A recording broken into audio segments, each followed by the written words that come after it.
David Crispin with the United States Marine Corps. Jacqueline Beam, 519th Military Intelligence, U.S. Army. Matthew Hernandez, United States Navy. Keith Claxton, United States Navy. Paul Portillo, United States Navy.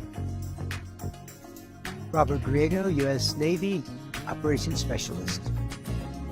Chris Oakley, United States Navy, United States Marine Corps, State of New Mexico Army National Guard. Melinda Medlin, United States Army. Norman Aragod, U.S. Army National Guard. Raven Nieto, United States Army. Oscar Martin Lopez, United States Marine Corps. Martin, United States Army, retired. Valentino Baca, United States Marine Corps. Jeff Folgate, United States Air Force. Kenneth Quintana, United States Army, and as well as New Mexico National Guard. Combined service, 24 years.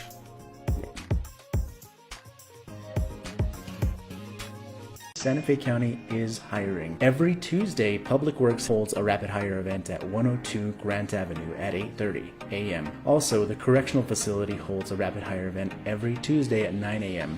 That is at 28 Camino Justicia. We have great jobs, great pay, and great benefits. Come work with us.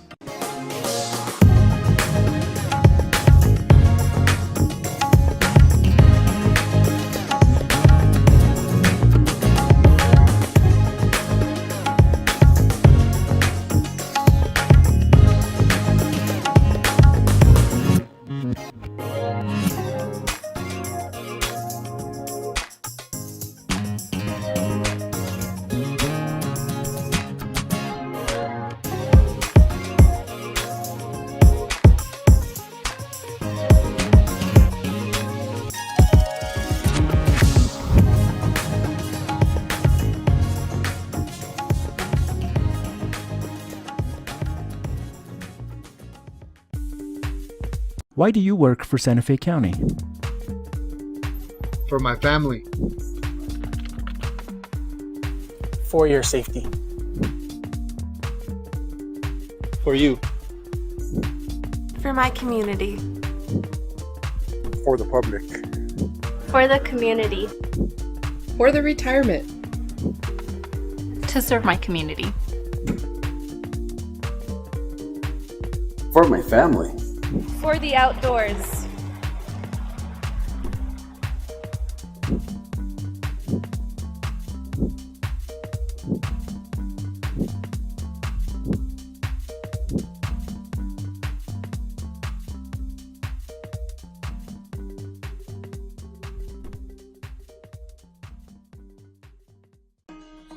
David Crispin with the United States Marine Corps.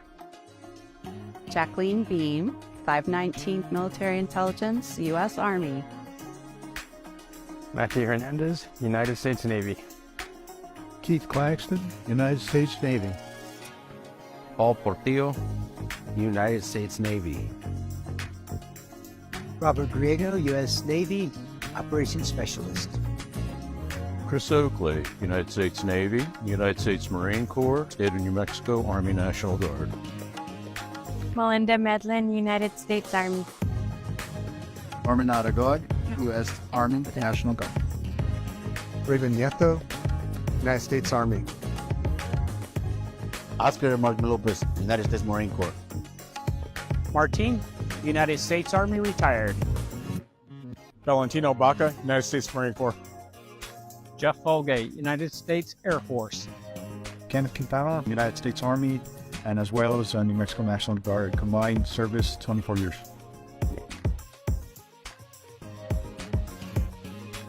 Santa Fe County is hiring. Every Tuesday, Public Works holds a rapid hire event at 102 Grant Avenue at 8:30 a.m. Also, the Correctional Facility holds a rapid hire event every Tuesday at 9 a.m. That is at 28 Camino Justicia. We have great jobs, great pay, and great benefits. Come work with us.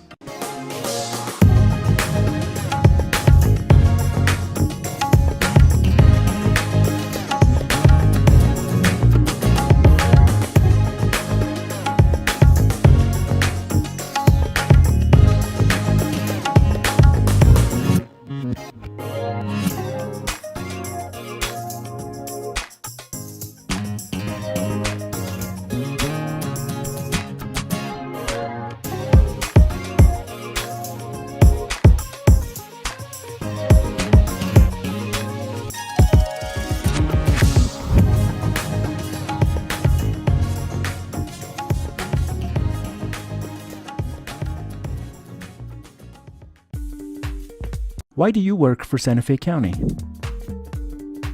For my family. For your safety. For you. For my community. For the public. For the community. For the retirement. To serve my community. For my family.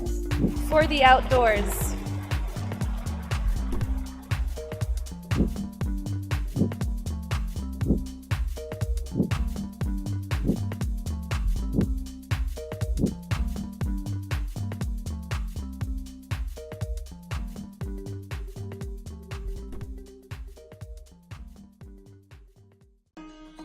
David Crispin with the United States Marine Corps. Jacqueline Beam, 519th Military Intelligence, U.S. Army. Matthew Hernandez, United States Navy. Keith Claxton, United States Navy. Paul Portillo, United States Navy. Robert Griego, U.S. Navy, Operations Specialist. Chris Oakley, United States Navy, United States Marine Corps, State of New Mexico Army National Guard. Melinda Medlin, United States Army. Norman Aragod, U.S. Army National Guard. Raven Nieto, United States Army. Oscar Martin Lopez, United States Marine Corps. Martin, United States Army, retired. Valentino Baca, United States Marine Corps. Jeff Folgate, United States Air Force. Kenneth Quintana, United States Army, and as well as New Mexico National Guard. Combined service, 24 years.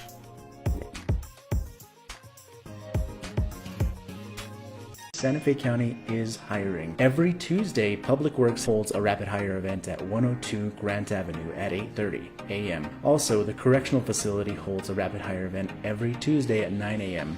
That is at 28 Camino Justicia. We have great jobs, great pay, and great benefits. Come work with us.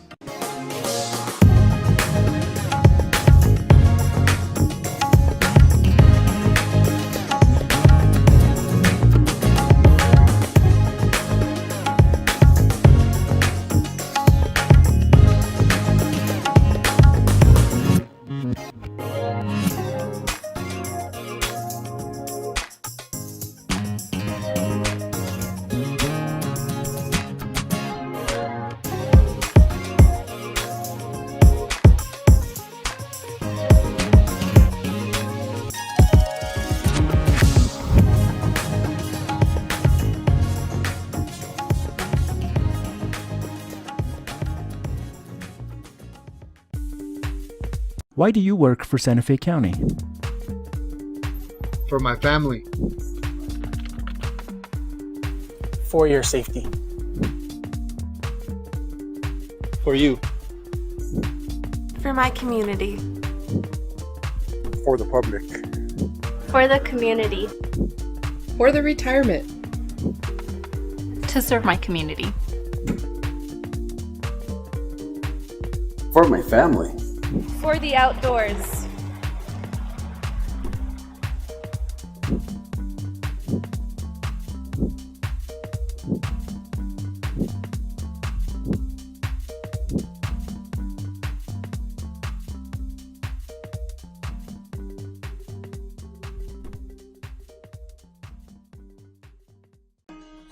David Crispin with the United States Marine Corps.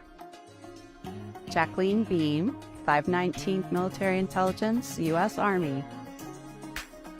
Matthew Hernandez, United States Navy. Keith Claxton, United States Navy. Paul Portillo, United States Navy. Robert Griego, U.S. Navy, Operations Specialist. Chris Oakley, United States Navy, United States Marine Corps, State of New Mexico Army National Guard. Melinda Medlin, United States Army. Norman Aragod, U.S. Army National Guard. Raven Nieto, United States Army. This meeting of the Board of County Commissioners on March 26, 2024 to order. Madam Clerk, could we have a roll call? Commissioner Anna Hamilton. Here. Commissioner Justin Green, Here. Commissioner Anna Hansen, Present. Commissioner Camila Bustamante, Present. and Chair Hank Hughes. Present. Thank you. Thank you. We will now do the Pledge of Allegiance and the State Pledge. To the flag of the United States of America and to the republic for which it stands, one nation, indivisible, with liberty and justice for all. Salute the flag of the state of New Mexico, the Zia symbol of perfect friendship among united cultures. Stay standing for just a little longer. I acknowledge that this county building and Santa Fe County are on the original homeland of the Tewa people who know this place as Oga Poge Owinge, White Shell Watering Place. And we will have a moment of reflection from Rena Seeley.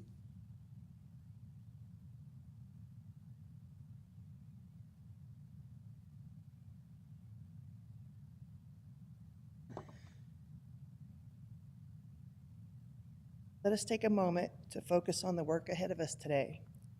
Being ever mindful of our decisions and in the best interest of our community, we take a moment of silence. Thank you, and let us also have a moment of silence for people around the world suffering from war and famine.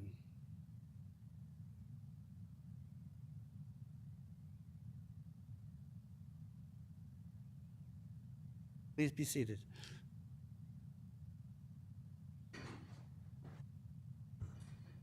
Our first order of business is approval of the agenda.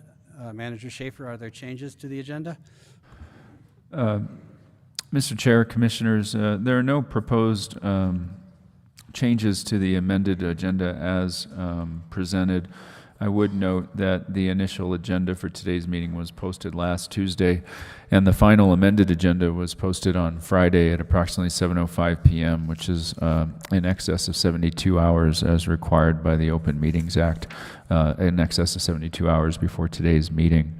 In terms of substantive changes, we did add miscellaneous action items 6H and 6I, as well as presentation item 7C.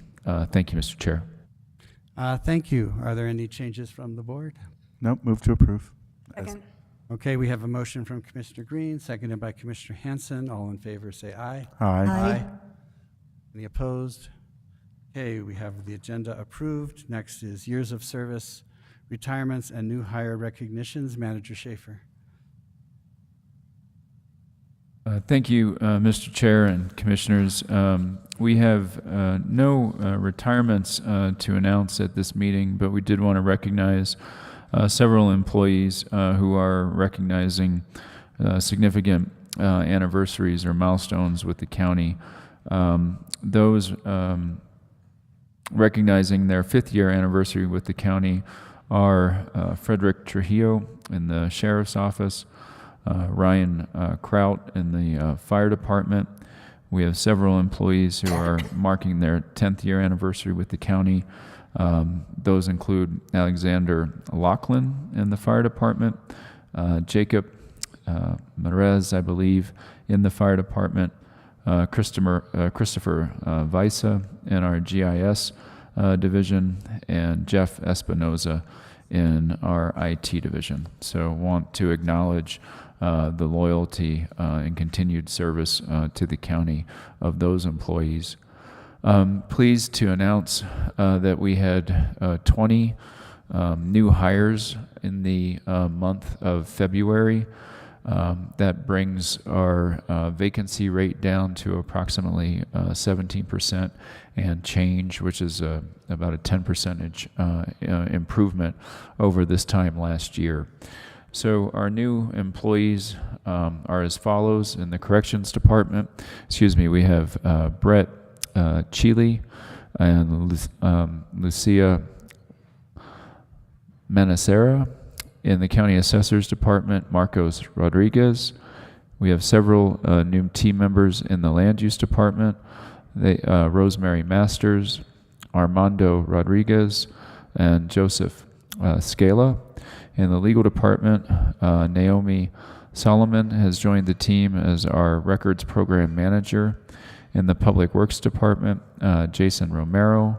In our utilities department, Nathan Martinez and Eric Stratton. In the corrections department, Katie Caladito. In the county manager's office, in our procurement division, Daini Kusa. In the fire department, Dylan Gregory. In our community services department, Lisa Barnes and Amy Sandoval. Also in land use, Matthew Foster. In public works, a new custodian, Elijah Romero. Also in Public Works Department, a new solid waste maintenance worker, Elijah Chavez. In the Sheriff's Department, Abriana Hicks. And in the Utilities Department, Rees Rodriguez. So again, a very healthy and diverse roster of new employees joining the county team. So please take a minute to welcome them to the county, as well as recognize our more tenured, long-standing members who are recognizing significant milestones with the county. Thank you. Thank you, Manager Schaefer. Yeah, it's great to see people with milestones and no retirements, and of course a healthy crop of new people in some of the places we really need help. So that's great. Thank you very much. And is anything else from the board on that? If not, we will move along to approve some meeting minutes. First is request approval of February 27th, 2024, Board of County Commissioners meeting minutes. Are there any changes or a motion? Mr. Chair, Yes. I'll move to approve February 27th, 2024 Board of County Commissioner meeting minutes. And I'll second that. We have a motion and a second. Motion by Commissioner Hanson, seconded by Commissioner Green. All in favor say aye. Aye. Any opposed? Okay, that one's approved. Next, we have the minutes of March 5th, 2024. Mr. Chair, I move to approve the March 5th, 2024 Board of County Commissioners special meeting minutes. Is there a second? Again, no. Sorry. Okay, yeah. It's like I just We have saw a everybody else was going. motion by Commissioner Hanson, seconded by Commissioner Bustamante by a hair. All in favor, say aye. Aye. Aye. Any opposed? And I abstained. I was not at the meeting. Thank you. Okay, so that one passes 4-0 with one abstention, since Commissioner Green was not at that meeting. So next would be consideration of proclamations, commission, or resolutions and recognitions. First being request approval of a letter from the Board of County Commissioners to the New Mexico Environment Department in support of the Clean I-40 Transportation Corridor, Clean Truck Incentive Program, and Efficient and Clean Operation for Schools. This is a grant application that the Environment Department Climate Change Bureau is working on now to obtain money for these initiatives through the federal funding. And I'm requesting that we approve that letter. Are there any questions?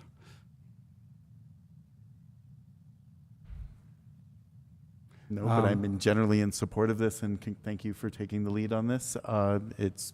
We need to create these electrification corridors, and I think this is one of those steps in that direction. If you'd like to make the motion, you can. If you'd like, I will make the motion. I'll go ahead and make the motion to approve the letter. And I'll second it. Okay, with a motion from Commissioner Hughes, seconded by Commissioner Green. All in favor, say aye. Aye. Aye. Any opposed? Okay, passes unanimously. Next is request approval of proclamation proclaiming April 2nd through 8th, 2024 as International Dark Skies Week. This was requested by one of my several constituents who are very active in keeping our skies dark. And I will, since it's a proclamation, I will go ahead and read it, and then we can vote on it. Proclaiming a Santa Fe County proclamation proclaiming April 2nd through 8th, 2024 as International Dark Sky Week. Whereas Santa Fe County recognizes our stunning vistas, majestic mountains, and intricate canyons, pinyon and juniper-covered hills, rich and varied wildlife, astonishing sunsets, magnificent starry night skies, and ancient cultural heritage, it is a special place, unlike any other, and deserving of our finest efforts to preserve and protect its unique environment. And whereas we share an ancient heritage of star-filled skies through thousands of years, and those who've come before us, and we are honor-bound to protect that heritage. And whereas white light pollution threatens our brilliant night sky, the aesthetic beauty of a natural night sky is a shared heritage of all humankind, providing benefits to all species. And whereas dark and sparkling, star-filled skies at night are inherent to the character and allure of the county of Santa Fe, which is also home to dozens of nocturnal wildlife species that rely on undisturbed night environments to hunt, mate, and thrive. And whereas the aesthetic beauty and wonder of a natural night sky belongs to all of us, and the experience of us standing beneath a starry night sky inspires feelings of wonder and awe, encouraging a growing interest in science and nature, especially among young people, visitors from other areas and within our local communities. And whereas the ability to encourage the unfathomable vastness of space through clear starry skies is unique and extraordinary human experience. And whereas astronomy, which is both hindered and endangered by unfettered light pollution, represents a statewide capital investment of more than $1.3 billion and an annual economic return of over $250 million, including an indirect attachment to more than 150,000 jobs alone through the aerospace and defense sector. And whereas Santa Fe and New Mexico are internationally famed for dark sky tourism, drawing people to the state and to international dark sky certified places, creating tourism income second only to oil and gas revenues. And whereas in the United States and Europe, 99% of people live under light-polluted sky whose impacts on human quality of life are often overlooked or falsely written off as the cost of keeping a community safe, despite of lack of evidence that brighter is better. And whereas 80% of the world's population lives under a dome of light pollution, excessive artificial lighting at night that disrupts national darkness, and who may never experience the visual wonder or ecological and health benefits of living under a dark sky. And whereas light pollution locally and worldwide is destroying natural darkness with severe consequences, scientists link light pollution to global insect decline, the death of millions of migrating birds, the decline of coral reefs, increased carbon emissions, and disease. And whereas in 1999, New Mexico passed the Night Sky Protection Act, 74-12-1 to 74-12-10, NMSA 1978, to better regulate outdoor light fixtures in order to preserve and enhance the state's dark skies while promoting safety, conserving energy, and preserving the environment for astronomy. The act was one of the first of its kind in the U.S. Enacting the Night Sky Protection Act made dark skies a priority in New Mexico for the health of its people, wildlife, and economy. And whereas Santa Fe residents can help reduce light pollution by turning off outdoor lights at night when not needed, and help ensure outdoor lighting at night is both functional and environmentally responsible by following the International Dark Sky Lighting Guides, ensuring artificial light, 1, has a clear purpose, 2, is shielded and directed only to where needed, 3, is no brighter than necessary, 4, is used only when needed, 5, consists of warmer colored lights and lower Kelvin ratings. And whereas Santa Fe County residents can also visit the Santa Fe Conservation Trust website to get more information as to how to use lighting more efficiently, as well as inexpensive ways to reduce light pollution by following their 5 easy steps to bring back the stars.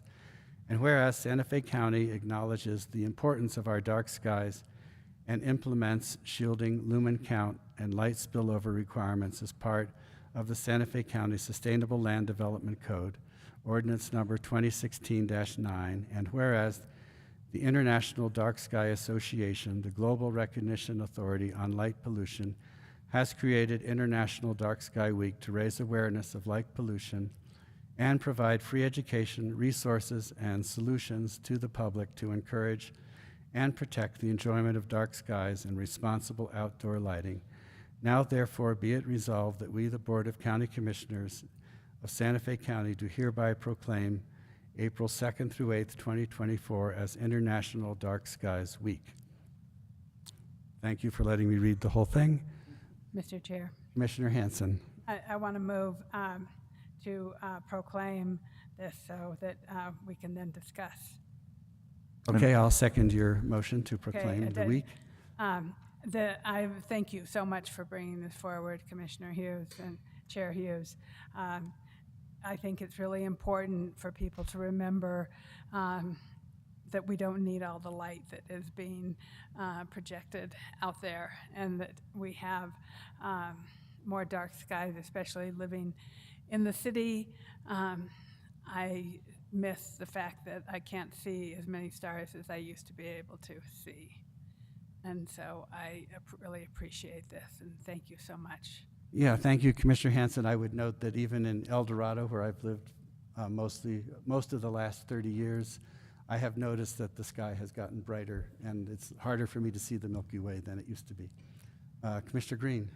Thank you, Mr. Chair, and thank you for bringing this forward. I'm also a supporter of night sky protection, and the dark skies sort of work behind keeping our skies dark at night. Good for wildlife, good for us, gives us a reference point to where we are in the universe, and harkens back to the days when our ancestors got to measure everything by the sky every day. So I also want to bring up, maybe it's a coincidence, but we also have a solar eclipse that will be happening, and we will be in about the 75 to 80% darkness range.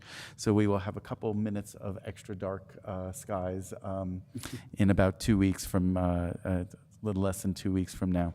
I'm supportive of this measure, but I also want to bring up that, you know, proclamations are wonderful, but I look at the fact that our most recent version of the SLDC referring to dark skies is 8 years old, and I would hope that we would look at the SLDC in our upcoming revisions to enforce and to regulate some more night lighting, because as we build into the areas of the community college district and all over the county, it seems like we are losing our night skies, and maybe we need to look at the amount of light that is needed and the types of lighting that is put on homes out there so that we can protect the night skies in fact, instead of just only proclamation. Good first step. Let's keep going.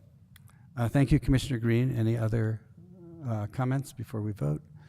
I just want to add that several of my constituents will be glad to help us with revisions to the SLDC regarding night skies. They have ideas already. I would love to start to reach out to community groups, whether it's architects or night sky people or wildlife people or trails people, to start working with our SLDC revisions in the next year, so that we're not only doing it internally, but we're actually asking for experts and passionate people on the outside to help us with those revisions. So I appreciate that. All right, we have a motion and a second. All in favor say aye. Aye. Aye. Thank you. The proclamation is adopted unanimously. Thank you. And we will move on to approving a proclamation proclaiming April 22nd as Earth Day. Commissioner Hamilton. And Hanson. Yes, well, I'll start and then turn it over to Commissioner Hanson. Earth Day is a symbol, and given the importance of the Earth, at least to me, I bet to everybody here, it's a very important symbol. It was started in 1970 to call attention to the importance of conservation, of environmental protection, of the relationships of ecosystems and humans' dependence on that. So I think it's a very valuable symbol to recognize and to help us think about what we really should be doing to protect the Earth. As important as I think it is, and as supportive as I've been, Commissioner Hanson is at least as supportive and has done a huge amount to make this a meaningful celebration. So don't take her name being second as any diminishment of what she's contributed to what the county does. My recollection is that the county has recognized Earth Day ever since we've been commissioners, at least the last 7 or 8 years. And I guess that recognition has gotten bigger in the last several years. Many of these things are captured in what is an actual short proclamation. So I'm going to turn it over to Commissioner Hanson to make some comments, and then I think we're going to read it into the record, with your permission. Okay, thank you, Commissioner Hamilton, Commissioner Hanson. Thank you very much, Commissioner Hamilton. Yes, for me, Earth Day is an incredible, important day. I have been a practicing environmentalist since I was in high school. As soon as I heard about Rachel Carson and Stuart Udall, Secretary of Interior, they are two of my heroes and sheroes, and I think that the celebration of Earth Day, even though it is a symbol, is a really good way to remind ourselves of how we can take care of the planet, take care of ourselves, and take care of the wildlife that we all share.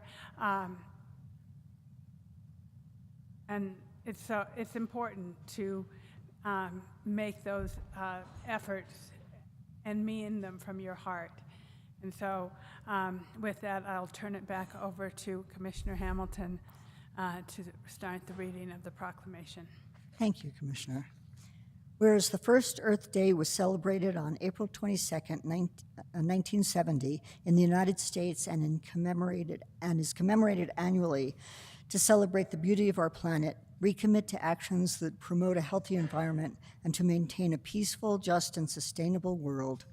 And whereas all people of this earth, no matter their race, gender, age, income, sexual orientation, or national origin, have a right to a healthy environment, and whereas humankind is facing tremendous global challenges affecting every community, including degradation of ecosystems, mass extinction of species, and climate change, and whereas Santa Fe County and our citizens, organizations, and businesses have shown dedicated leadership on environmental concerns by addressing issues such as energy production and use, greenhouse gas emissions reduction, low emission transportation, water conservation, farmland conservation, urban forest and habitat protection, waste prevention, and environmental equity. And, Commissioner?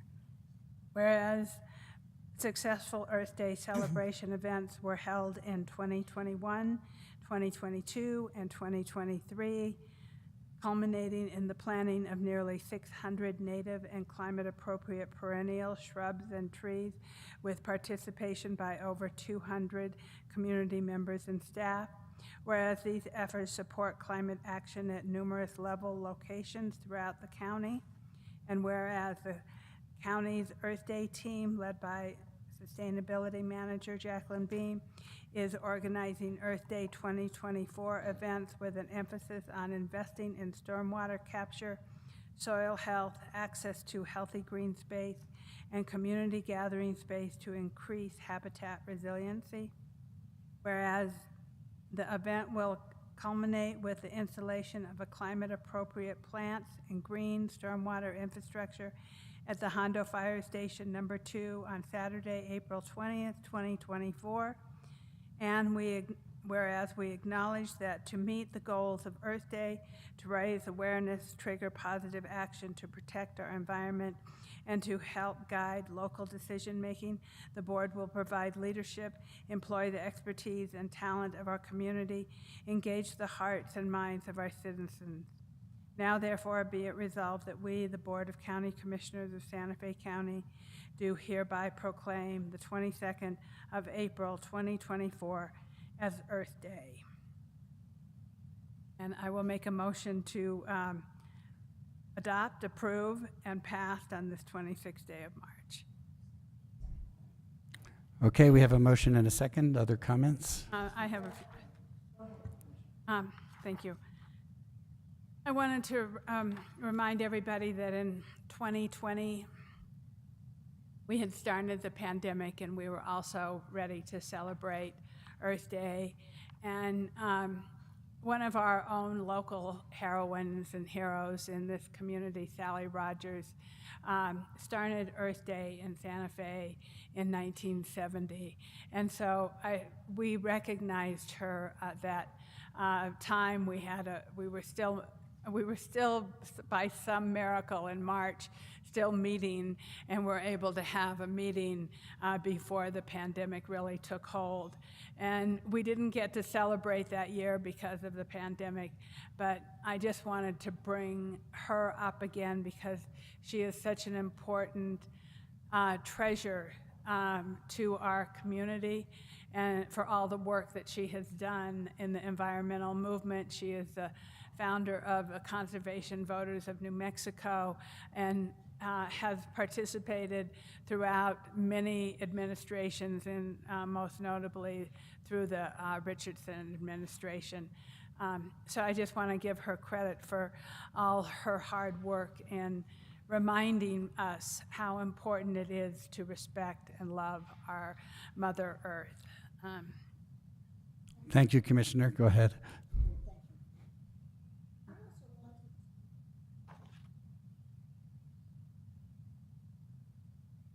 Thank you. I also wanted, even though it's captured in the proclamation, to give a particular acknowledgement and thank you to Jacqueline Bean for thinking of such a meaningful and potentially impactful and therefore worthwhile demonstration to be done for this Earth Day, capturing things that really are important in terms of an example and maybe even could be considered a pilot study of things that we could do on a broader basis in the capture to address some of our most serious environmental, climate change related and other related concerns. So thank you, Jacqueline. Thank you, Commissioner Hamilton. Other comments? Commissioner Green? Just a thank you, to keep it short, to the commissioners for bringing this forward. I've always been a supporter of Earth Day and try to lead by example for environmental lifestyle as much as possible. You know, I appreciate this work. Thank you. Thank you, Commissioner Bustamante. I'm very grateful, and when you said that you wanted to bring up Sally Rogers, I was hoping that we'd get to see her. So totally grateful. Every day is Earth Day, and thank you for making it especially important on this day. So thank you. I agree 100%. Earth Day is very important, and it's important to us in Santa Fe County. And I think we have a motion and a second. Motion by Commissioner Hamilton. Motion by Commissioner Hanson. Seconded by Commissioner Hamilton. All in favor say aye. Aye. Aye. Any opposed? Of course not. Motion passes unanimously. Thank you for the proclamation. And that takes us to, I believe, I know it's somewhere here. I lost the agenda. There it is.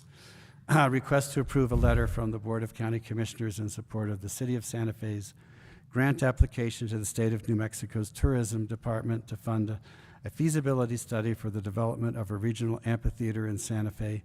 Commissioner Green. Thank you, Mr. Chair, and thank you, fellow commissioners and staff that helped me put this together.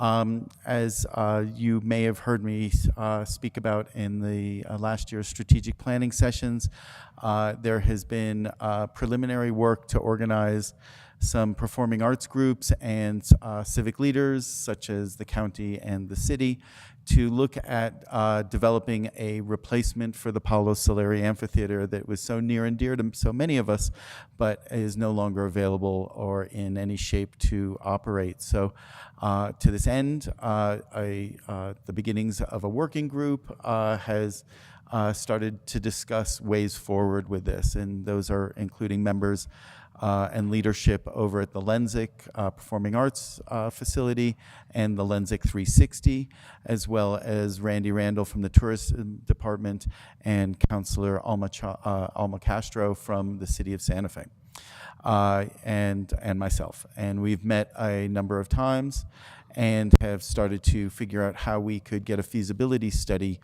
financed and developed in this next year. To that end, Randy Randall, who is the tourism director for the city of Santa Fe, has identified a grant opportunity with the state of New Mexico as a potential funding source for the feasibility study for an amphitheater. I don't know if I need to read the whole letter, but in general, I ask for your support in this and hope that we can be at the table throughout this planning process. And so this should be great.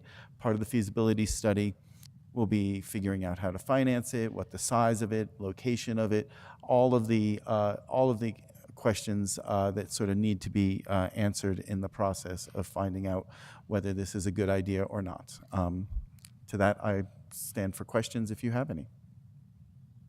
Any comments from the board before we do a motion?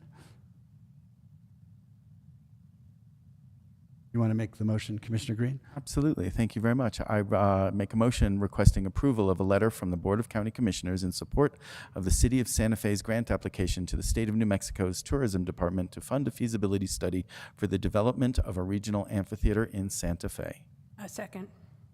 All right, we have a motion and a second. Any discussion? I would just like to say I hope it has this, if we do get an amphitheater, I would love it to have the same feel as the Paulo Solari. I have fond memories of concerts there, and I saw Nancy Griffith in one of her last performances there. Oh, amazing! It's amazing how many people, when we bring this up, this is one of the biggest things that we get support of, and we will expedite this if we get behind this, and hopefully we get this grant or the city gets this grant. But even if they don't, we should be behind this effort at any way we can. So thank you very much, Commissioner. Commissioner Hanson? Yes, so I agree that I hope it has the feel of Paulo Solari. I have the great privilege of seeing Jackson Browne and David Lindley there, and also Bob Dylan. I have very fond memories, and plus I live very close to the Paulo Solari.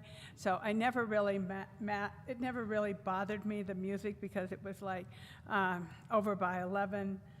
10:30, 11, but it was an amazing place, and it was the right size for Santa Fe, and it's definitely a loss to the community to not have access to Paulo Solari. Other discussion, Commissioner Bustamante? Mr. Chair, and you all are boasting you're having seen people there, but I worked for a bunch of them.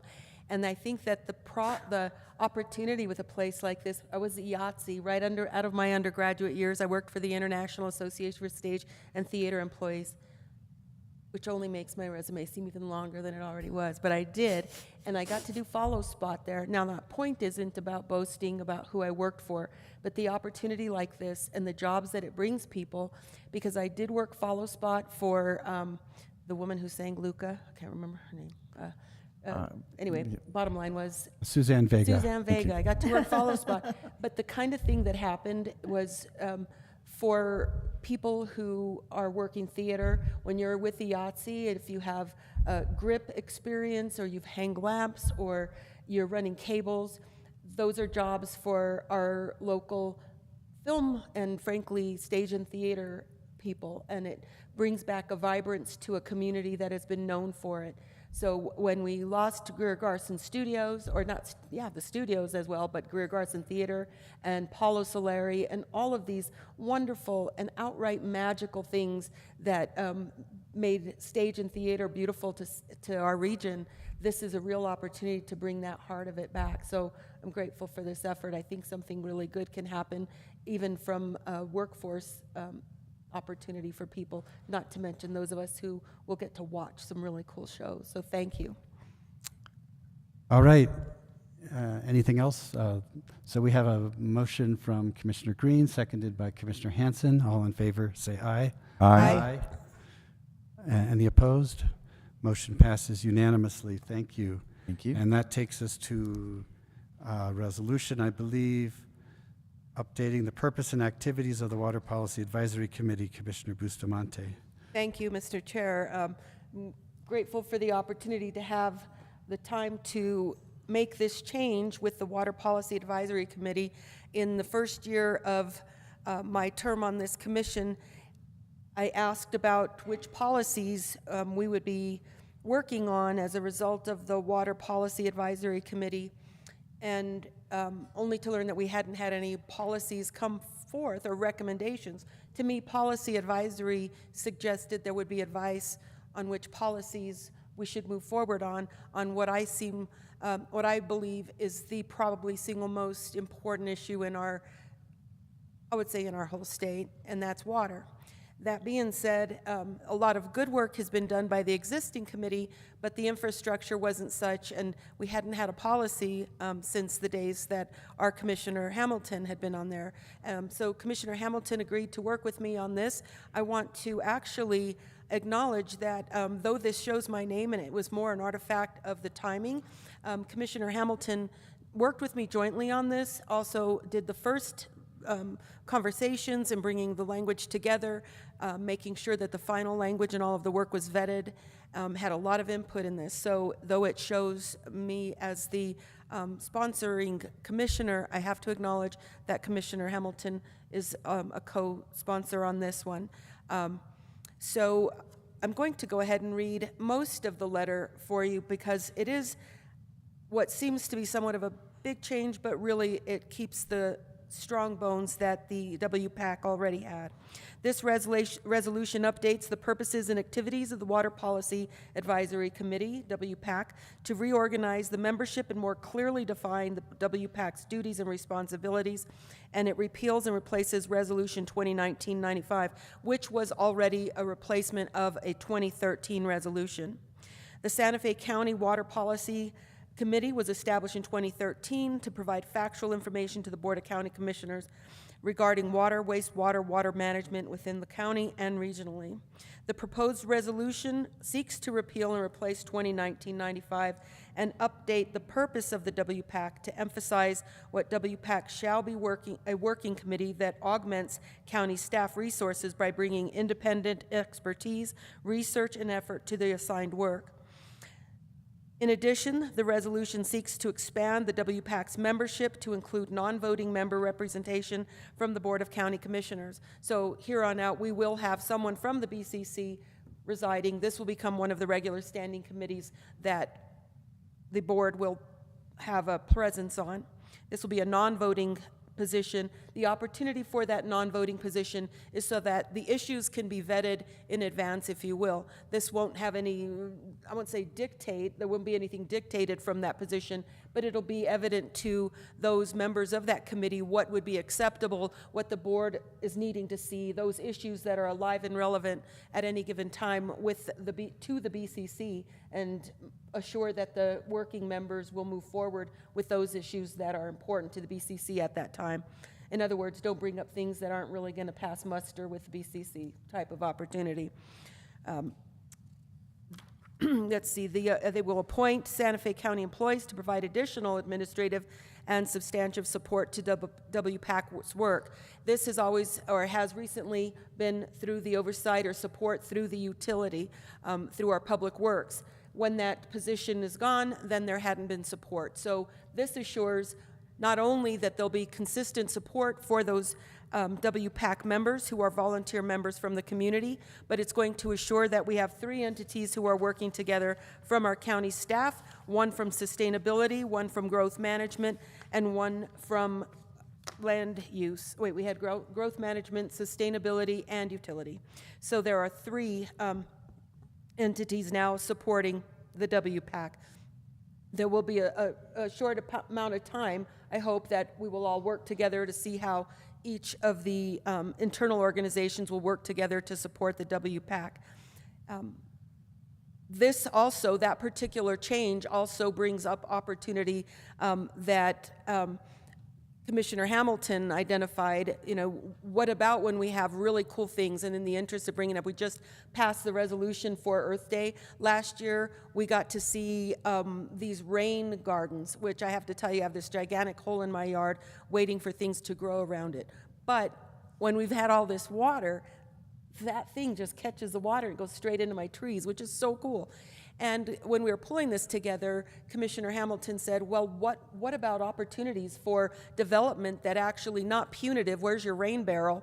And then somebody borrows someone's rain barrel, they place it there, and then they give it back to them after we've passed the inspection. This is a rain garden, and Hamilton said, Commissioner Hamilton said, it'd be very cool if we had, something that actually made it an incentive if you're doing a development. So that gives that kind of interplay between sustainability, growth management, and as well as our sustainability person who vetted this as well said, things like that could really be valuable. And I'll give Commissioner Hamilton an opportunity to speak to this as well. As we are have clarification in the process for soliciting membership. How do people actually get on the WPAC? By recommendation through a letter to the county manager's office and appointment through their county commissioner. Adopt a results-based accountability framework using SMART objectives. So people will actually be learning the results-based accountability processes and then work to move projects forward with some type of assessment that brings in and builds some accountability for the processes. So I won't get into a whole lot more. We do have a 19-member group, but it is going to be built on diversity and equity. We're ensuring that a youth voice is brought into this work. If we are talking about something that has to do with water and we're concerning ourselves with the present moment, we are leaving those individuals who are really relying on us to have our best practices in play. And we will have a youth component where those topics that are brought forward to the WPAC will be vetted, discussed, and developed with youth integration, as well as having all 8 of the northern pueblos having an opportunity to be seated at this group as well.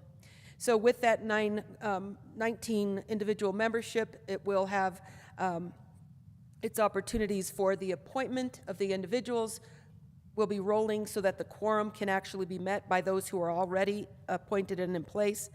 And we will work to integrate the city, the county, and our regional tribes' water planning resources so that we can assure the development of what has been brought to my vernacular as the future focus for water planning, and not just a 100-year plan, but assuring that we're 7 gen ahead. And that's a big part of this initiative. So I'm grateful for the opportunity to pull this together, to strategically work on something that I truly believe that if it's given the leadership that I'm hoping we will provide, that we will see some changes in how we've been able to address our water issues and concerns in a way that's more tighter and more collaborative. We've done good work, but sometimes we could really benefit from harnessing it and bringing it closer together.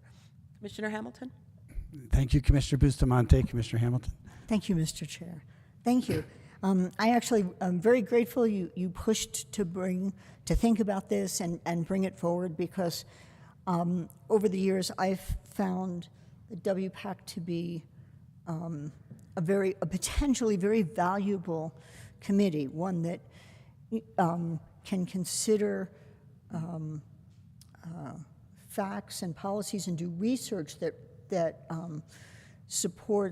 provides good input to things the commission and county staff need to consider. Clearly, various aspects related to our water resources is a big one, from drought to flooding to conservation to there are many aspects of water infrastructure that the commission by itself and staff by themselves probably just don't have time to do. And now that, with a vision of doing that with greater diversity of representation, really strikes me as a very timely thing to do. And so I really appreciate it. And I hope this isn't an inappropriate time, but it turns out that a member of WPAC who was also a member of the City Water Conservation Committee, who therefore sort of represented some real collaboration between the city and the county on this, and who was also a founding member of NACWA, which was the National Association of Water Quality Agencies, I think. Anyway, an incredible, individual who made a lot of contributions to the city and the county and to on a national level to water issues. Ken Kirk passed away unexpectedly a week ago, and so we'd like to acknowledge his contributions and keep him in our memories. Thank you. Thank you, Commissioner Hamilton. Any other comments from this side? If I may Commissioner just Hanson? make a comment about the Can you let Kent Commissioner Hanson go first? I'm very sorry to hear of Ken Kirk's passing, since I had the pleasure of working with him for numerous years, and he was a constituent. So my one concern on this, I think it's fantastic, everything that you've done, but I am concerned about the quorum. And so at the moment, the quorum is 11. And as many boards as I've sat on all of my life, quorums are usually a big issue. And one of the things that I love about the River Commission that I sit on is that we have designated a couple positions as alternates. They hold the same level of authority. They don't lose anything from being alternates, but they can add and count to a quorum in the meeting if necessary. And so when I read everything was fantastic. I just worry about having a quorum and actually being able to make sure that things are happening and being able to move through. And so, because 19 members is a huge number. I can address that. And I would love you to address that. Commissioner Bustamante. So the quorum is based, it would be 19, though you'd have to have actually 10 to have the majority. And that would only be the majority of the number of people who are already appointed into those positions.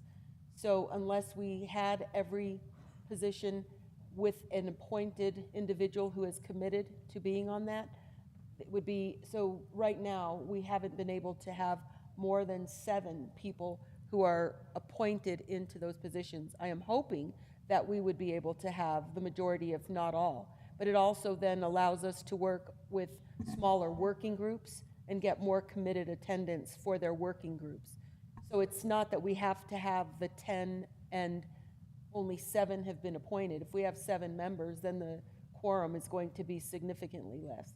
So that's the difference for the way this quorum has been identified. Thank you. Commissioner Hamilton.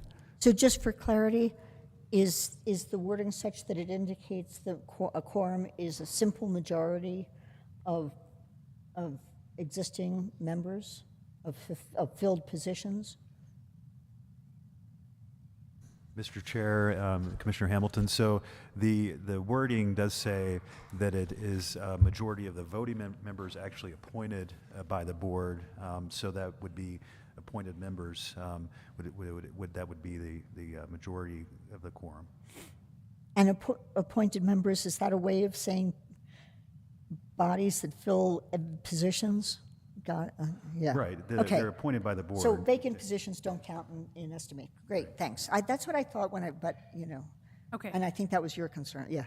I wasn't sure about that, of the writing, and it's just I want this to be successful, and because I think that making these changes are really important. But if you meet and you don't have a quorum, and then you can't make any decisions to go forward, I know that board members then get frustrated.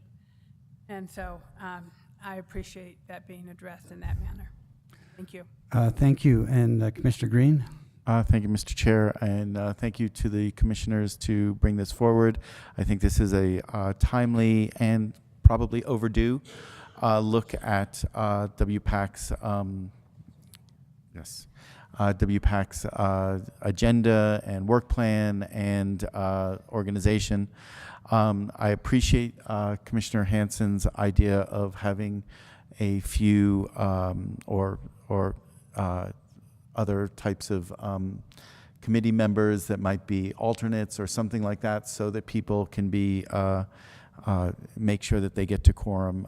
But I'd be willing to say I'd support this wholeheartedly, but let's look at this maybe in a year, because if they have some troubles on voting some things because people don't show up to meetings, that we should probably look at this again. But I think this is a great fresh look at this.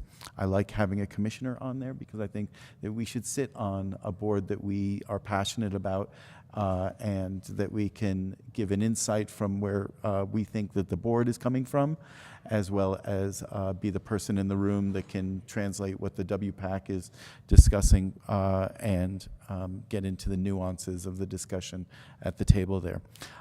Thank you very much, and I plan to support this. Thank you, Commissioner Green. Did we have a motion? Or is it time to make a motion? Yes. I'd like to move to approve this revision of the WPAC committee. Second. Okay, and just under discussion, I'll say I concur that this is a wonderful thing, and I'm glad you took it on, because I kept thinking I should take it on and I didn't have time, so thank you very much. Any other discussion? If not, we have a motion by Commissioner Hamilton, seconded by Commissioner Bustamante. All in favor, say aye. Aye. Aye. Any opposed? Okay, that resolution is passed unanimously. Can we have a resolution number, Madam Clerk? Yes, Mr. Chair, that resolution number is 2024-038. 038, thank you. Commissioner Bustamante, did you have a? Okay, we have passed that resolution. It's my understanding that we have some representatives from the U.S. Bureau of Reclamation here, and if there's no objection, I'd like to move to item 7C, presentation on the Amit-Pewaukee Basin Regional Water System, so that we can be respectful of everybody's time.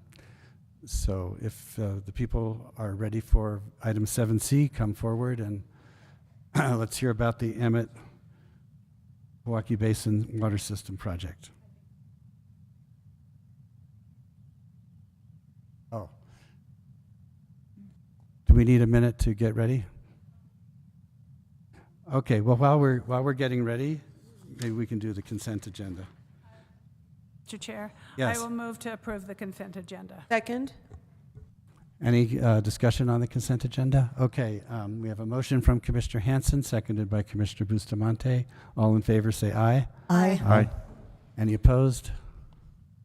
Okay, the consent agenda is approved, and we'll just need to get those resolution numbers, and then we'll go on to item 7C. Thank you, Mr. Chair. The resolution number for 4A is 2024-039. For 4E, it's 2024-040. For 4F, it's 2024-041. For 4G, it's 2024-042. And for 4H, it's 2024-043.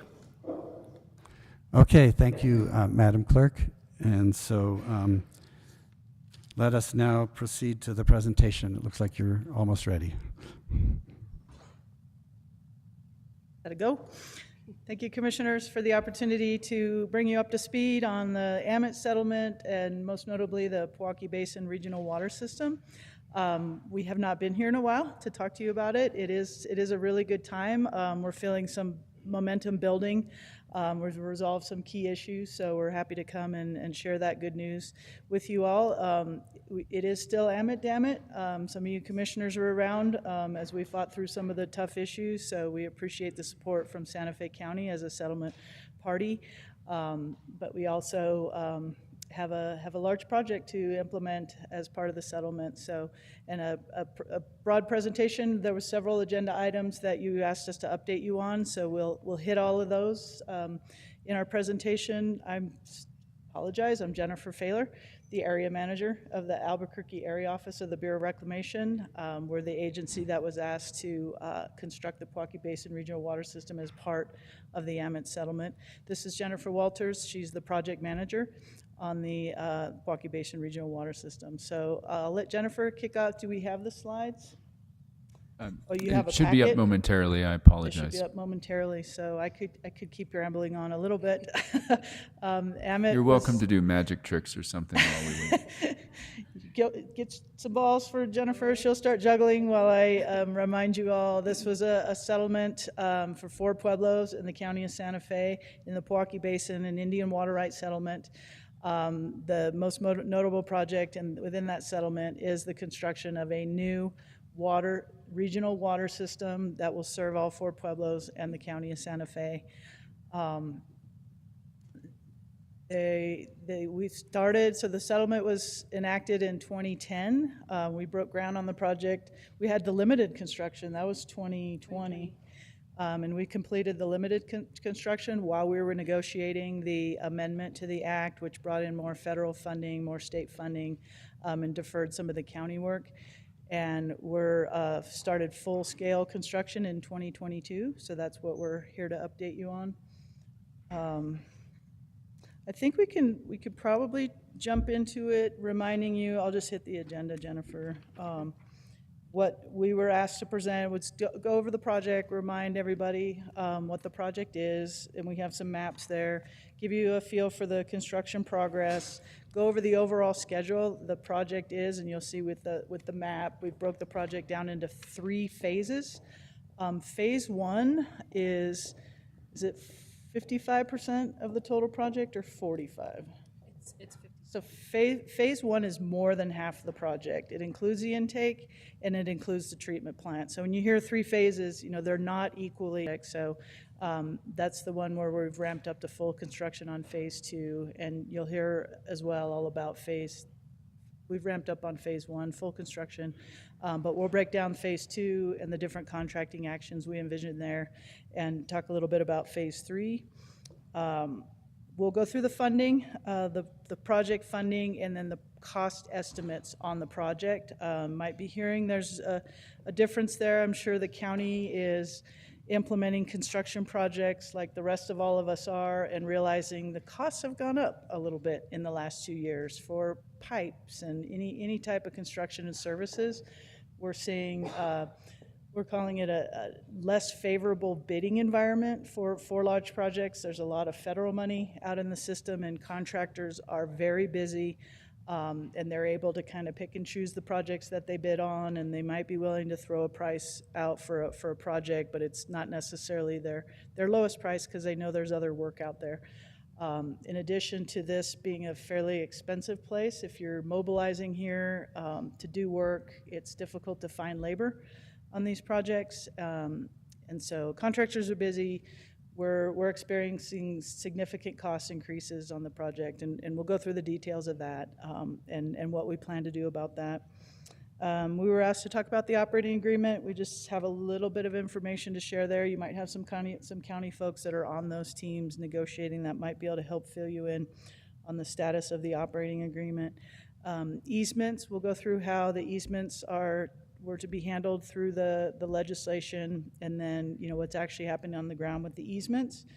And broadband infrastructure is probably a project near and dear to your hearts, so we'll give you the update status on that.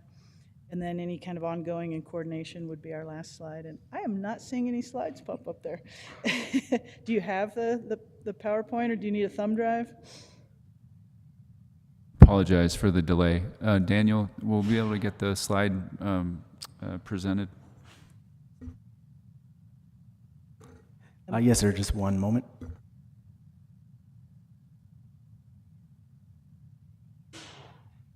Will we get a copy of this presentation? Because it's not on our board docs. Oh, you don't have it in your packet? Oh, No, okay. we do not. Yes, I believe you have a copy of the presentation. Well, Yes is the short answer, and it will be posted to board docs now. Thank you. okay, thank you.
Mr. Chair, this is the most pressure I've felt in my entire life. Just wanted to record that.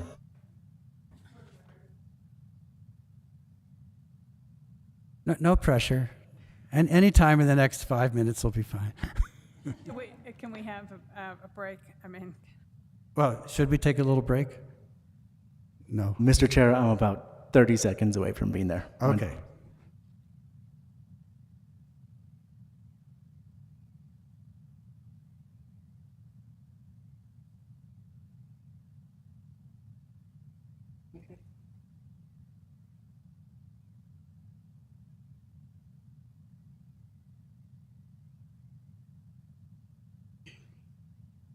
Yay, we see a slide.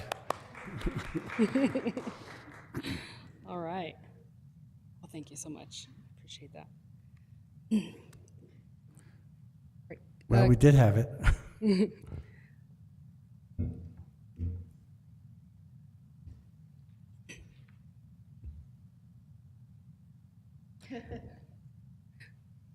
All right. Well, good afternoon, commissioners. And I would like to thank everybody for the opportunity to come in and present a status update for our project. I'll introduce myself again. I'm Jennifer Walters Adolph. I am the project manager for the Pojoaque Basin Regional Water System. I have gotten the opportunity to meet a few of you on site a few times, so good to see you again. So I'll go ahead and start with if you can go to the next, probably just to the project overview.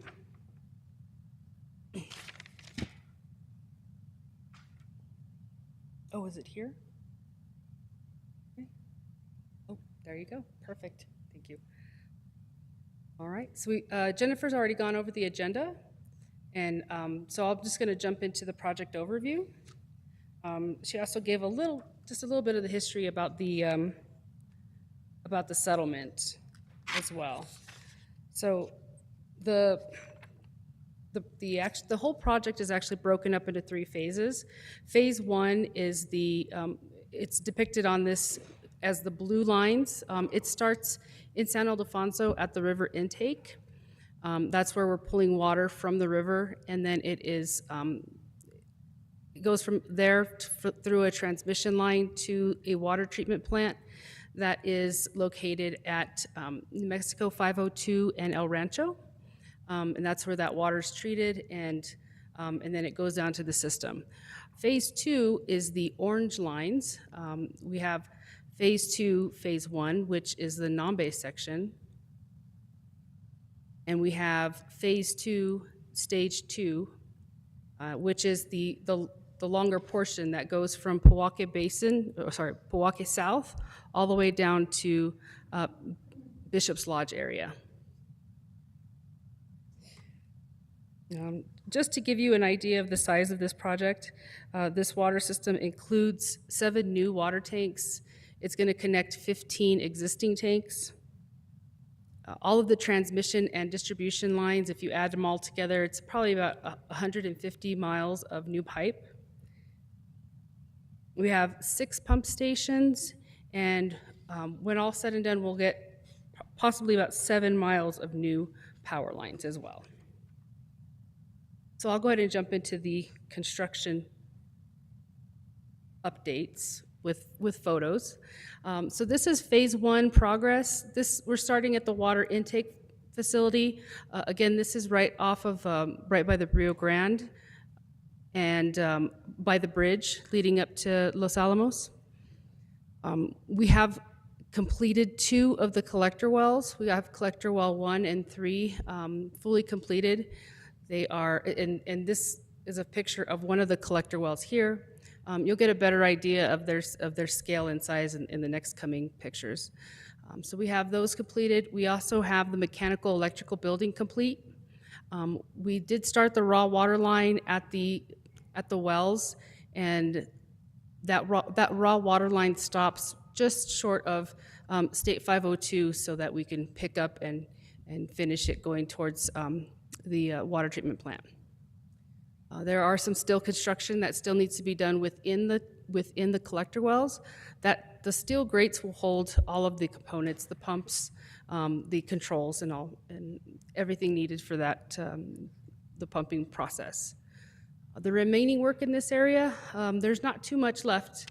We, like I said, they're just finishing up a few electrical and HVAC installations at the mechanical electrical building, and some site work, gravel around the site, and then also for the access roads.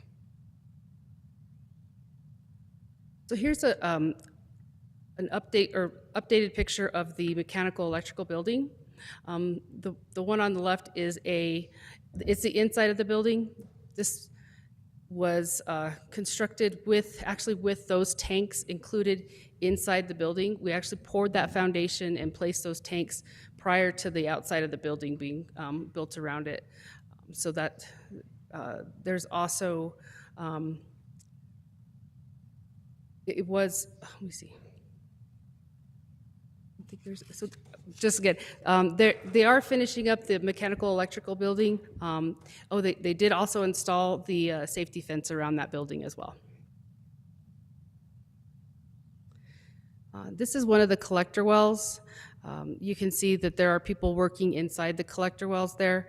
The collector wells, the diameter is about 16 feet in diameter and a typical depth of about 30 feet. They have some radial pipes that go out underneath, and that's what draws the water in from the river. They're designed to have screening on them so that it'll minimize any silt buildup in those wells. All right, so on to the water treatment work site. We're still within phase 1 progress. You can see in this slide there is a rendering of the completed water treatment plant site.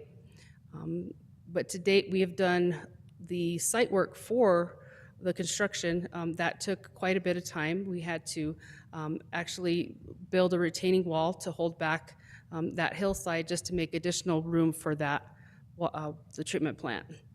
All the mobilization and the site utilities have been completed, and one of the larger building, the water treatment facility building the foundation has been completed, and the steel frame is going up. The remaining work is pretty much the remainder of the water treatment plant. There's tanks, raw water lines, clear wells, and I can go on and on. So, but it's quite a bit of remaining work to do. Currently, CDM, the contractor, is preparing for mobilization at additional sites.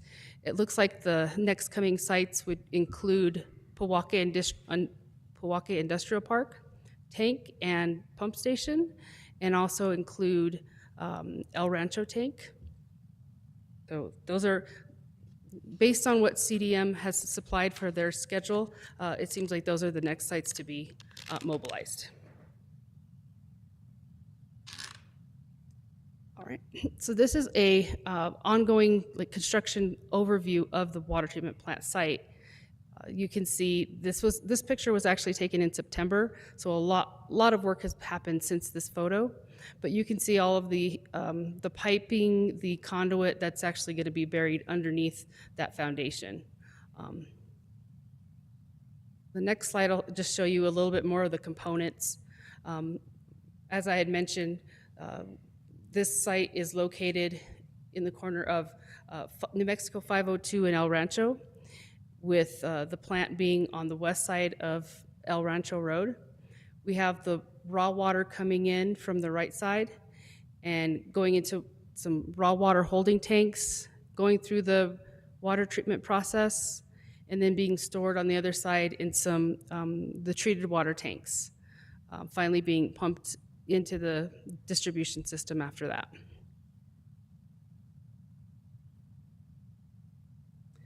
Some updated close-up photos of the construction in that area.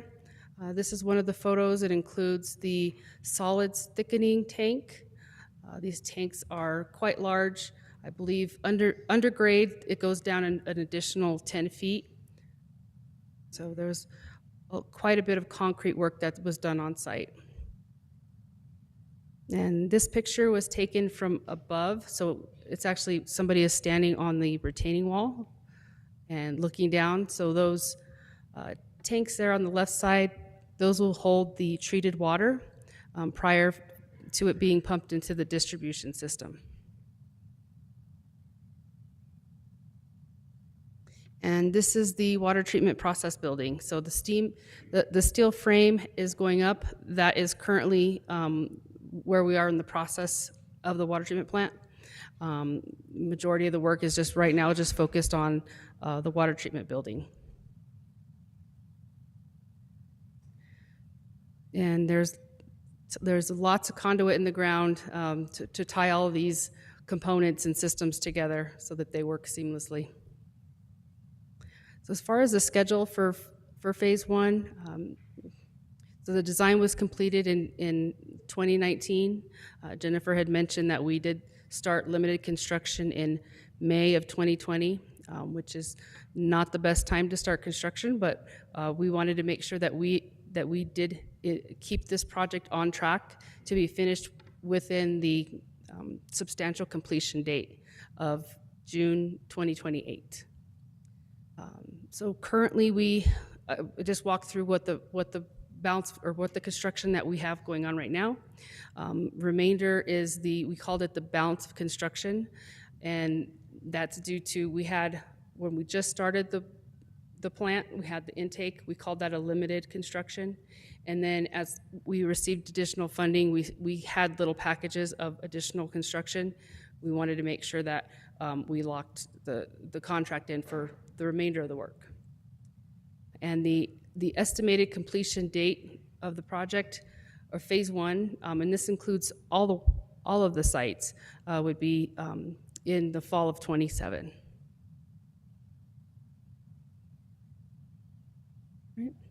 So going on to phase two, the first portion of phase two that would be in construction is phase two, stage one. That is the Nambe portion of the water system.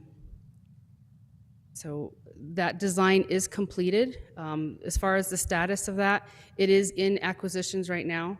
It's going through the solicitation. We're expecting it to be, I guess I use the expression, on the streets next month.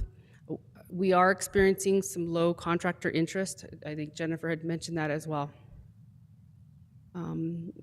Given the timeline for this solicitation, we expect the contract to be awarded in fall of 2024 with notice to proceed and groundbreaking in fall of 24, in late fall 24. The expected duration of this construction, this portion of the construction, is 18 months. The other portion of phase two, we call that phase two, stage two, is because it's a larger portion of the project. We actually, as far as the designers, broke it up into two components: the site facilities and the pipelines. So the site facilities, the design is complete. It's officially 100% next month, and it is expected to go through the solicitation process the same.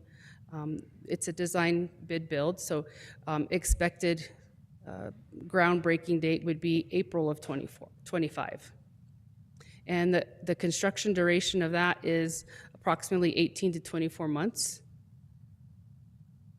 The pipeline portion of that project, technically it's at 60%, but the design is closer to 100. It should be completed by September of 24.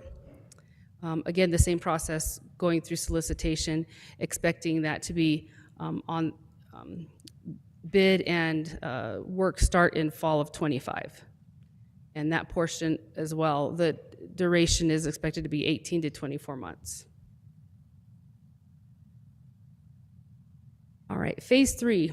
So phase three, and I apologize for this because after I put it in there, I noticed that the purple lines are very hard to see, but the purple lines are what we are calling phase three, the distribution lines, and they go throughout the entire system. So the schedule for phase three is that that also was broken up into two sections. We had a design build portion, and that design build portion, the design was completed in 2019. After some additional review with the county, I know that there are some areas that needed to be corrected, shifted, sizes changed. So we're in the process of doing that. And along with that, we're trying to get additional costs for that portion of work so that the county can plan for the areas that are most important for the construction. If that progresses, we could expect an award of fall of 2024 and that is not correct. That it would be 6 months after that, so it'd probably be the beginning of 2025 with the expected duration of 18 months. One thing to note about that portion of the work is that the mobilization would already be there. Well, I mean, that's what we're banking on, given that CDM and subs are also just working in that area. The other portion of phase 3, that is the design bid build portion.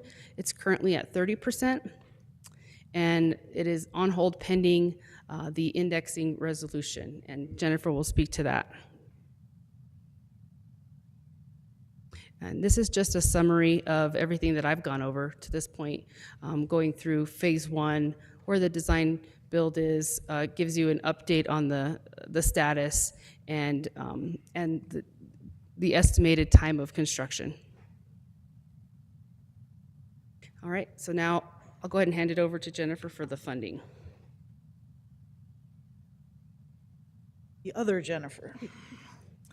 Funding and project costs. Anybody who's read the legislation, delved in, knows the funding on AMIT is fairly complex. We have different pots of money, federal, state, county. They have different indexing rules for all of those. The way the settlement was put together, some things are sitting in trust funds, some things are sitting in other funds, so it's quite a complicated story.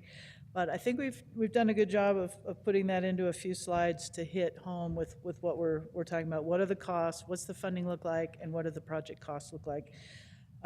So next, that's me. Forward. So here we have, these are the funding. So this is the money that we have to spend on this project with the column headings, the 111-291, the 611-611G. Those are the acts or agreements that established those funding amounts and the dates that are relevant to those.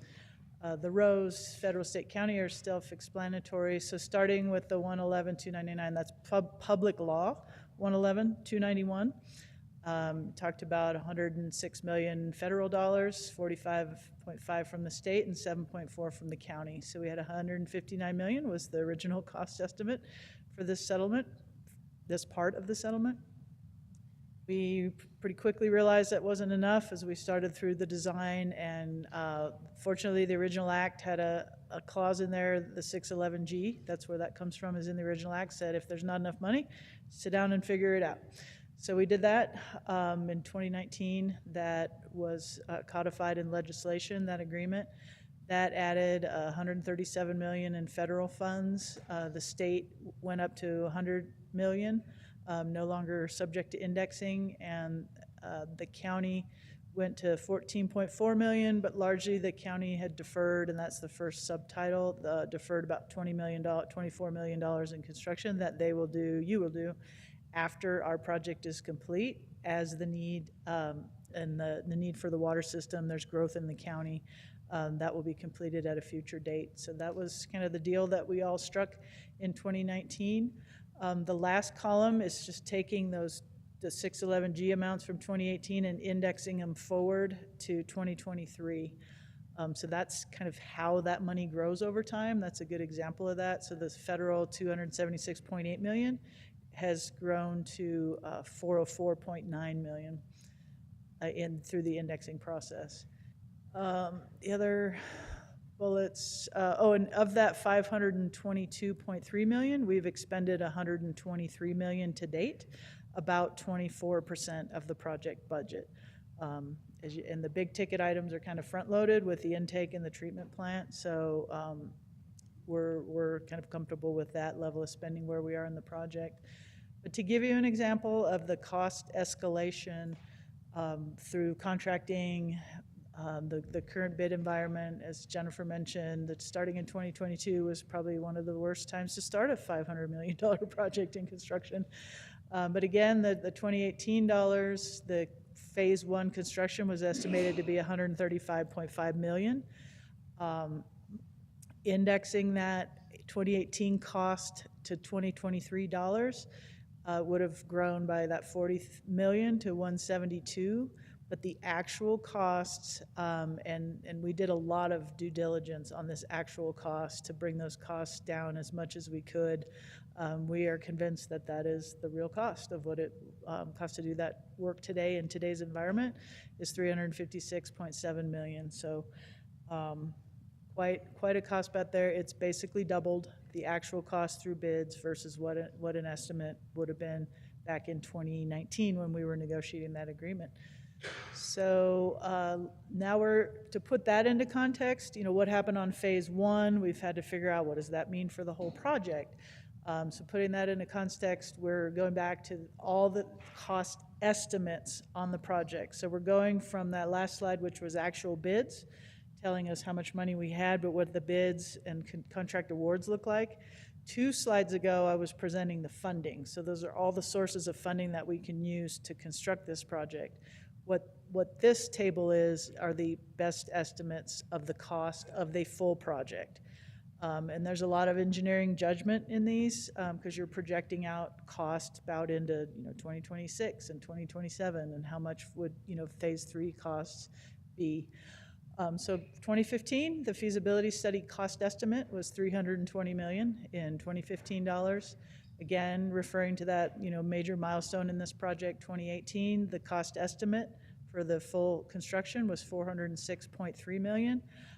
If anybody's going to go back and compare this cost estimate to the slide 2 slides before, which is the funding, those numbers are different. And to reconcile that, if you go look at the 611G agreement, the cost estimate and the actual funding were different in the legislation. There was a discrepancy there. So that's just being reflected in this table.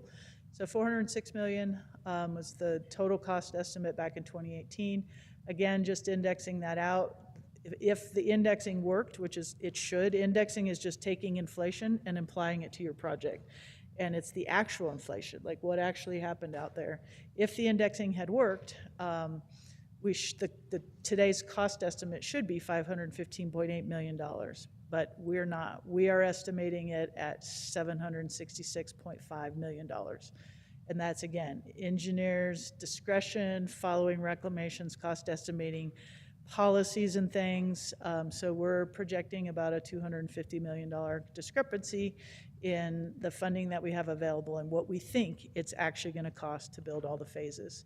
But like I said, this is kind of good timing for a presentation because Reclamation has been struggling with this issue on all of our rural water projects, of which there is one in New Mexico. It's out in eastern New Mexico. There's several up in Montana. We're kind of struggling with that same thing. Hey, Congress told us to build these 6 rural water projects. We don't have enough money to do. What are we going to do about it? So we've convened a team. They're working through a process to resolve the rural water projects. That team is then going to tackle the Indian Water Rights Settlements project, but we've let my leadership know we can't wait for a team to solve it. Amit needs to get a resolution soon. As Jennifer presented, there's a lot of contracts that are going to be hitting the street. We need a resolution on this project sooner rather than that. So our regional director has given us permission to work on a proposal that will go up to our commissioner to rework the indexing and come up with an index for our on-the-ground. Little bit of explanation. The way the indexing works, it's done out of our Denver Technical Service Center, and they do indexing for the whole western United States. They don't have a treatment plant index. They have a pipeline index, and they have a pumping plant index, but they don't actually have a treatment plant index. So we've been using the pipe and pumping plant to index our dollars here, and it's not keeping up. And so that's one of the things we'll do is we'll create an index for a treatment plant. and localize that to the Santa Fe area. So that we have permission to start working on that process, and we're optimistic that that will result in a substantially increase in the allowable funding without having to go back to Congress and seek a ceiling raise, which was not easy for the partners to do. So we're going to start that process. It will be internal to Reclamation. We'll get an economist on board and start working through that. So very good news for us. It might take a little while before we have anything to share along those lines, but again, we're optimistic that that'll give us a good path forward. That's all I had on the funding. The next item on the list was the operating agreement. From Reclamation's perspective, we were asked to construct this water treatment plant on behalf of the Pueblos in the county, and we are told to give that to you all. Once we're done, we will convey the water treatment plant to you. We have about $5 million. We'll operate and maintain it while it's in construction, but once we've expended that $5 million of operation, maintain it, the treatment plant will belong to you all, and that's when this operating agreement will be invoked. We're involved in some of those meetings. We're a source of information. Our contractor's a source of information for the operating agreement that's being developed between the Pueblos and the county. So that's what we have to say about that. I promised some kind of late easements. What was the plan? What's actually happening? So through the act language in here, just to make it easier for you all to see, that the county will procure all the easements and convey them to the United States. To the extent there's a cost for the county, that will be applied to your cost share. So that's how the county easements work. Your folks are currently working on the phase 1 and 2 easements. We've been working completely on San Ildefonso Pueblo land so far, so for phase 1, but as we award the contract for phase 2, we will be utilizing the easements that are procured by the county.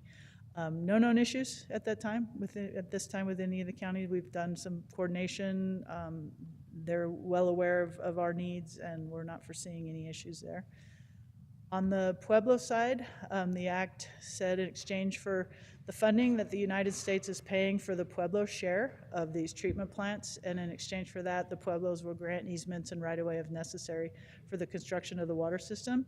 So what we've done along those lines is negotiated construction agreements with each Pueblo. We've completed 3 of them: San Ildefonso, Pojoaque, Nambe. We have completed construction agreements with all those Pueblos. We're working on Tesuque, a construction agreement. We're currently negotiating with Pojoaque a modification of that construction agreement because some things have changed.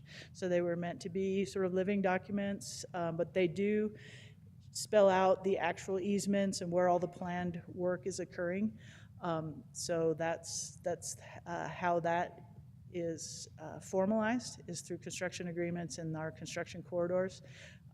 We have the need on the 502 for the permanent power line. We need to widen a current corridor that we have in the San Ildefonso construction agreement, and we've been working with them to reach an agreement, and we're working to complete that agreement as soon as possible. We're going to be at a tribal council meeting next month to present on that.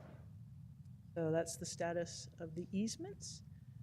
Broadband infrastructure, I can hit this. Jennifer's a lot more familiar with it. We've had several meetings with the county on this.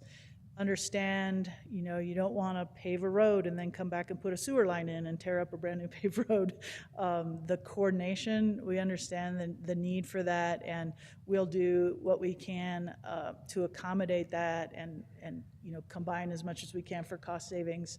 We also, as I sort of spelled out, Reclamation's role in this project is we were asked to construct it on behalf of the 4 Pueblos in the county, get you a functioning water system, and we will convey that. So we are very much bound by all the parties. And one party can't come to Reclamation and say, hey, while you're at it, could you do this for us? We'll bring that to the other parties and say, hey, this Pojoaque is a good example of that. So we've been directed. That might be too strong, but when this has come up in meetings, the Pueblos have said, this is great, let's do it, as long as it's not going to add cost or affect the schedule of the project. So that's our approach to date on the, and why we sent the letter is great. Let's do it. If CDM, they're out there, they have roads torn up, and we could throw a fiber optic line in there while we're at it, we're all for it. But we need to make sure it's not adding cost or delaying the schedule. So that's the gist of the broadband. And then just broadly, we kind of brainstorm what else are some of the other issues, what's going on, and it's obviously the cost escalation and indexing has really gotten our attention. We've spent a lot of time working on that and are glad we have approval to move forward with developing our own on-the-ground solution for this project. It's not getting caught up in a larger reclamation process. Like I mentioned, we will be presenting at the next tribal council to make sure we're not having any easements holding up any of the work. Kind of breaking news, as CDM is ramping up, Jennifer referred to, we're having a lot more meetings as they're ramping up, going to full-scale construction. They may be working at multiple sites at one time instead of focusing at the treatment plant or at the intake. So they're looking at some traffic control plans and potentially looking to work longer days. Close some roads and For a few months. yeah. Apologies. The main one that they had brought to my attention and I had forwarded on to the county was El Rancho Road. They want to temporarily close that road for a period of, I believe, either 60 to 90 days. And then below it, we have expanding CDM's hours, looking at ways to mitigate that, to lessen the amount of time to have that road closed, asking CDM if it's possible to expand the hours in order to get that work done in that area quicker. That concludes our presentation. Thank you very much, and extra thanks to Daniel for getting the slides to work under pressure. Questions from the board? Commissioner Hanson? Thank you, Jennifer and Jennifer, for the presentation. So, it's not a good time in the federal government for us to go get any more money. So I'm glad that you've figured out some mechanisms to work on that, but I was in DC in February. I did meet with Senator Ben Ray Lujan, and he's still not happy. He still thinks that Commissioner Mickelson expended money that he didn't need to expend early on, and he wants a full accounting. And I mean, he's said this to me numerous times. I'm sure he said it to the county manager. He might have said it to Commissioner Green, but he is quite, concerned about this. I'm bringing this up because I feel like I have myself and Commissioner Hamilton have the longest history here with this whole process. We worked with Commissioner Mickelson when he was at the Bureau of Reclamation. I know that he wanted to see this project finished. I think he tried to work very hard, but at the same time, we felt that there was and I agree with Senator Lujan, there was a lot of money expended up in Denver early on that needs to be accounted for. And so Senator Lujan that is definitely one of his concerns. As far as the operation agreement, who are you working with on the county? Are you working with our county manager, or who are you working with? Are you writing the operation agreement? What's the process? There's been a fair amount of turnover, unfortunately, in the county utilities department. So we've had two different folks we've worked with, and I don't know if there's a new person or not yet. Yes. The county manager has joined the fund. Yes, thank you, Mr. Chair, Commissioner Hanson. And my understanding is there's been a significant amount of headway made relative to the operating agreement. And the estimate is that, within the next 2 months, the parties should be reaching agreement. And I will be personally working to help facilitate moving that to the finish line and for consideration by the board, as well as the governing bodies of the other partners. Yeah, I really hope that you can finish that before Commissioner Hamilton and I leave, since we have the most knowledge and history of this project. I'm wondering about, in the agreement for the electricity to move all this water and everything, are you including solar panels? Are you using the latest technology to, for the pumps and for everything? What kind of energy are you relying on? The current design doesn't call for solar panels. However, we've asked the electricians to make adjustments to their design to allow for that to be added in the future. So that's something that we are anticipating, but it's not in the engineered design. Okay, and then what about a wastewater plant? Are you at all working with San Ildefonso on a wastewater plant? We just requested some additional information as to what the status is for the wastewater treatment plant. That it was the plan for the waste to go into the sewer there at the new plant. So trying to get an update on that. And in the meantime, if there is a substantial amount of time before the wastewater treatment plant is online and accepting waste, to try and find out if there is an intermediate plan to mitigate all of the residual waste from the plant. I'm concerned. Okay, so it's a big cost. It's another additional cost that will be taken in, that needs to be taken into account.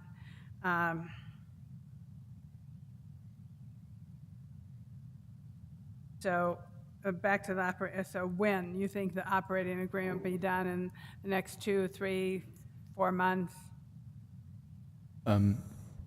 Mr. Chair, Commissioner Hanson, yes, that is county staff's estimate. As Jennifer's mentioned, BOR, they're not the lead oar on that and don't really have an active role to play. That's as between Santa Fe County and our Pueblo partners. Okay.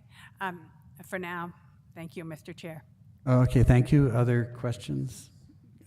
Commissioner Green and then Commissioner Hamilton.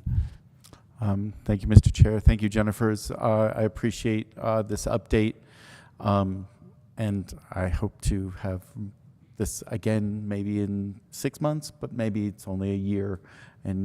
But I really appreciate that you came here to give this. It's a nice presentation. I think it answered many of the questions that I had put forward in my request here, but nonetheless, I still have a few more and maybe some specifics in there. So just to reiterate, currently you're discussing about a $250 million shortfall. Is that correct?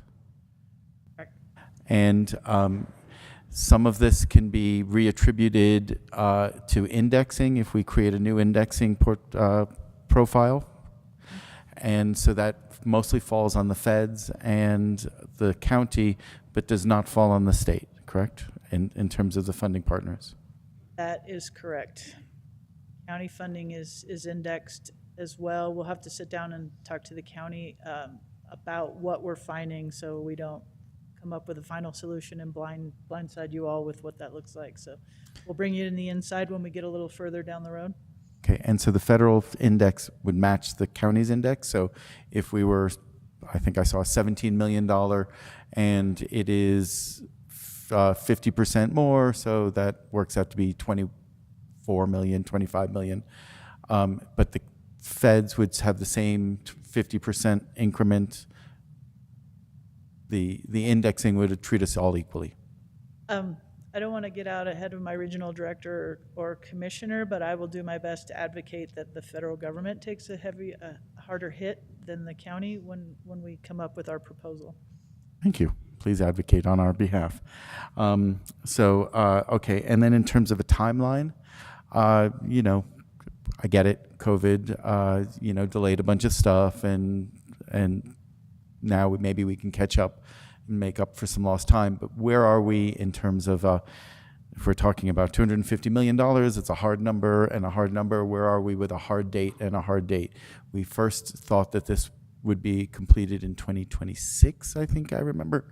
Where do we think that this, all three phases, running water in the first homes and businesses by 2028? So we're 2 years behind.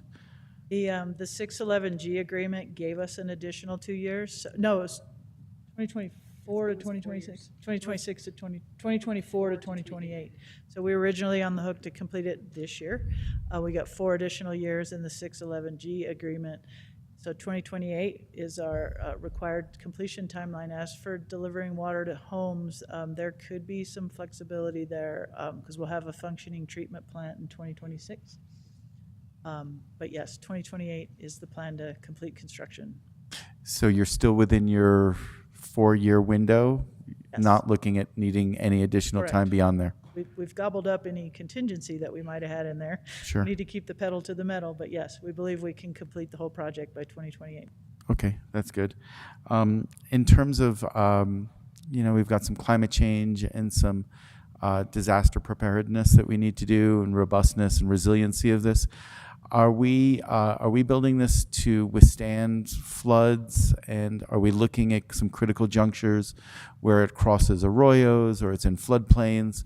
I've had constituents call in concern about the ability to withstand climate change, floods, mostly floods.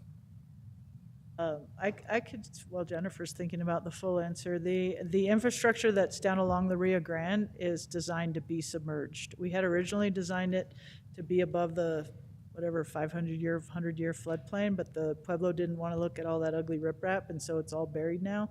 And so it's designed to be operated after being inundated with floods. The treatment plant, I'm assuming, has a big enough cushion away from flooding on Rio Pewaukee or... Commissioner, the mechanical electrical building, the one that is the closest to the river, everything in that area was designed to the required flood elevations put forth by FEMA, and so it was designed to the 100-year flood. Although, like Jennifer had just commented, the collector wells that will have electronics in them, and then also the pumps, they are designed to be completely submerged and to continue to work. And do we think that a 100-year flood is the right standard to be dealing with this, or is it a 500-year? It seems like 100-year floods seem to happen a lot more often than obviously 100 years, and even 500-year floods seem to be something that we should be preparing for. Is there other resiliency and robustness that we can design into this to make sure that one flood doesn't decimate this project? It's a good question to be asking. What I'm reflecting on is we're constructing the project from the lowest elevation to the highest elevation, and it's, as you saw, we've poured the foundation for the treatment plant. So we're not able to adjust that. Pretty much as we go along, everything goes uphill from there. So if we were concerned about this and we'd started there might be room to adjust. So I think there's minimal room to adjust to think about. But I would also sort of invoke that same philosophy of our project is we could, I mean, I'm just guessing, we went to all the parties and said, hey, we want to build more resiliency here. If we're going to spend more money on this, that means something else may not get built, and it's probably not going to get a lot of support from the Pueblos, would be my guess. So it's a good thing you're planting a seed with us to think about that, especially with the arroyos. You know, the pipeline's buried 5 feet, so I don't imagine there's 5 feet of erosion that would be predicted in an arroyo. But just kind of given the practicality, we started at the river and we're working our way up in elevations? You know, I mean, we can make things a little bit more robust, you know, with to prepare for that. But one of those other indexes, right? We talk about indexing for money and inflation.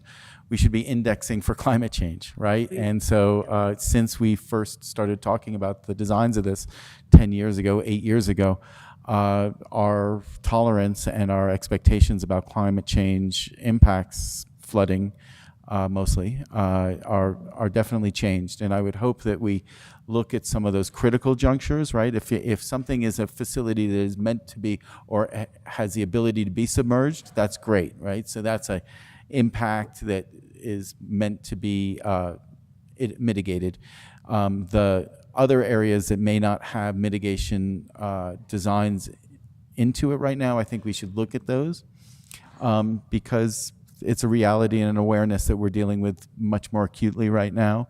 I think probably since we started this conversation, FEMA maps have changed, right? So FEMA has already started to adjust these things for, you know, the 100-year flood maps have changed, 500-year map floods have changed. Maybe we need to look at, you know, was the original design not in a 100-year flood, but that map has changed now, and so those risks have gone up. And I would hope that even if the designs don't come into that, a sort of a risk analysis could be prepared to look at this before it gets too late. And some of those risks might be burying something just a little deeper, or moving it in a little way, or having some riprap or gabions protecting and shielding some of these pipelines at these critical junctures. Because from my understanding, this is not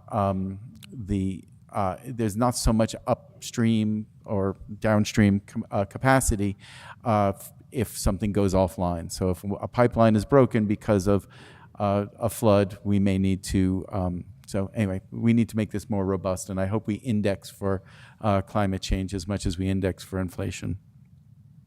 Mr. Green, are we ready to move on to the? Yeah, so I appreciate the broadband thing as well. You've heard me at a few of these meetings advocate for that. If there's anything we can do to facilitate that, and if that's be very specific, the request has come back to us to make sure that we pay for that and we do that. I think we've made it clear that we're willing to look at that and figure out the design and the engineering for that. Many of the Pueblo partners have already gotten federal money to do their broadband project. This is the perfect time to do that. We are looking at some broadband projects in the same area, but we do not want to come back afterwards and have to redig this thing up. And so please come to us with the ask from CDM to say, this is what it is to design it and engineer it. Okay, this is what it would take with them to coordinate this so we can bury it alongside of it.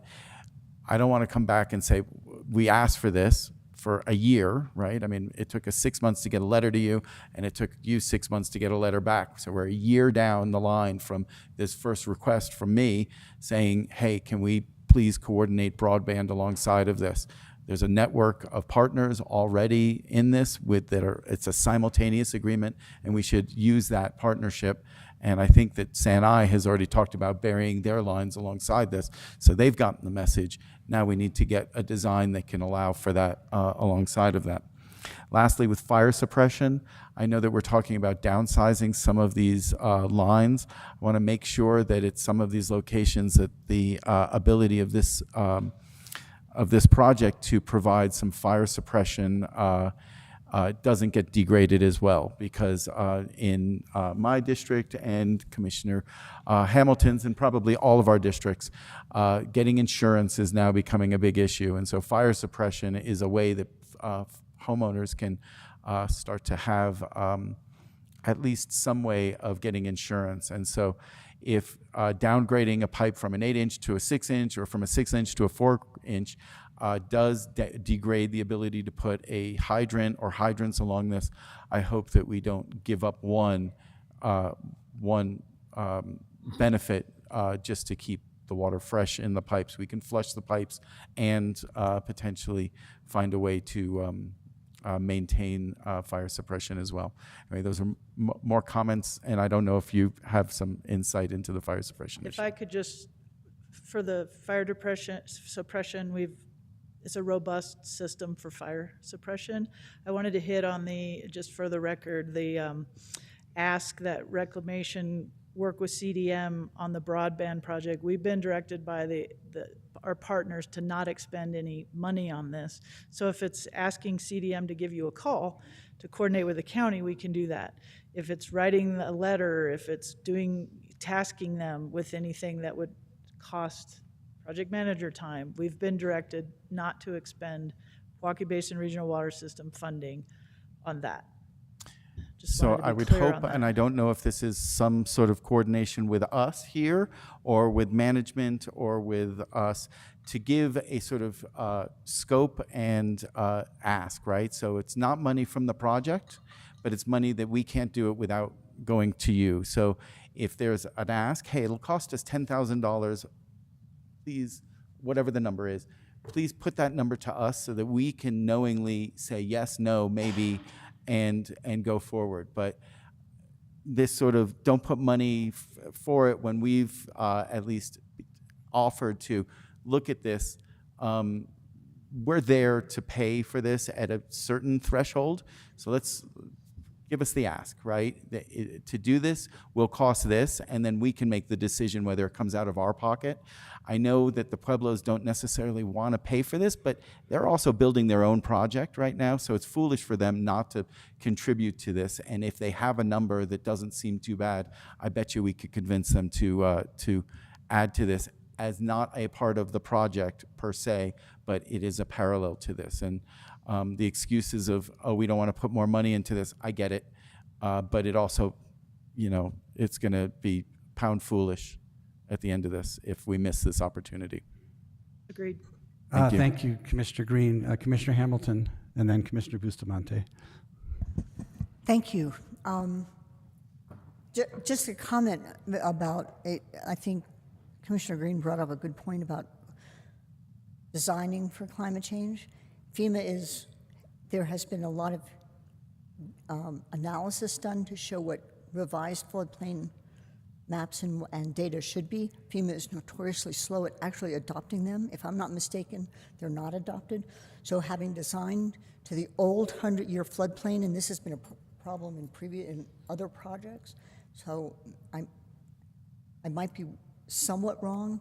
They may have adopted it in some areas, but I think the highest chance, the majority chance is that those are old floodplain numbers and 100-year storm definitions and that sort of thing, in which case there's a big risk. So I think it's kind of a serious thing. If there's any way to think about it, we can build the whole thing and then just know we have a way bigger risk, and somebody in the future is going to go, why didn't we think about this? So we seem to, I understand we're funding limited, we're funding challenged now anyway without considering that, but it's still it's an undeniable risk that we're going to be facing. Mm-hmm. So with regard to funding, the $250 million, that's from that 771, was it, million, which you said you felt pretty comfortable with as an estimate for the remaining construction. But those were presented in 2023 dollars, and it's 2024, and the construction's going out to 2028. And so I'm assuming that 771 million hasn't been indexed for the future. So we might be struggling to find funding sources to meet that gap, but that gap's underestimated. Am I correct? She index.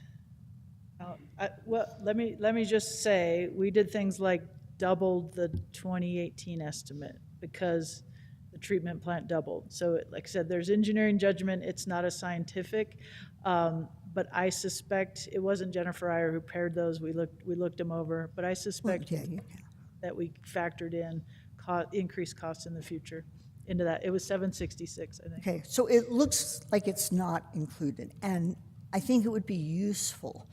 I mean, I didn't expect you guys did the actual calculations. One person can't do everything, but I think it would be really useful to have whoever did it lay it out, because best professional judgment's absolutely necessary. But laying it out lets everybody look at it and give their 3.5 cents with inflation on what it should, on whether it passes the laugh test. And I think we're going to struggle enough trying to look for funding to cover, $250 million and indexing with the feds and blah, blah, blah, blah, blah, at a really bad time to say, yeah, you gave us the 250, but we really need another 100 million, teehee. And so if they could lay it out, and maybe you could present it to county staff and stuff, not necessarily at another BCC meeting, but supply that information so that could become part of, we could have a more informed evaluation and participate in trying to find this funding. That would be my suggestion or my request. Mr. Hamilton, I just wanted to mention that, we are presenting the 2023 numbers. However, the indexing numbers, they lag a year, so that is the most recent information that we have for the indexing. We have started to look at indexing out until the end of the project. However, because those are estimated numbers, at this point, didn't feel comfortable releasing that to everybody. I get it. I mean, I get what you're doing is technically acceptable, but it's not going to be adequate for looking for funding now. You've got to take the best guess for, when the original budget was best guess, and it probably wasn't evaluated in practical terms, like realistically this is going to be phased and, the things are going to be increased by.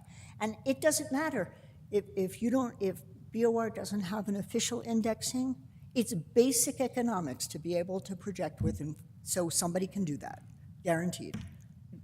Commissioner Hamilton, I'll just add that we keep indexing, so it's not a one-shot thing like it was on the 611G. So whatever we haven't expended this year gets indexed. When we create a new index or something that better reflects what's happening on the ground here, we'll keep applying that year after year for all the unspent money. So it's not a one-time shot of funding like last time.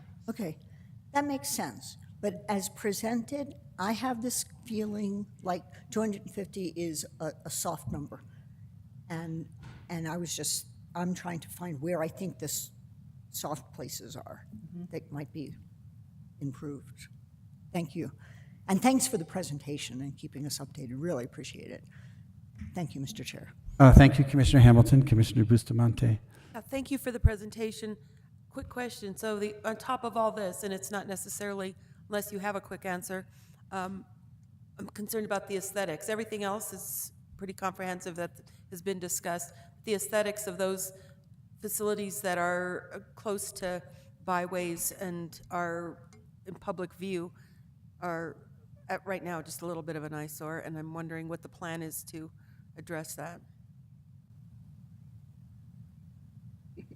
So within the design, we've met with the Pueblos and then the county going over this. When we were in 611G, we had a cost savings exercise that we needed to do in order to bring that number down to whatever we could, as far down as possible. That being said, during that process, it was determined that on each, like on the Pueblos property, they would be the ones that would agree or sign off on the color scheme and the type of fencing, the type of landscape that was included in the cost estimate or the engineering design. So once we get to areas that are within the county, the same thing would happen. We would come to the county and say, we have this pump station here. If we have a choice of bricks, what is your choice of bricks to use? And so on.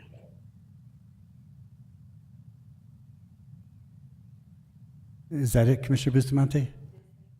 Okay, thank you. And thank you very much for the presentation. All my questions were answered throughout the discussion. And I think I knew the least going into this, and now I know a lot more. Wonderful. Thank you for the opportunity. Thank you.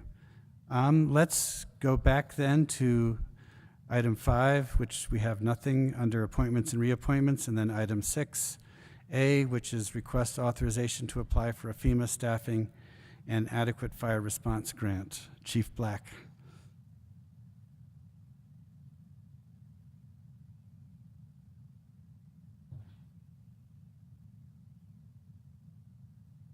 Good afternoon, Mr. Chair, Commissioners.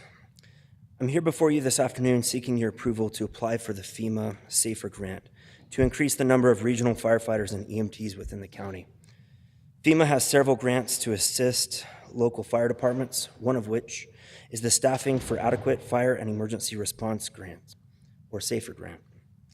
This grant provides funding for salaries and benefits for 3 years to fund new positions. This allows for local governments to receive immediate funding to meet the immediate needs and give them the time to prepare for the increased cost of maintaining those salaries and benefits for the long term.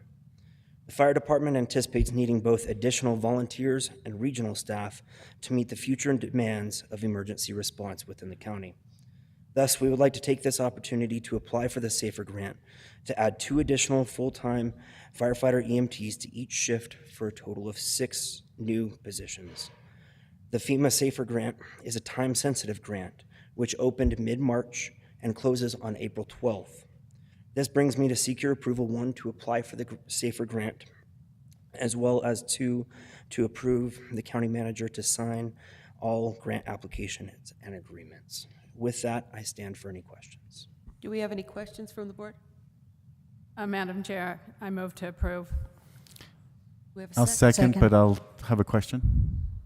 Okay. The Commissioner discussion. Reeves? Thank you, Madam Chair or Madam Vice Chair.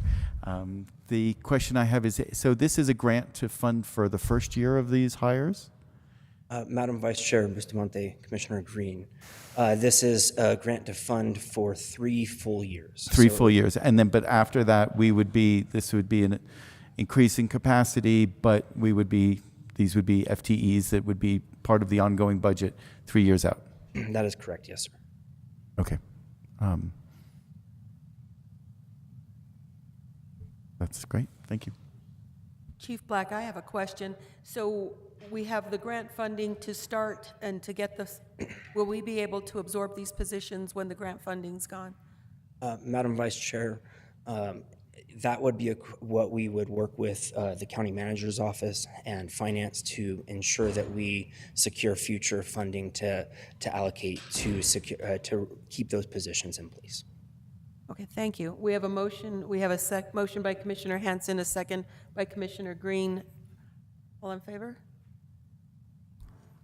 We have our chair back if he wants to conduct. So I guess we can say all in favor, say aye. All in favor? Aye. Aye. Aye.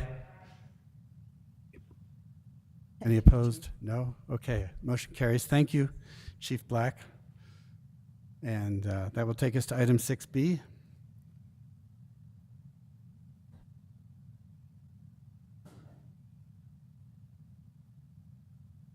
So a Bureau of Justice grant.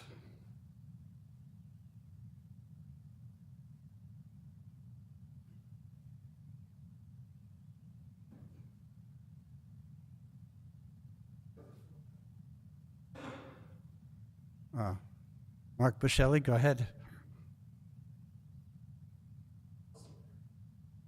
Turn on the mic. Palo Solari Alternative Sites, love it.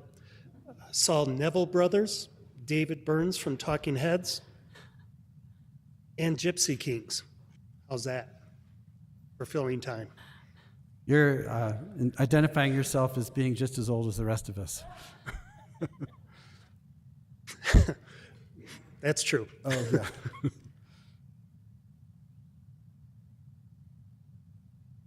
Are we waiting for your presentation? We're waiting for the PowerPoint. But I can fill in a little bit. My name is Mark Buscelli. I'm the Behavioral Health Manager at the Santa Fe County Adult Detention Facility. Ooh, cool. I'm in my 6th year there at the facility. I was going to do this presentation with our psychiatric prescriber, but she did have a psychiatric emergency, so she is covering that, and our warden is out today. So hopefully we'll be able to do this.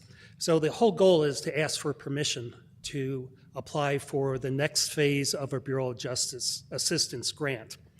I'll come back to that, and hopefully I'll go through this. So we're here to fill you in on our plans of an implementation of withdrawal management, induction, and continuation of care system. So our current state here at the Santa Fe County Detention Facility, we have evidence-based practices going on. We have biweekly 12-step groups going on, both for regular inmates as well as for our matrix graduates. In other words, we are trying to introduce them to the idea that when you get released back into our community to become a tax-paying citizen, we need you to follow up, hopefully in these 12-steps groups. We just thought it's a good practice to teach them how to participate while they're in jail.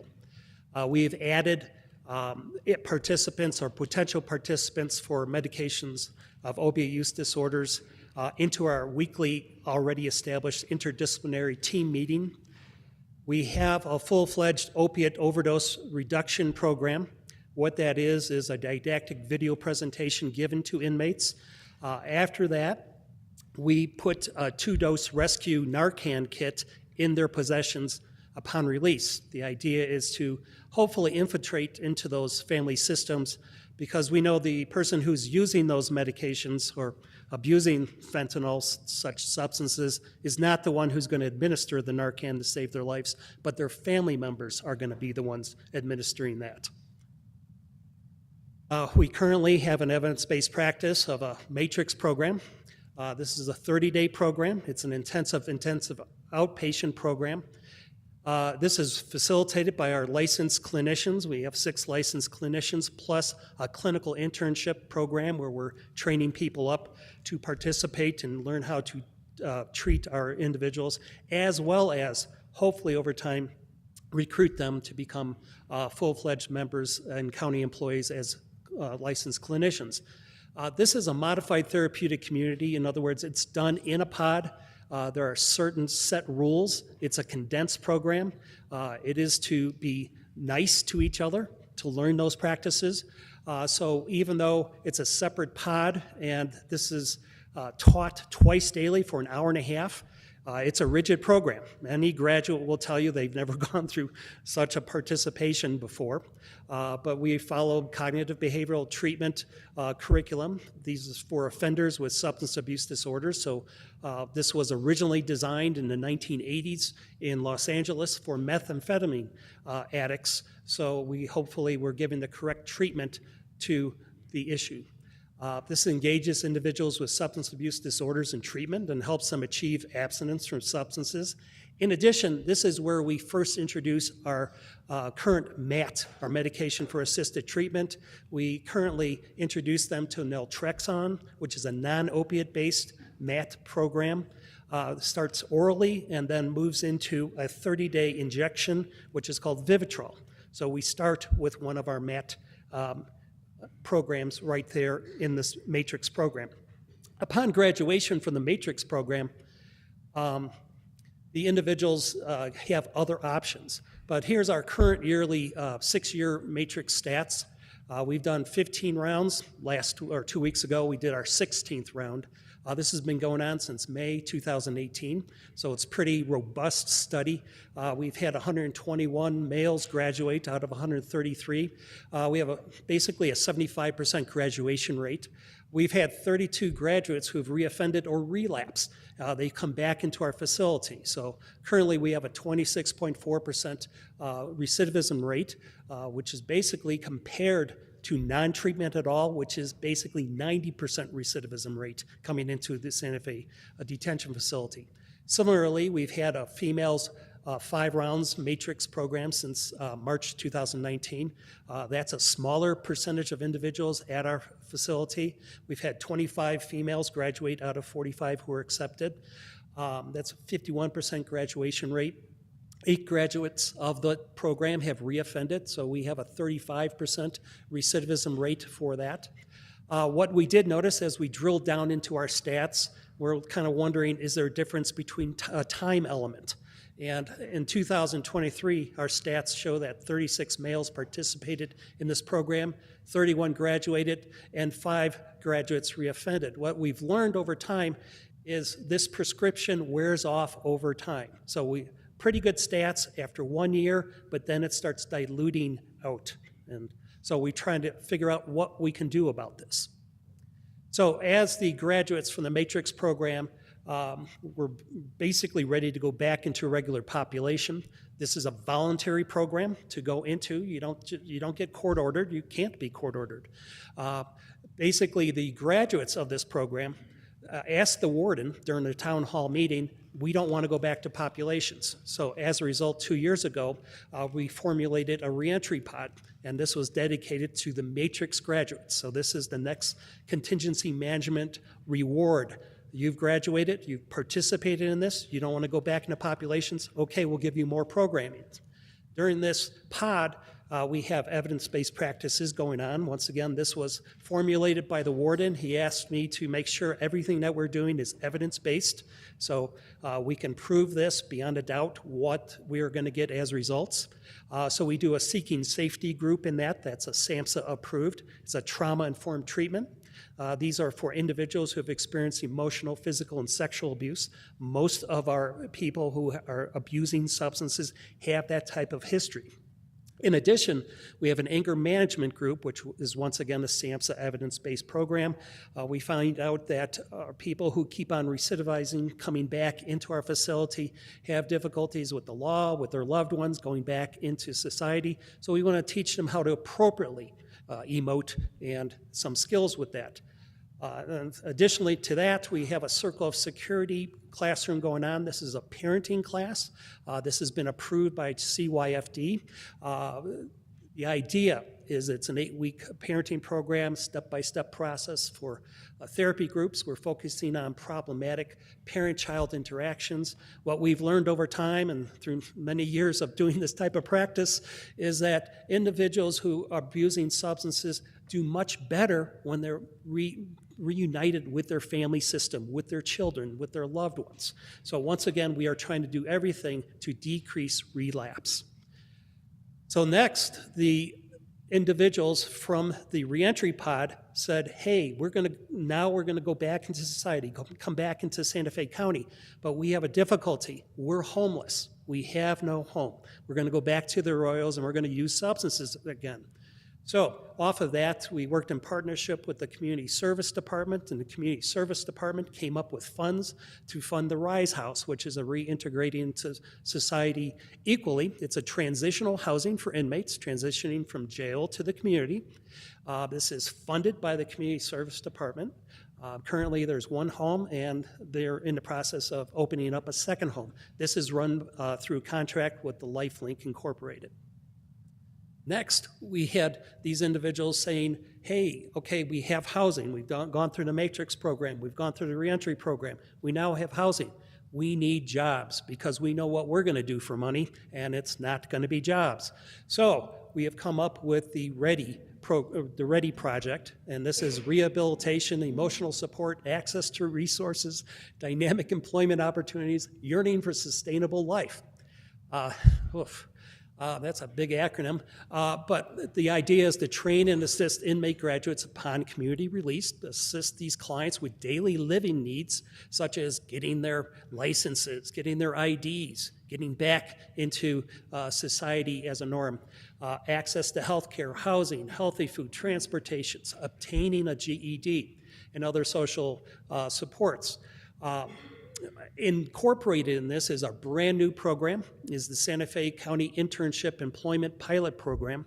The contractor has been awarded. It is Innovate and Educate. This comes under the auspices with Chef Rios, who's opening a restaurant here in Santa Fe. I don't know if you know Chef Rios at all. He's built, he is gone against Bobby Flay, and 2 times he has beat Bobby Flay. So he himself was someone who was incarcerated, so he has an investment in individuals coming up from incarceral settings. The Matrix graduates will be given internship opportunities at Santa Fe County in conjunction with intensive case management through the RISE and other programs, and assistance in enrolling in GEDs. The idea is we want to invest in these individuals and actually place them in county positions, those hard-to-fill county positions. If you become a sous chef, you learn how to do this. What is Santa Fe? It's a tourist location, plenty of restaurants, you learn how to cook, and then we start thinking about our senior citizen settings, centers that have difficulties manning staff as being cooks. We would have a ready supply of individuals, and once again, they become tax-paying citizens, and if you're working, you're not using substances as much as before. So what we noticed during this whole process is there's gaps in MAT services. Outpatient medication-assisted treatment community programs have gaps, such as the stigma of treating our inmates, our felons. Just coming out of the Santa Fe County Detention Facility, everyone assumes these are violent felons. That's not true. Most of the time, it's petty misdemeanors. It's, difficulty with a DWI. It is normal life occurrences. But that stigma does cause doubt amongst providers in the community. In addition, we have inconsistent follow-through by released clients with community referrals. Our inmates, even our graduates of the Matrix program, are not good at following up. If they were, they would never have been in the Matrix program. So we're taking that into consideration. There's also challenges of community agencies recruiting and retaining licensed professional licensed staff. Thus is we're creating gaps in service throughout Santa Fe County. It's usually termed as workforce development issues, but we've recognized that, and we want to do something about that. So what's room for improvement at the detention facility? Implementation of a medication treatment withdrawal management program. We have a crude one. We want to improve it. We've listened to our inmates, to our patients, to our participants. They want something that's more subtle, more comfortable for them, and so we've actually listened to them. We had a town hall meeting with those individuals, and they gave us feedback. In addition, we are talking about there's a room for improvement with medication-assisted treatment induction program at the facility. We've heard from constituents, including family members of the inmates, that they would like to see something like that. On top of that, we'd like to build a continuum of care post-release from jail. And then additionally, we like to integrate the local courts with the detention facility and community programs. So what's our goals? Expanding MAT, or medication-assisted treatment at the jail, the whole idea is to combat really some of these stats that kind of slap us in the face. 2 out of 3 overdose deaths in 2020 involved an opiate, prescription opiates, heroin, fentanyl.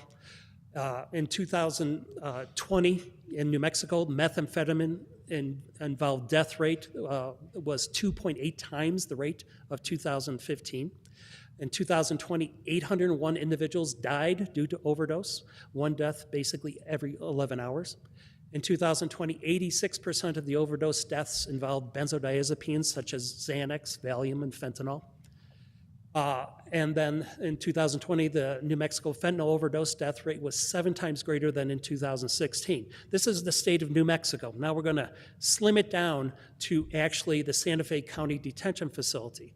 So we set up a program 2 years ago trying to say, let's do our own stats on top of this, see if this is a reflection of the state. So since 2023, we've had 3,200 inmates submit UAs at intake. Of that, 91% of these tested positive for at least 1 substance, and 73% for 2 or more substances. Additionally, 55% tested positive for fentanyl, 51% for amphetamine, and 78% of new intakes coming into our facility right off the streets were positive for combined methamphetamine and fentanyl. Additionally, some of our goals were to allay concerns about diversion. In other words, medications of opiate use disorder being distributed throughout the facility in a non-prescribed fashion, as well as inmates or potential inmates bringing substances into the facility. So we had to work with security. There was fears of this. And then finally is to help stimulate a community continuum of care after release from jail.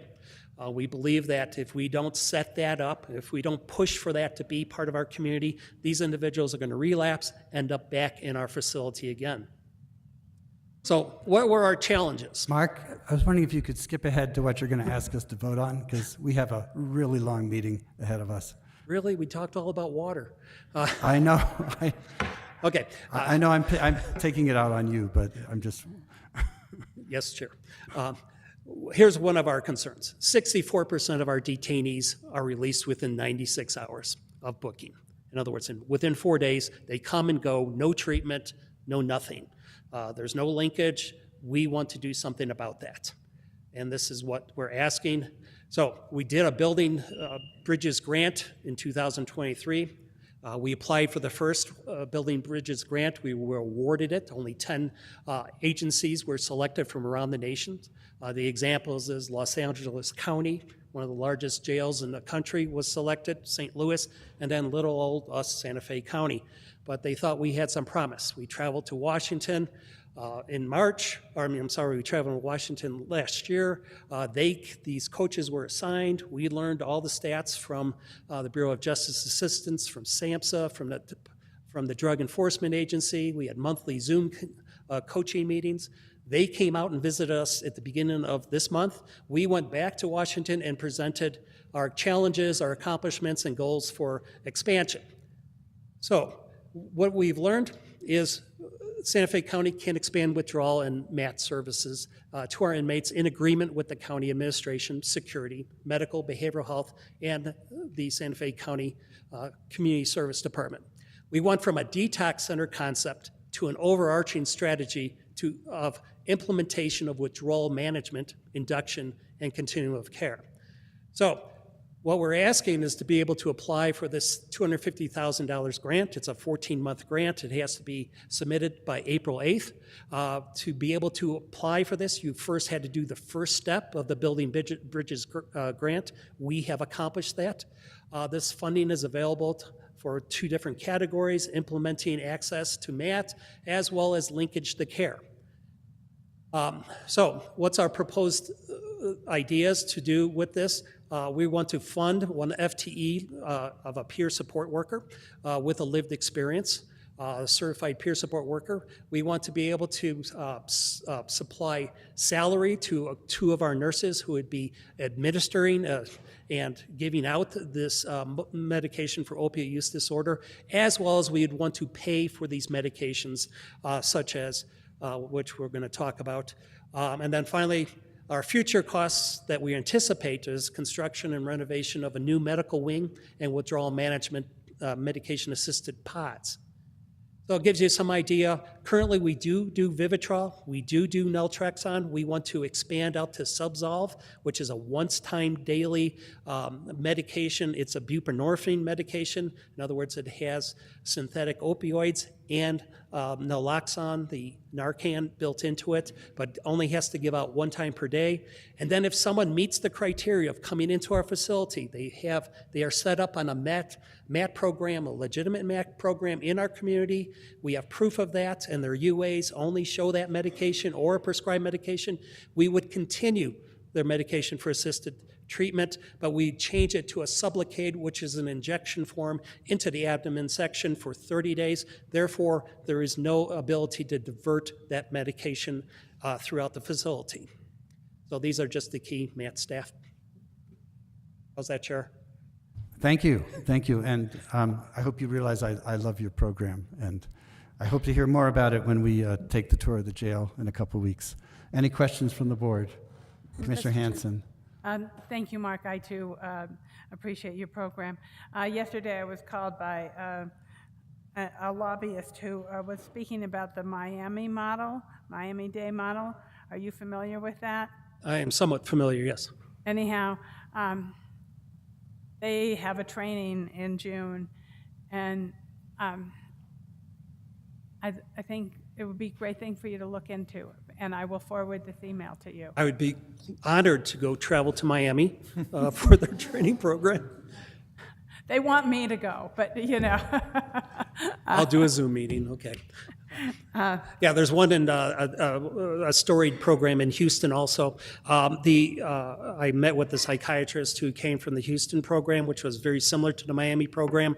They had a disaster going on in Houston. The psychiatrist took over and basically formulated a program very similar to what we are proposing with our Building Bridges program. Yes, so I'll move to approve. And I'll second it, but I want to Under give my discussion. accolades. Okay, and then we have a discussion. Commissioner Bustamante? Hi, thank you for the presentation. Just a clarification, it isn't Chef Rios, it's actually Chef Fernando Ruiz with the Innovate Educate program. That's okay. We also have the Workforce Integration Network, and we're trying to get people supported, and we can actually provide training through that. And I'm saying that that's something to all 7 counties. It's available to Santa Fe County Jail as well. When we talk about gap in services, I understand from those who've made an effort to meet up with folks at the jail, that's an opportunity that hasn't been returned as far as phone calls. So let somebody know to call them back, and that would be, I'll give that to you offline, but that's another opportunity to get people the support they need because workforce is important. I'm very much in support of everything that you're doing over there, and it was such an honor to be at the Matrix graduation. Those $6.4 million, a good chunk of that is supposed to go to people at our county jail. How do we get that connected? Because that'll help them be employed on their way out the door. That should be something that when they get to RISE, they have that support. So sharing that, I'm grateful for the presentation. Thank you. Commissioner Green? Very quickly, I had a great time at the Matrix graduation. It was really inspiring to meet or to get to witness and hear the testimonials from your team, and most importantly from the Matrix graduates. That's, it's a terrible thing that's going out there. It's a scourge, but if we have a plan to actually help people, get out of the cycle, it's pretty amazing. So thank you very much. Fully in support of this, and then keep bringing ideas to us because there's a lot of need out there, and whether it's jobs on the outside or the right sort of community housing for folks. Because while I would agree that in probably many cases, I won't say most, families are a great support system, there are many families that are not the best support system, and so to give released folks options, a fraternity of like-minded people, or to release them to their family, whatever is the best solution for them is what we should be giving them the best opportunities for. Thank you. Thank you, Commissioner. All right, we have a motion from Commissioner Hanson, seconded by Commissioner Green. All in favor? Aye. Aye. Aye. Aye. Any opposed? Okay, we've approved your grant agreement. Thank you. Thank you very much, Mark. That takes us to item 6C, which is approval of a services agreement with Partnership for Community Action.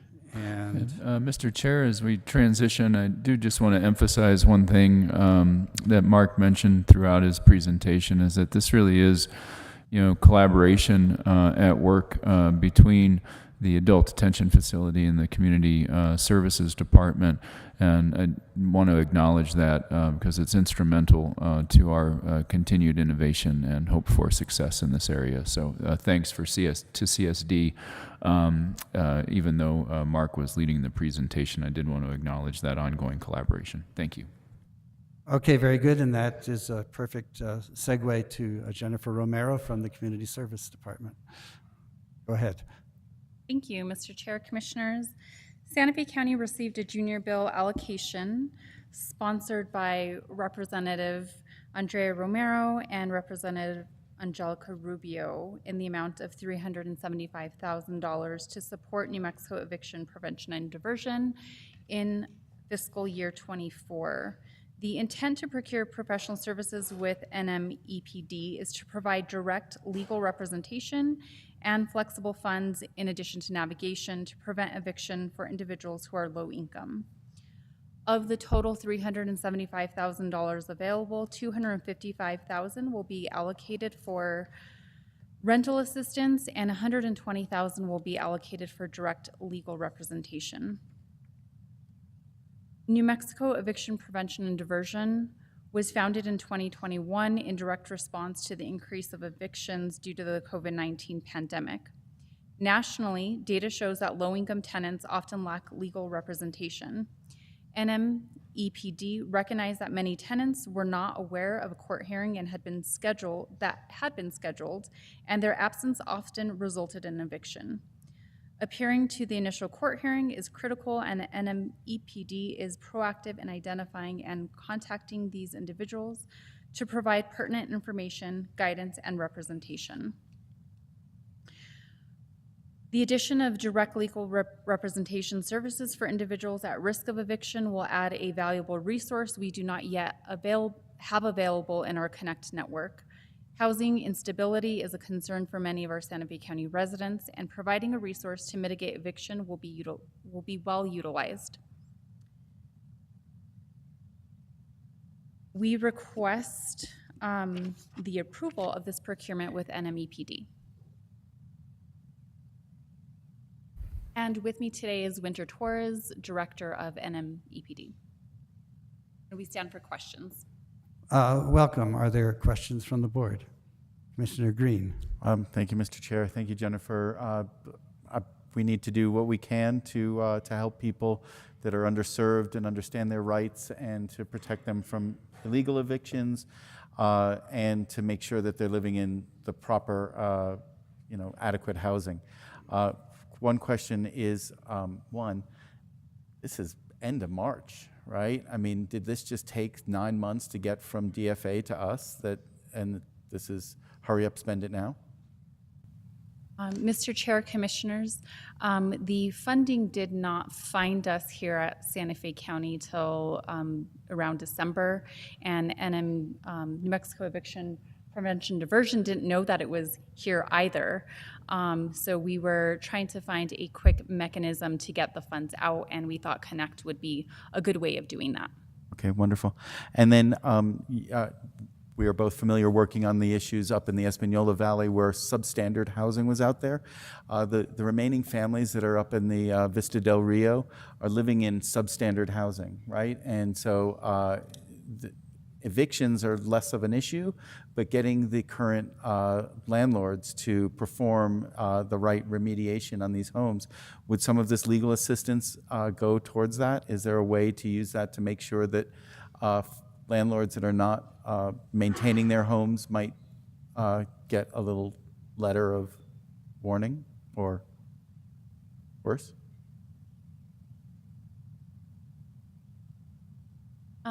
Mr. Chair, Commissioners, the funding specifically is for rental assistance and for legal representation in court. And I will let Ms. Torres talk a little bit more about what that legal representation may entail. But I believe the majority of it is to identify those individuals who are have received a court date and notifying them and making sure they get to their court date and remediate any issues with the landlord at that court date. Mr. Chair, Commissioners, the current contract that we have does not include representation in substandard housing. That's something we would be interested in, but I would have to talk to the two attorneys that I've got contracted to see if they would have bandwidth for that. And then again, as it stands right now, the contract ends at the end of June. And what you're talking about is something large that would be an undertaking. So, it wouldn't be done just by the end of June. So, but we are aware, I personally know, I think there were a couple around Las Vegas and Espanola, and also a couple of public housing complexes that we lost in Gallup as well, statewide. So it's definitely an issue. Well, thank you and good luck. Mr. Chair. Thank you. Commissioner Hanson. I move to approve the service agreement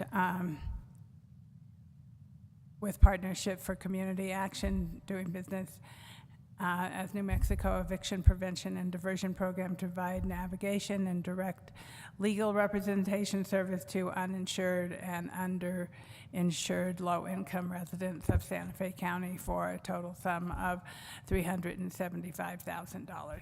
And I'll Second. go ahead. Okay, thank you. We have a motion from Commissioner Hanson, multiple seconds, but I heard Commissioner Bustamante first, so we'll give you the second. All in favor, say aye. Aye. Aye. Aye. Any opposed? Okay, you have your contract approved unanimously. Thank you very much. That brings us to item D, request approval pursuant to ordinance number 2012-5, outside contracts to utilize cooperative education services contract to purchase 4 pumpers and 1 ladder truck. Chief Black, nice to see you again. Good afternoon, Mr. Chair, Commissioners. During FY24, the fire department requested county funds to purchase 2 new fire engines, specifically for the La Cienega and Agua Fria fire districts. To aid in purchasing the apparatus, the department applied for fire protection grants through the New Mexico State Fire Marshal's Office for those 2 districts and were awarded each $300,000 to assist in purchasing replacement engines for those districts.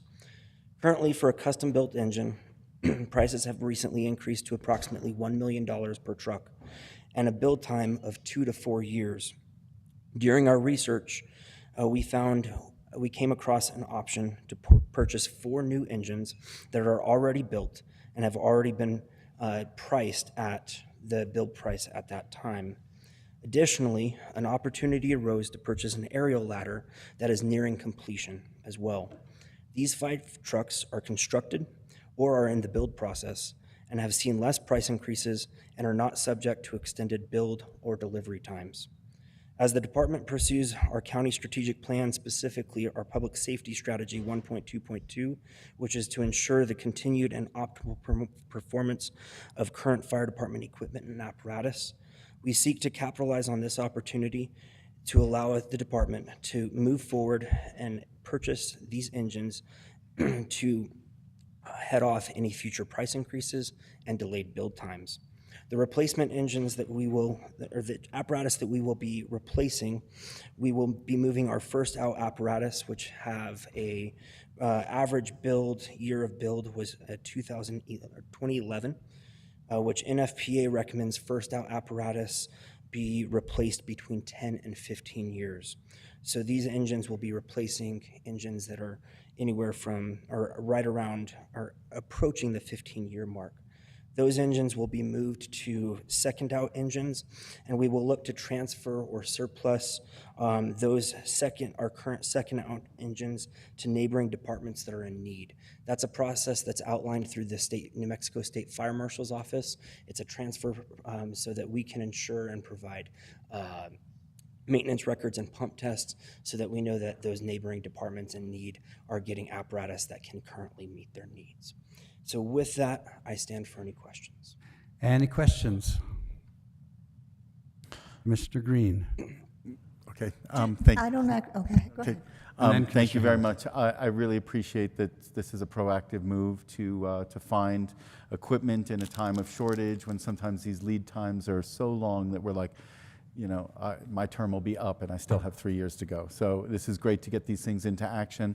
I will move to approve the request approval pursuant to ordinance number 2012-5, section 1, outside contracts to utilize a cooperative educational services contract number 2020-031B-C105, all to purchase 4 pumpers and 1 ladder truck for a total sum of $4,504,838, inclusive of GRT, and 2, to delegate signature authority to the county manager to all necessary agreements, documents, including the purchase orders.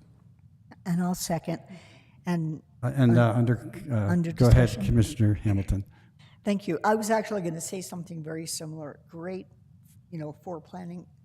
Couldn't jump on opportunities like this if you weren't doing really strong departmental analysis and planning. And I know you guys have that. I know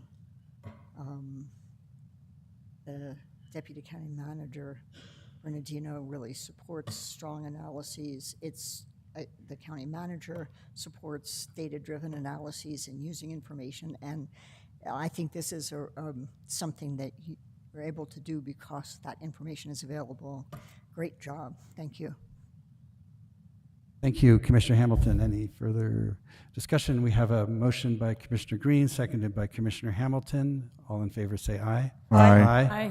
Any opposed? Okay, that's approved. I just want to mention in terms of our evening tonight, I think staff thought we would be done a lot sooner. I'm proposing we take our break at the end of number 7. Does that sound okay to people? That way the staff can get through all the stuff they need to, and then we'll take a break. That sounds fine. Okay, so that takes us to item 6E, and Chief Black and Yvonne. Okay. Mr. Go Chair, ahead. Commissioners, this item is being presented to help fund the previous item that Fire Chief Black presented. We are requesting a budget increase of $2,669,838 to supplement the additional funds that were already set aside for the purchases. The fund that will be used is the Fund 244, which is the Fire Operations Fund. Currently, at the end of 2023, there was $17.5 million that was available for any additional items that the department needed. And with the addition of with the addition of this budget increase and the previous amount of $2 million that was approved by the board in other budget adjustments, we will be looking to use a total of 27.1% of the available fund balance. And with that, we stand for any questions. Are there any questions? Commissioner? No question. I move to approve. Oh, okay. Second. All right, we have a motion from Commissioner Hamilton, seconded by Commissioner Hanson. All in favor say aye. Aye. Any opposed? Not hearing any. You have motion carries unanimously. And we get to move on to item F, Bill Taylor. Mr. Chair, there's a resolution number for that item? Yes. Okay, the resolution number is 2024044. 4-4. Thank you very much. Go ahead, Mr. Taylor. Thank you, Mr. Chair, Commissioners. We're here before you today to request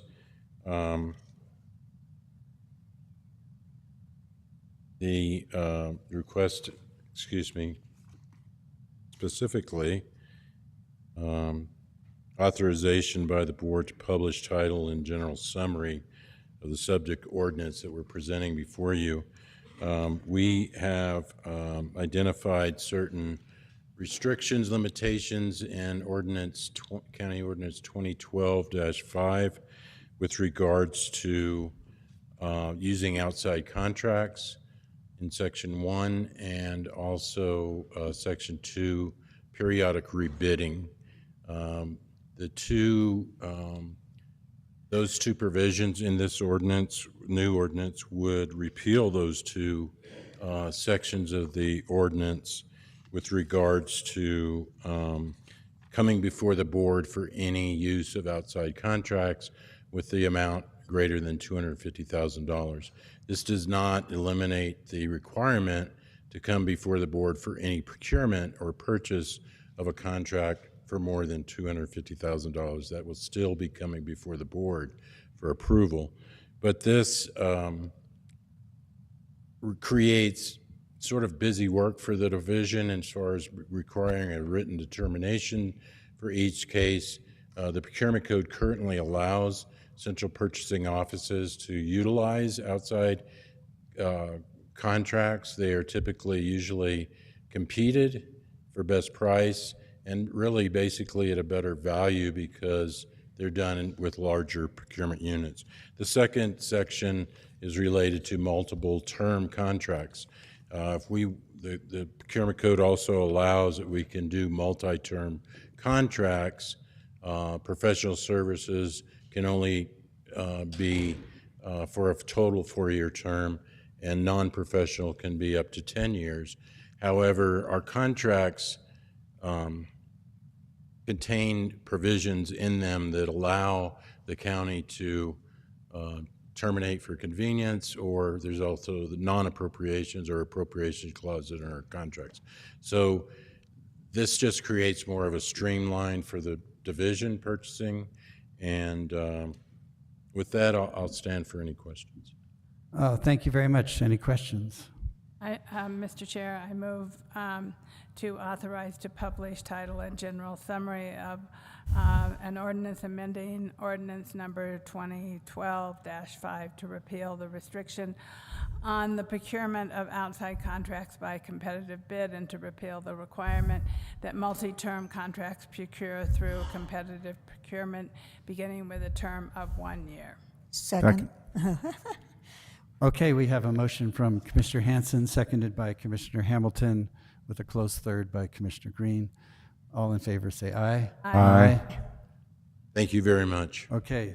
And you might note for the record that she's not here for the vote. Yeah, we'll ask Commissioner Bustamante if when she gets back, if she wants to vote in favor. And what's the ordinance number, Madam Clerk? It's only published.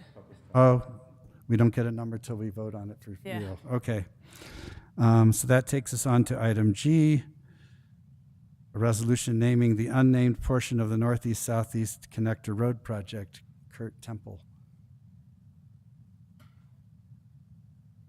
This is the fun part of the evening, I think.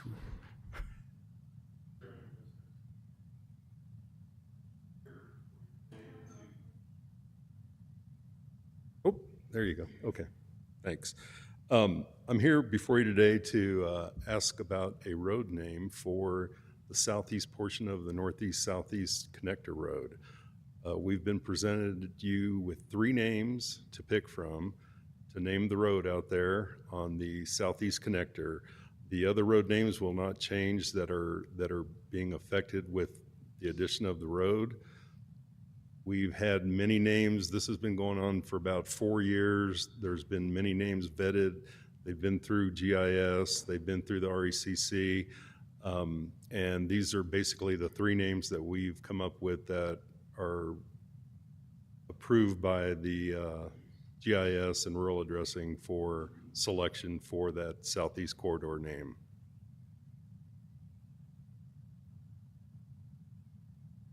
Do you want to read the 3 names for us? Sure. The 3 names are Raptor Road, Falcon Way, and Camino de Rapaz. Thank you. Questions or comments from the board? Yes, Commissioner Hanson? I've thought about this a long time. Thank you, Mr. Chair. I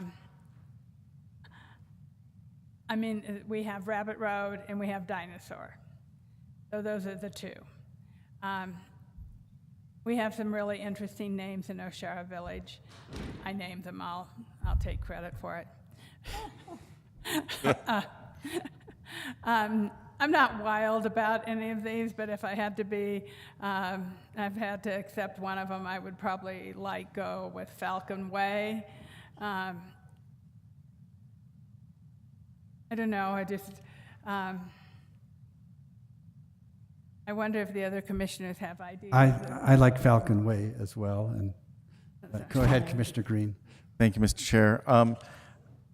I've joked about this, but I'm actually very serious about this. I propose a 4th one, which is the Hanson Way, very specifically in regards to our with regards to our county commissioner who was so instrumental in making the Northeast-Southeast Connector happen, and not calling it Hanson Way, but the Hanson Way as a way to acknowledge that the force of nature that brought this to being actually originated with her. And if it was possible to do this, if she would be willing to accept that, I would put that forward, but that's for all of us to discuss. But the Hanson Way. So I don't know if that's actually available. There are roads that have Hanson in it throughout the county. So I don't know if that's actually, I'm honored and thank you, Commissioner Green. You're welcome. Good afternoon, Chair, Commissioners. Could you please repeat the question? wasn't. I don't know if that road is even available, that So name. I would just require about a 20-minute break to vet through the various databases to see if that is available. But I would say that it may not be. We've already got some Hansons down by West Alameda. But I would just have to Right, check. And there are other, even on the, Yeah. Are there any other suggestions? I personally like Falcon Way as well. I think it's good.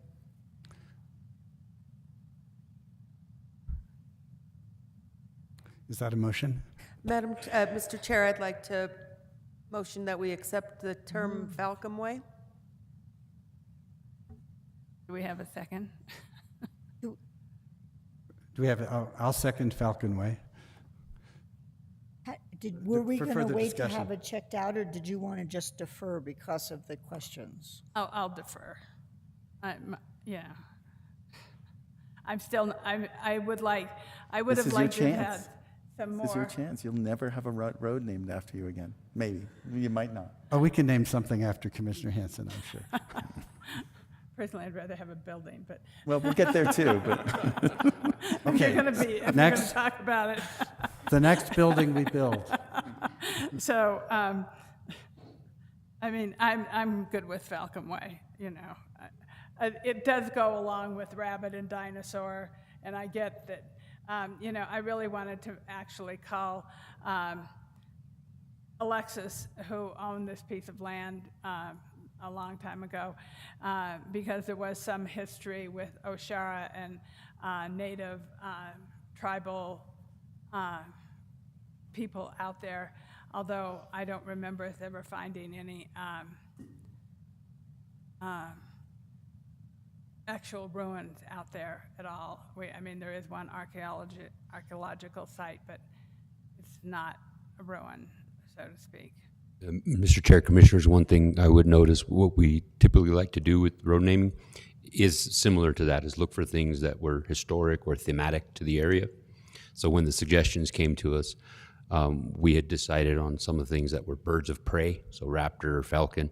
We thought it was similar to things around that area, Dinosaur Trail and Rabbit Road. But if there are some historic suggestions you would like us to vet, we'd be happy to do that as well. We have a motion on the table, and I mean, I am okay with Falcon Way. I think that sounds nice. Yeah, go ahead, Mr. Temple.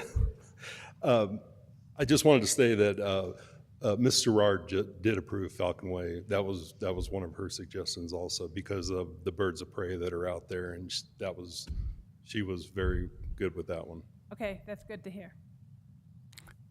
Any further discussion? Okay, so we have a motion by Commissioner Bustamante, seconded by Commissioner Hughes. All in favor say aye. Aye. Any opposed? Okay, it's Falcon Way it is. Thank you. Appreciate it. Thank you. And that takes us to, Mr. Chair, that requires a resolution number. yes, thank you, It is 2024045. 45. Okay, that takes us to item H from the clerk's office. Clerk Clark.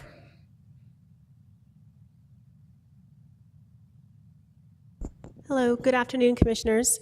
This resolution is going to move our designated polling site from the Edgewood Administrative Building to our fire station down in Edgewood. The town commissioners down in Edgewood let me know that the building would not be available for voting due to some legislative changes, and so we decided instead of trying to negotiate around that, we would simply move the polling site. The training center is very nice. Chief Black, Ignacio Dominguez, Elias Bernardino have all been very helpful in making sure that we could quickly arrange for that and move the site. So this is the resolution designating that change for the primary and the general election. And then we will then go to district court to get that final approval. Okay, thank you, Clerk Clark. Are there questions? Move to approve. Second? Oh, yes. All right, on that one. Okay, we have a motion from Commissioner Hanson, seconded by Commissioner Green. All in favor say aye. Aye. Any opposed? Okay, thank you, clerk. Thank you. That takes us to me asking for a resolution number. Yes, sir. Mr. Chair, that resolution number is 2024046.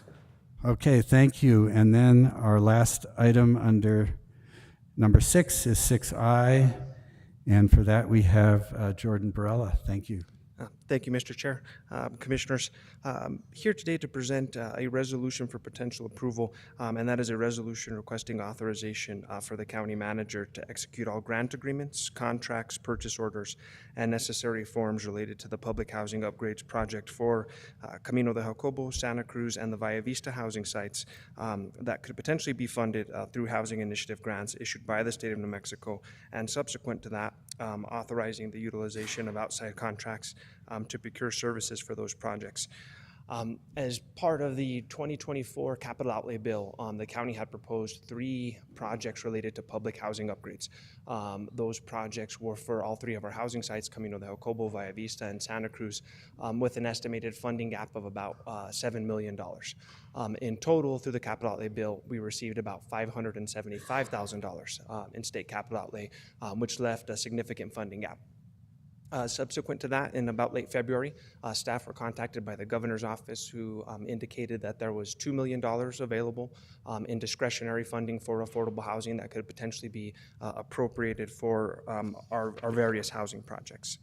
Upon being made aware of that news, we, being community development, had discussions with the county manager's office and the finance division to discuss a potential project implementation plan in light of the restrictive timelines for project execution. So the biggest caveat to that funding is that if it was funded through the current appropriations, all money would need to be expended by June 30th, 2024, so the end of this fiscal year.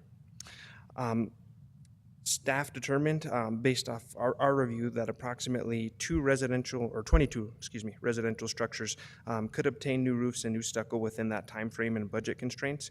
But in order to ensure the feasibility of this project, staff are here before you making these requests to delegate this authority to the county manager, as well as receive approval to use outside contracts, as the feasibility of this project is really dependent on our ability to get through the administrative processes relatively quickly. And with that, I will stand for any questions. Questions from the board? Mr. Chair, Go ahead. I think this is a great opportunity for the county. I know it's a quick turnaround, and I'm hoping that we can manifest it in the quickest amount of time.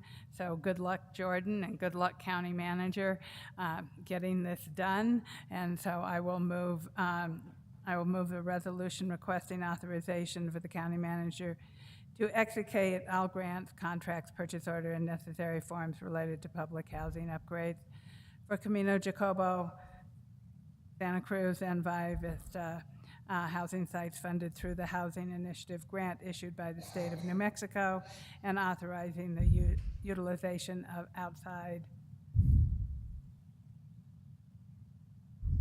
contract to procure services and et cetera.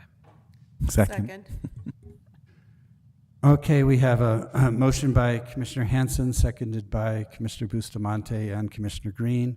All in favor, say aye. Aye. Aye. Any opposed?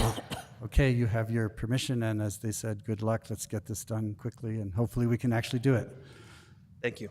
Okay, thank you. That concludes item 6. I noticed that a lot of people have entered the room for our public hearing tonight, and I want to let you know that we are a little behind schedule, not unusual. So we are going to have a couple presentations, then we're going to take a little break and come back. So I think the public hearing would probably not start any sooner than 6 o'clock. Yes, Madam Clerk. Sorry, that item 6I has a resolution number, Yes, let's have the resolution number. and that is 2024047. 047. So people are welcome to stay, but also they're welcome to wander around if you don't want to be seated. And that does take us to number 7, a presentation on Earth Day event 2024. Michael Carr and Nav Kulsa. Go ahead. turn on the mic.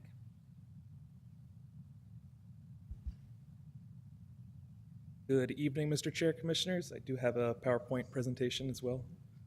Thank you so much.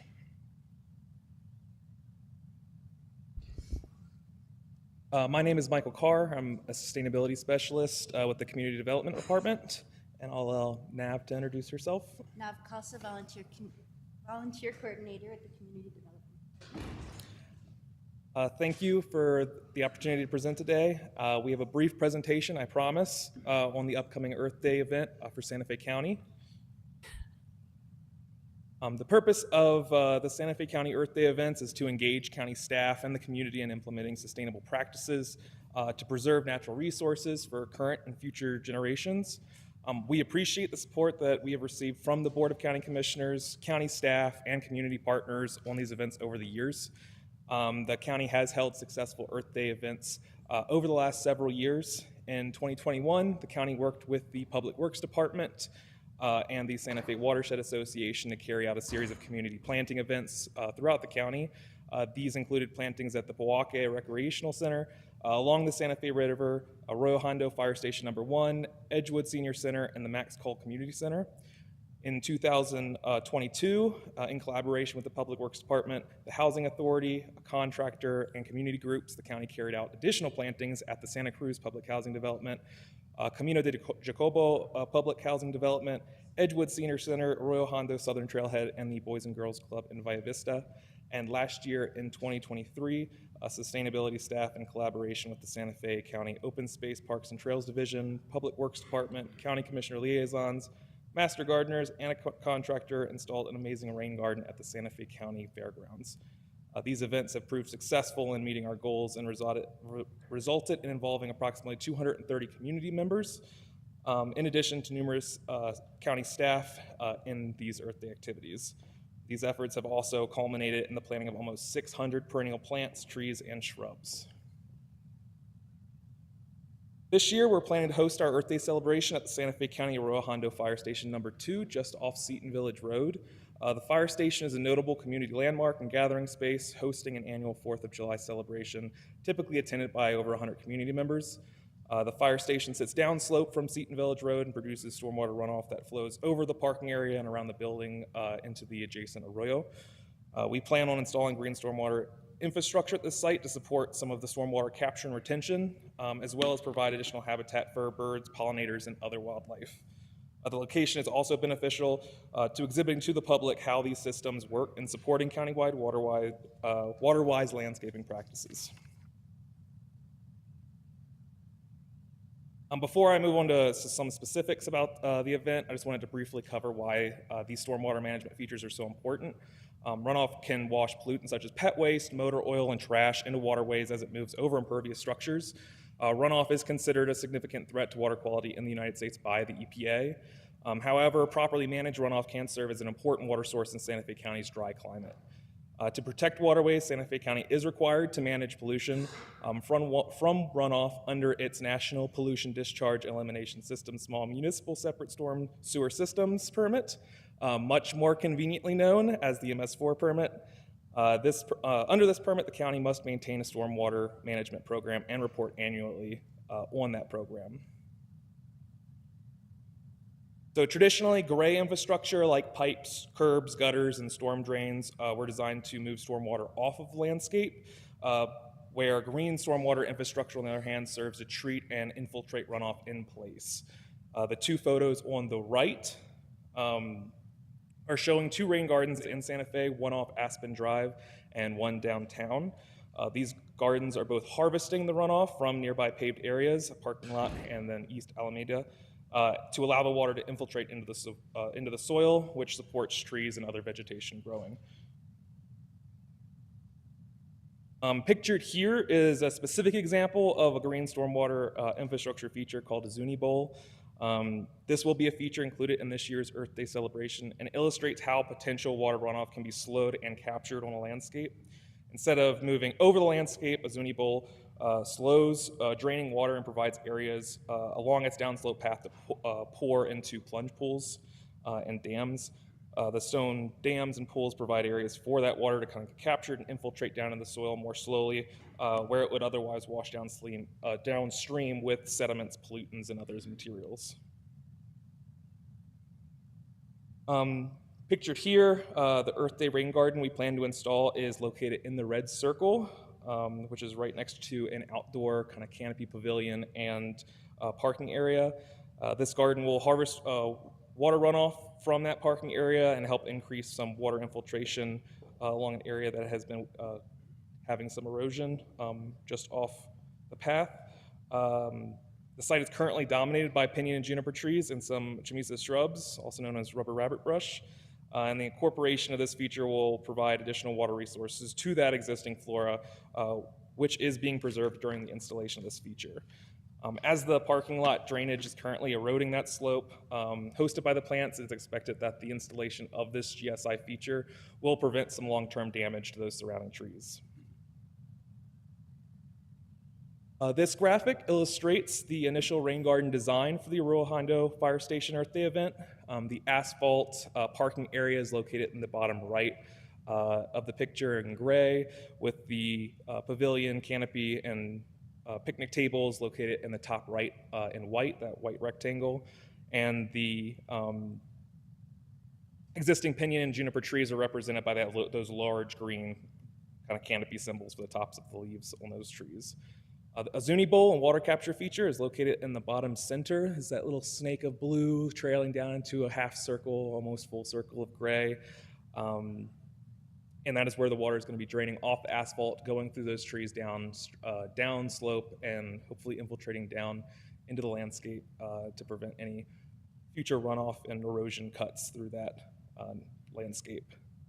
Throughout the center of the design, there's also a variety of native plants and wood cuttings that will provide additional water retention, pollinator and wildlife habitat, and some space for children and the public to interact with that space. So there's some small cuts of wood up there so kids could jump around if they feel fit or are interested in kind of experiencing some of the feature we install.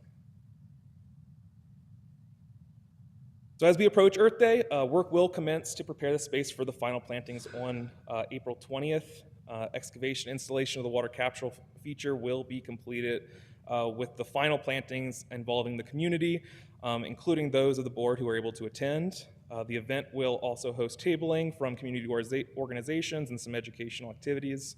And there will also be a series of presentations by our contracting partner and county staff. We hope this event succeeds in increasing the awareness of sustainable landscaping practices through example, with the intent to support the establishment of this garden. Over the next 2 years, this space will serve as a new demonstration garden to inform the expanded use of GSI in Santa Fe County. Going forward, we will work to develop additional plans to develop GSI infrastructure in the county and utilize this plan to continue the annual celebration of the Earth and County water projects. So thank you, Mr. Chair, Commissioners, for the opportunity to present on this exciting event. I would also like to thank Santa Fe Fire, our County Manager's Office, our rainwater harvesting experts, and all others who have had a hand in creating a memorable celebration of the Earth and our shared natural resources. And I just wanted to briefly say, as a volunteer for the 2021 events, and then as a staff member for the following, Public Works has been a huge partner in our accomplishing the work that we've needed to do for Earth Day, and we've endeavored to give them a break this year and really put all the heavy lifting on our contractor. So we thank Public Works for their collaboration and continued collaboration, and we just really want to acknowledge that they've been a huge part of making this happen every year. So thank you. And also, this is a formal invitation to the Board of County Commissioners to attend the event. So thank you. Oh, thank you. It's already on my calendar. Somebody made me put it there, I think. Comments from the board? Commissioner Bustamante. I have to thank you again. My jaw's dropping. I'm in love with the work that you all are doing since my last Earth Day. This is the type of thing that when Commissioner Hamilton said, imagine sustainability working with growth management, and now you're saying, and Public Works works with us to develop this, but a big developer saying, you know, we're going to do this, and instead of it being punitive, it's you'll get credits, or it'll cost you less for your permit, or whatever, if you deploy something like this. And I love it. Like, it's going to bring Earth back to itself, and happy Earth Week right now, because this is so exciting to me. So I couldn't thank you enough, and I'm excited about it because this is exactly the vision for what could be integrated with regard to that WPAC. Thank you. Commissioner Hamilton. Yeah, well, that was perfectly said. It's great to have these living examples, and then I feel like you guys certainly can go further, because as you work interdepartmentally, you can think of maybe even more formal incentives to, and here are the examples of what could be put in that people can think about and get some incentives for doing things that are beneficial and mitigate some of the negative impacts of development and whatnot. And so, and make us more resilient to climate change and the various associated problems. So it's a great job, and actually it makes me feel rather good that you guys, as professionals in this kind of resilience and in this field, you guys were working on these concepts while I was chatting about them, and I'm really pleased with your foresight and expertise. It's really impressive. Thank you, Commissioner Green. Thank you, Mr. Chair. Thank you, guys. This is encouraging to see that you're working across organizations here. You're going to make a nice little spot that'll be beautiful. I had fun at the Earth Day event 2 years ago. I'm sorry I missed it last year, but I will be here this year. And then one of the things I'd love to see is, this is a great demonstration project in the installation. Next year or at the end of the summer, let's see what this, send us pictures, right? And let's go see what happened to all the trees that we planted 2 years ago, and see them maybe in a month or two when they blossom, to see where things look these days. And so we see the fruits of our labor, no pun intended. Commissioner Hanson. Thank you. It warms my heart to see the progress that sustainability is making towards improving the landscape of all of our buildings.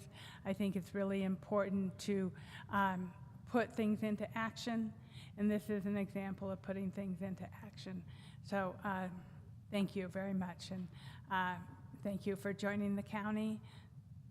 Welcome again, and I see you have made a great contribution, so thank you. Very good. I'm looking forward to my 4th Earth Day at the county, so thank you very much.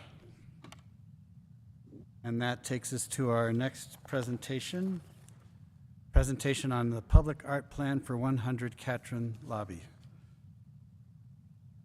Welcome, Rod Lambert. Mr. Chair, members of the commission, thank you for having me.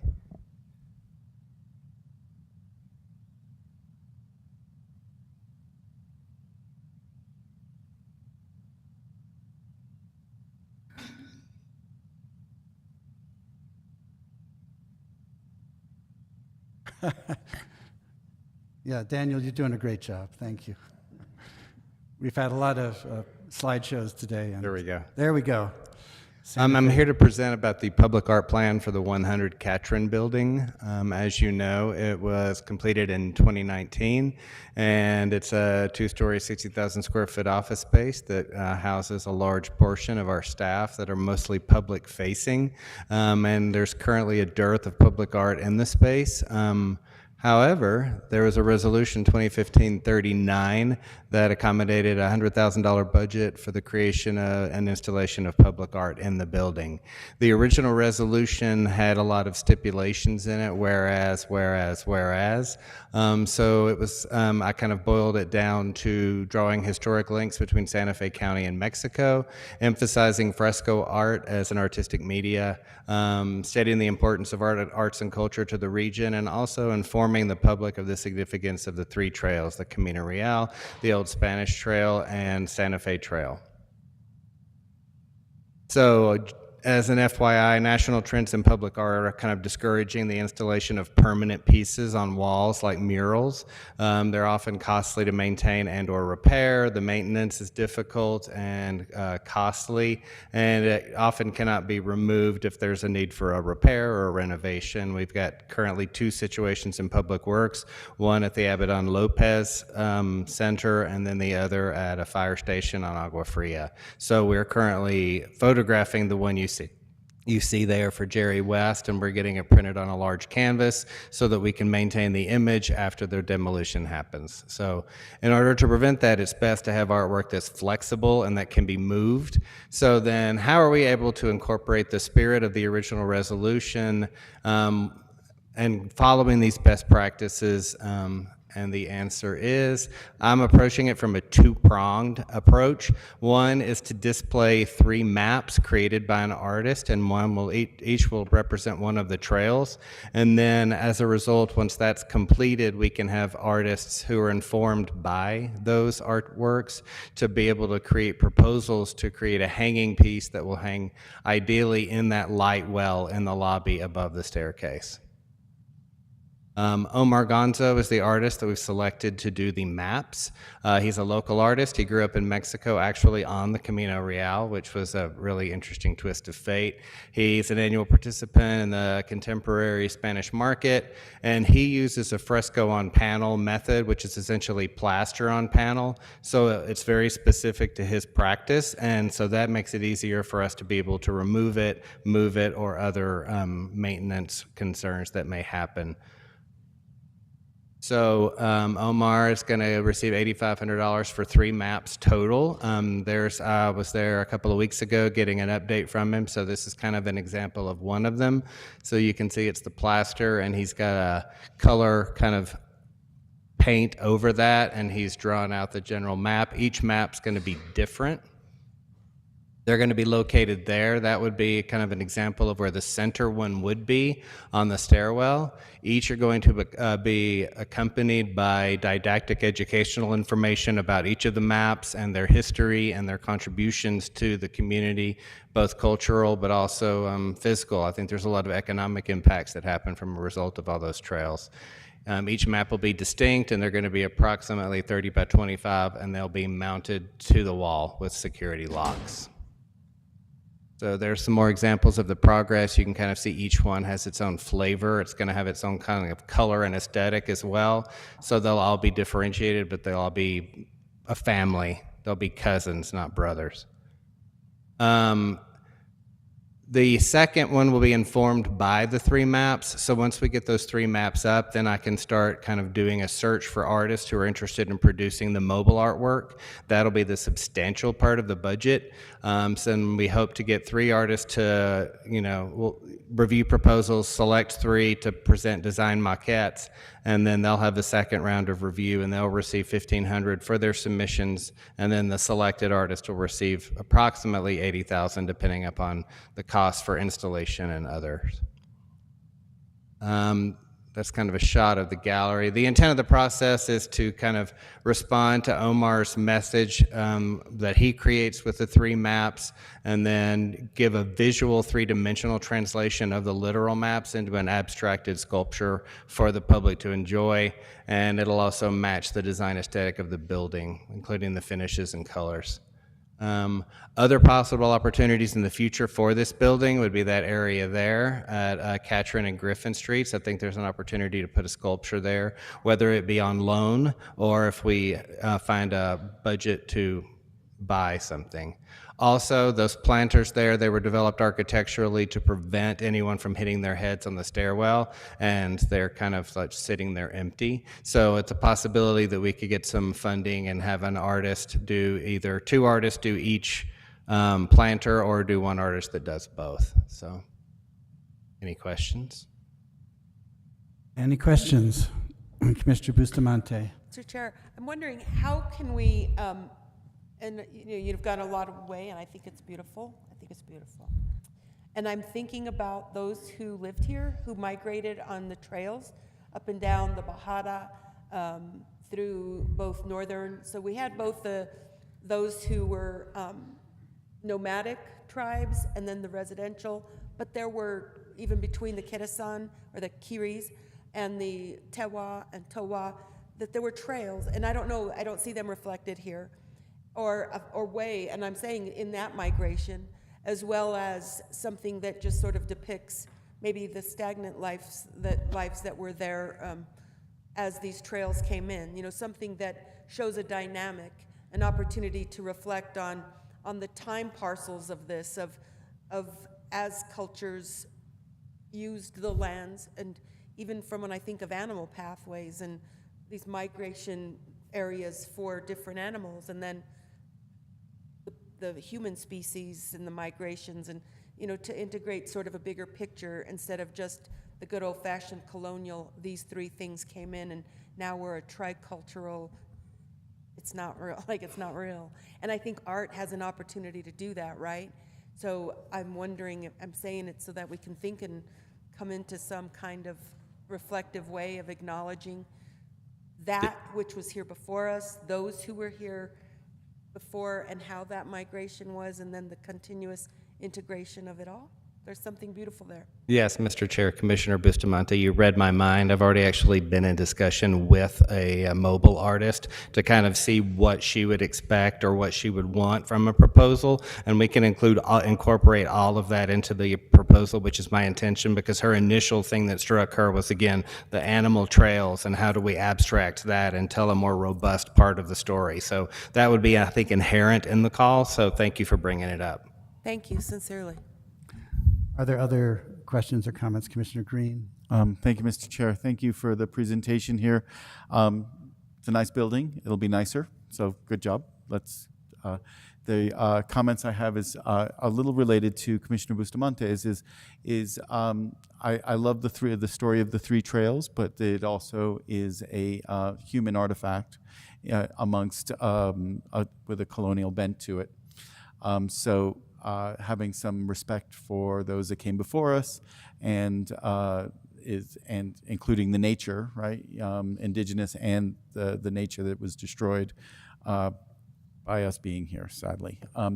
I also look at the opportunity for creating digital and the sort of dynamics of video or photography and digital screens that can be hung, but then can be rotated and have dynamic video that are storytelling, and not just, this is great. Federico Vigil is a friend and somebody who I'd love to sit beneath his work, but that's a big dramatic work.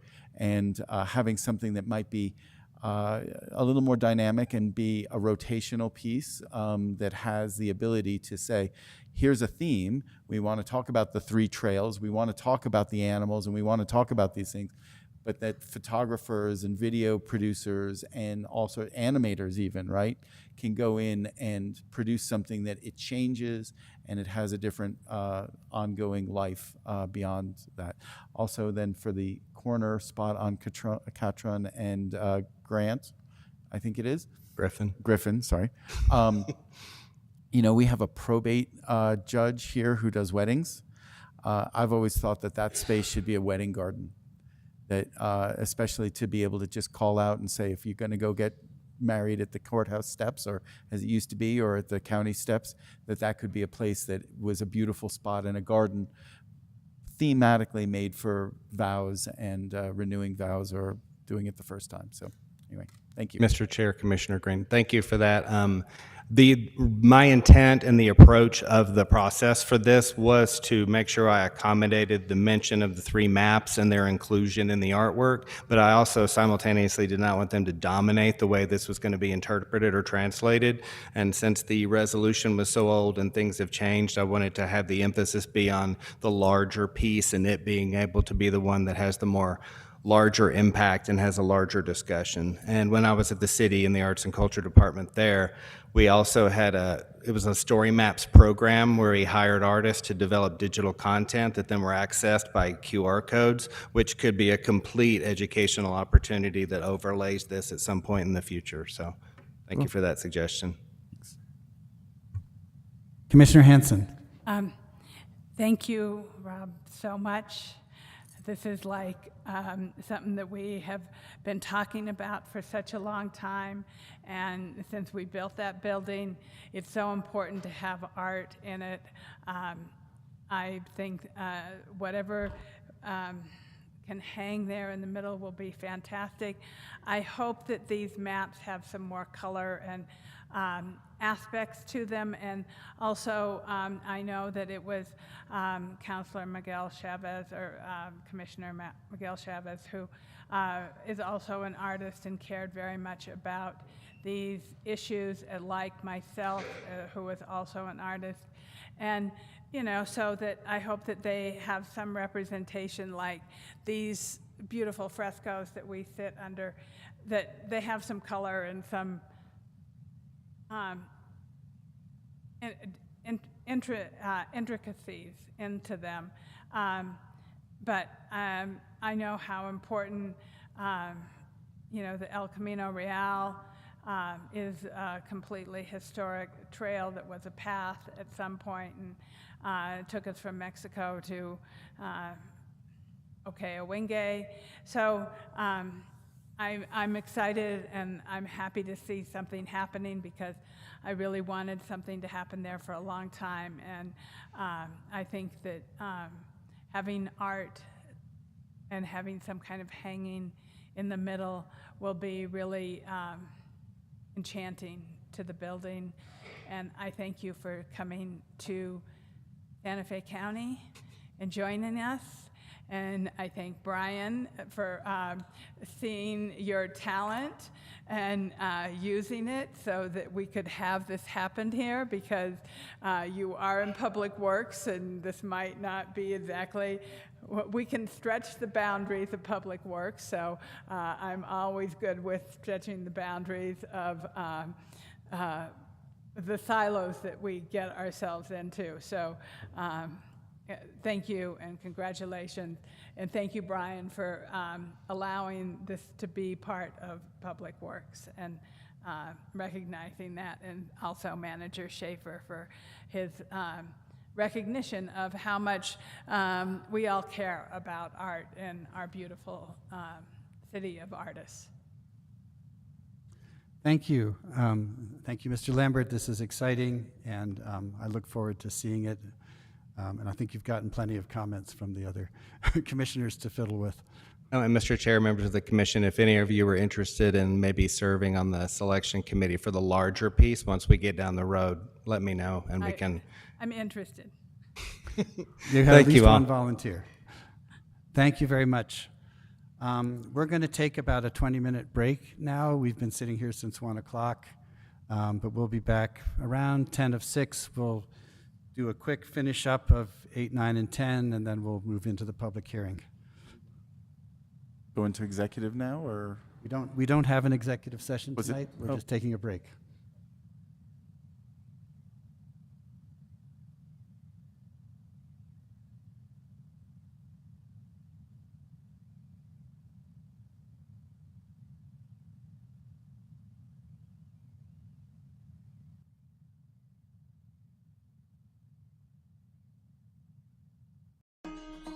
David Crispin with the United States Marine Corps. Jacqueline Beam, 519th Military Intelligence, U.S. Army. Matthew Hernandez, United States Navy. Keith Claxton, United States Navy. Paul Portillo, United States Navy. Robert Griego, U.S. Navy, Operations Specialist. Chris Oakley, United States Navy, United States Marine Corps, State of New Mexico Army National Guard. Melinda Medlin, United States Army. Norman Aragod, U.S. Army National Guard. Raven Nieto, United States Army. Oscar Martin Lopez, United States Marine Corps. Martin, United States Army retired. Valentino Baca, United States Marine Corps. Jeff Folgate, United States Air Force. Kenneth Quintana, United States Army, and as well as New Mexico National Guard. Combined service, 24 years.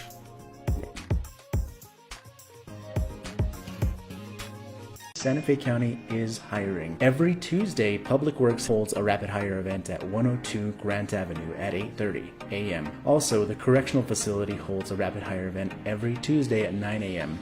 That is at 28 Camino Justicia. We have great jobs, great pay, and great benefits. Come work with us.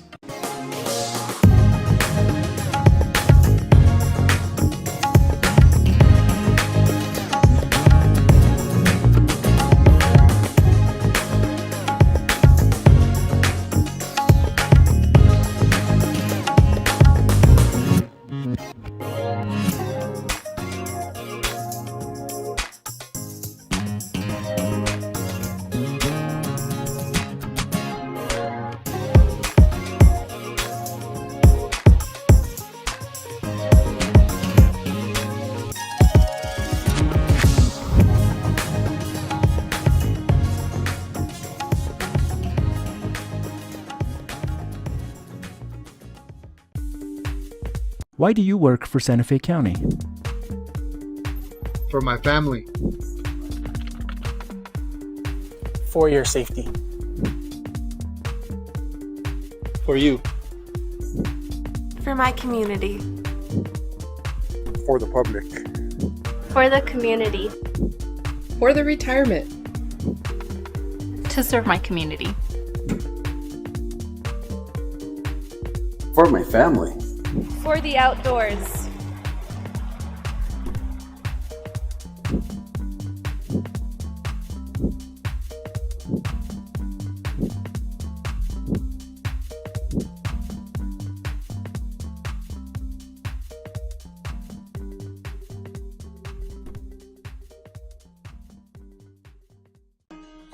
David Crispin with the United States Marine Corps. Jacqueline Beam, 519th Military Intelligence, U.S. Army. Matthew Hernandez, United States Navy. Keith Claxton, United States Navy. Paul Portillo, United States Navy. Robert Griego, U.S. Navy, Operations Specialist.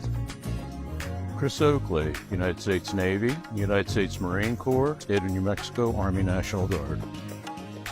Melinda Medlin, United States Army. Norman Aragod, U.S. Army National Guard. Raven Nieto, United States Army. Oscar Martin Lopez, United States Marine Corps. Martin, United States Army retired. Valentino Baca, United States Marine Corps. Jeff Folgate, United States Air Force. Kenneth Quintana, United States Army, and as well as New Mexico National Guard. Combined service, 24 years.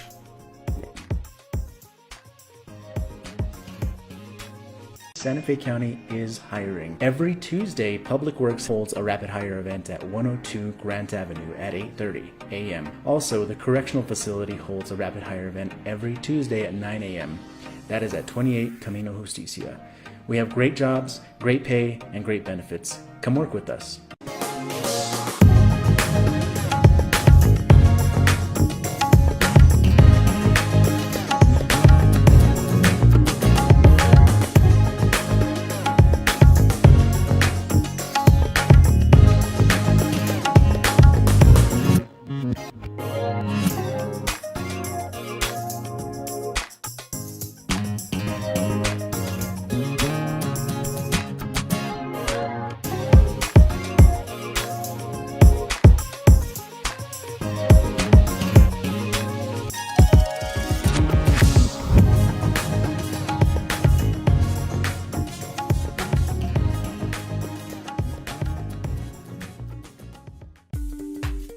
Why do you work for Santa Fe County?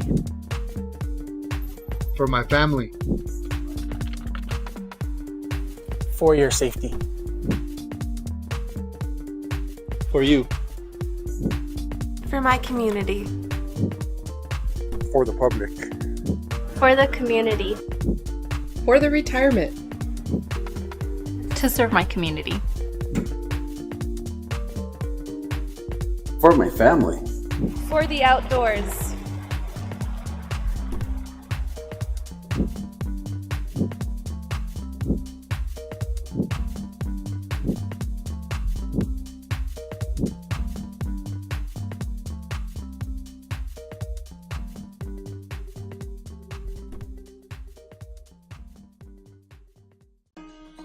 David Crispin with the United States Marine Corps. Jacqueline Beam, 519th Military Intelligence, U.S. Army. Matthew Hernandez, United States Navy. Keith Claxton, United States Navy. Paul Portillo, United States Navy. Robert Griego, U.S. Navy, Operations Specialist. Chris Oakley, United States Navy, United States Marine Corps, State of New Mexico Army National Guard. Melinda Medlin, United States Army. Norman Aragod, U.S. Army National Guard. Raven Nieto, United States Army. Oscar Mark Lopez, United States Marine Corps. Martin, United States Army, retired. Valentino Baca, United States Marine Corps. Jeff Folgate, United States Air Force. Kenneth Quintana, United States Army, and as well as New Mexico National Guard. Combined service 24 years.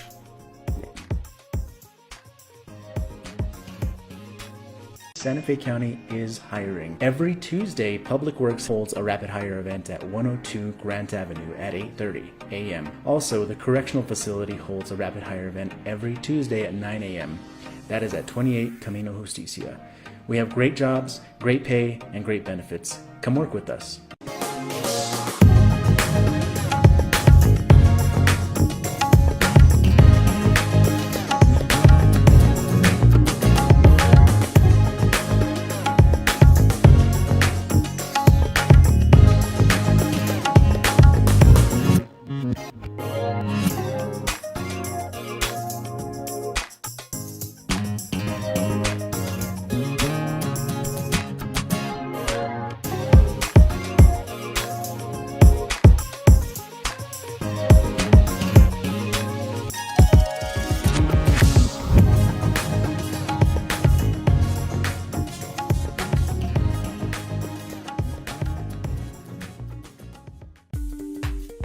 Why do you work for Santa Fe County? For my family. For your safety. For you. For my community. For the public. For the community. For the retirement. To serve my community. For my family. For the outdoors.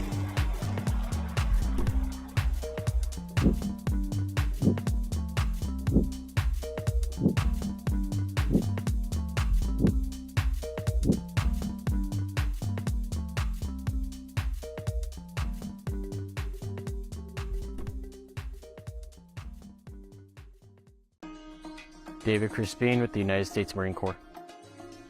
Jacqueline Beam, 519th Military Intelligence, U.S. Army.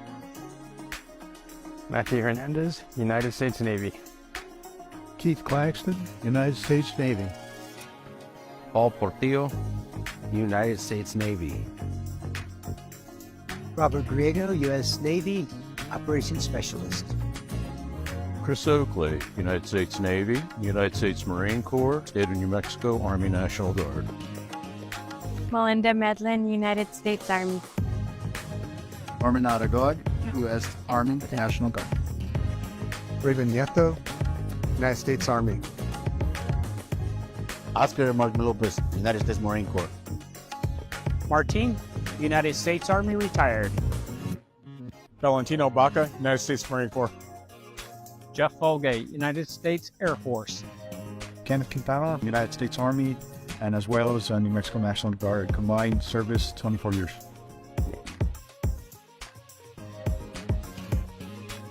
Santa Fe County is hiring. Every Tuesday, Public Works holds a rapid hire event at 102 Grant Avenue at 8:30 a.m. Also, the correctional facility holds a rapid hire event every Tuesday at 9 a.m.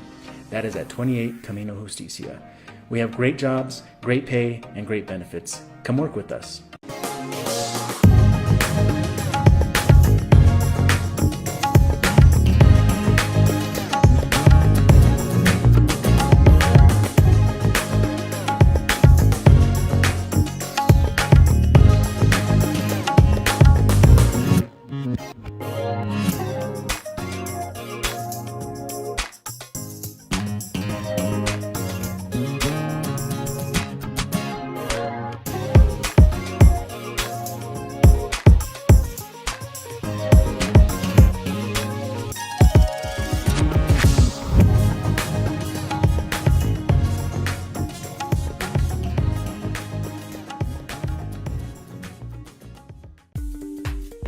Why do you work for Santa Fe County? For my family. For your safety. For you. For my community. For the public. For the community. For the retirement. To serve my community. For my family. For the outdoors.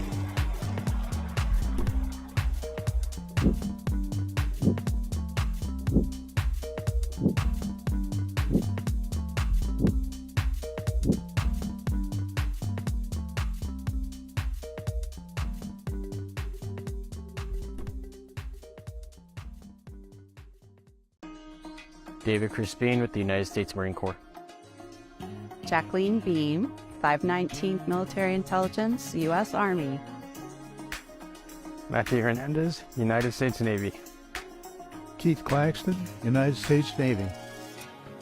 Paul Portillo, United States Navy. Robert Griego, U.S. Navy, Operations Specialist. Chris Oakley, United States Navy, United States Marine Corps, State of New Mexico Army National Guard. Melinda Medlin, United States Army. Norman Aragod, U.S. Army National Guard. Raven Nieto, United States Army.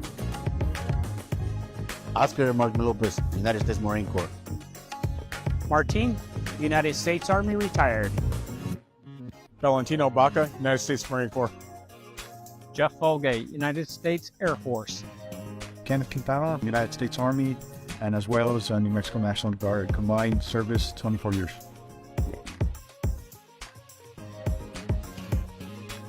Santa Fe County is hiring. Every Tuesday, Public Works holds a rapid hire event at 102 Grant Avenue at 8:30 a.m. Also, the correctional facility holds a rapid hire event every Tuesday at 9 a.m.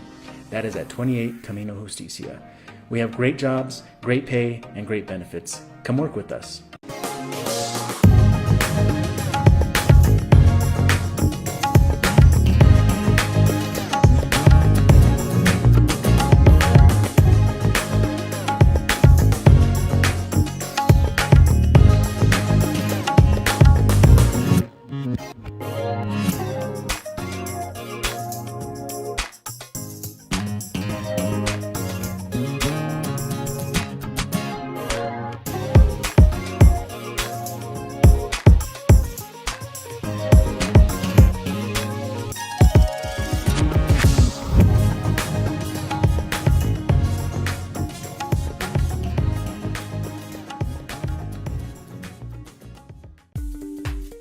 Why do you work for Santa Fe County? For my family. For your safety.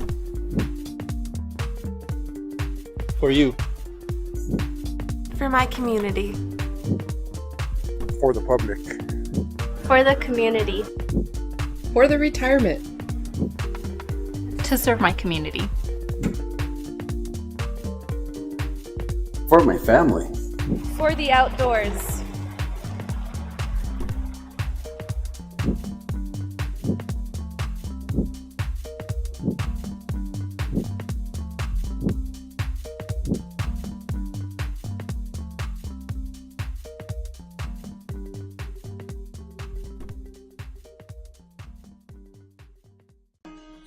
David Crispin with the United States Marine Corps.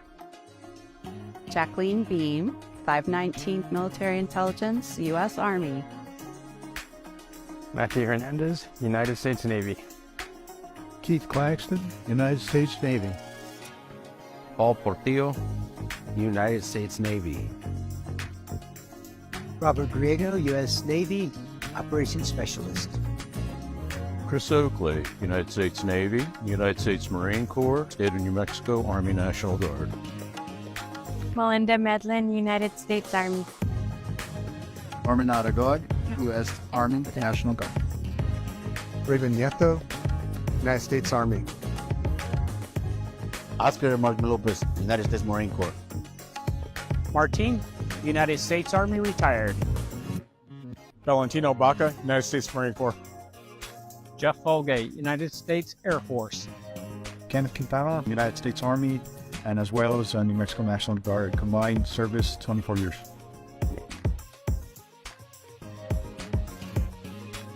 Santa Fe County is hiring. Every Tuesday, Public Works holds a rapid hire event at 102 Grant Avenue at 8:30 a.m. Also, the correctional facility holds a rapid hire event every Tuesday at 9 a.m.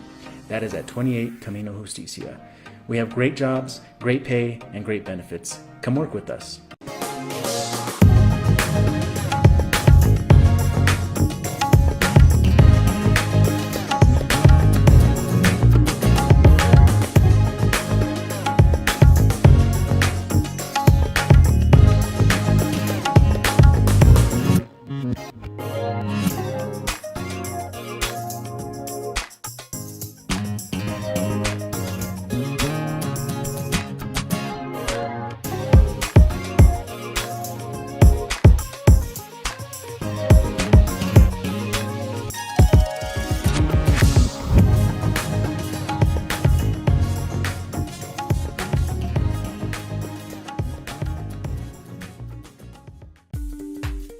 Why do you work for Santa Fe County?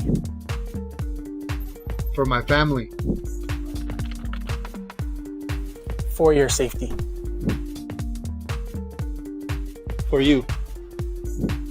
For my community. For the public. For the community. For the retirement. To serve my community.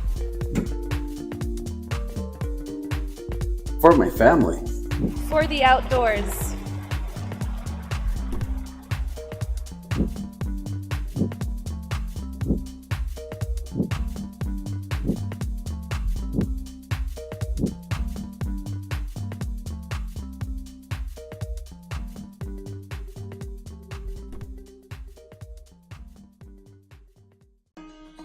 David Crispin with the United States Marine Corps.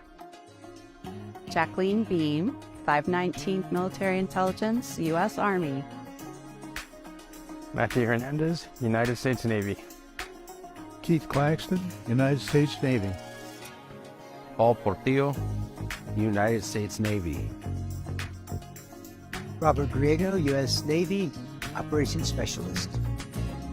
Chris Oakley, United States Navy, United States Marine Corps, State of New Mexico Army National Guard. Melinda Medlin, United States Army. Norman Aragod, U.S. Army National Guard. Raven Nieto, United States Army. Oscar Martin Lopez, United States Marine Corps. Martin, United States Army retired. Valentino Baca, United States Marine Corps. Jeff Folgate, United States Air Force. Kenneth Quintana, United States Army, and as well as New Mexico National Guard. Combined service 24 years.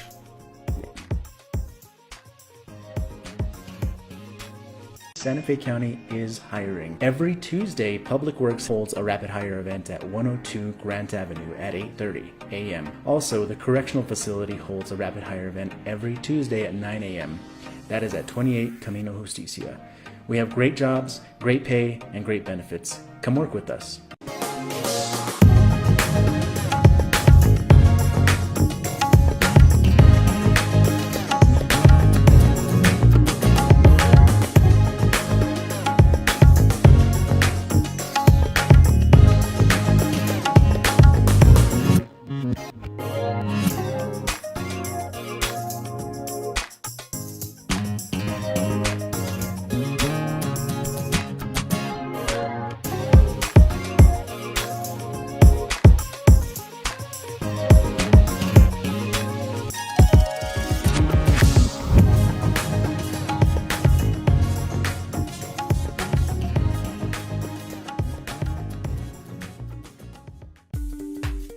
Why do you work for Santa Fe County?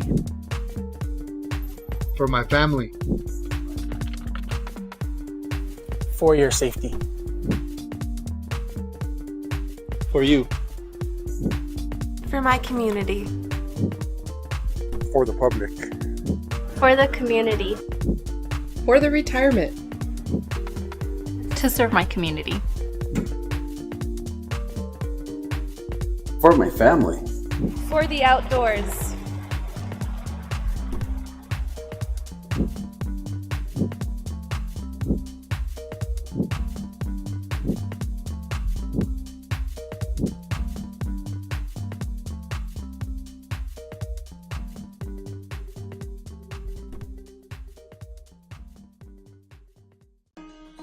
David Crispin with the United States Marine Corps. Jacqueline Beam, 519th Military Intelligence, U.S. Army. Matthew Hernandez, United States Navy. Keith Claxton, United States Navy. Paul Portillo, United States Navy. Robert Griego, U.S. Navy, Operations Specialist. Chris Oakley, United States Navy, United States Marine Corps, State of New Mexico Army National Guard. Melinda Medlin, United States Army. Norman Aragod, U.S. Army National Guard. Raven Nieto, United States Army. Oscar Mark Lopez, United States Marine Corps. Martin, United States Army, retired. Valentino Baca, United States Marine Corps. Jeff Folgate, United States Air Force. Kenneth Quintana, United States Army, and as well as New Mexico National Guard. Combined service 24 years.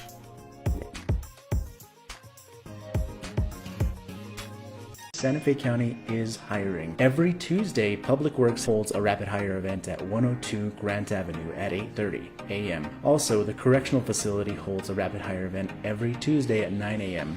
That is at 28 Camino Justicia. We have great jobs, great pay, and great benefits. Come work with us.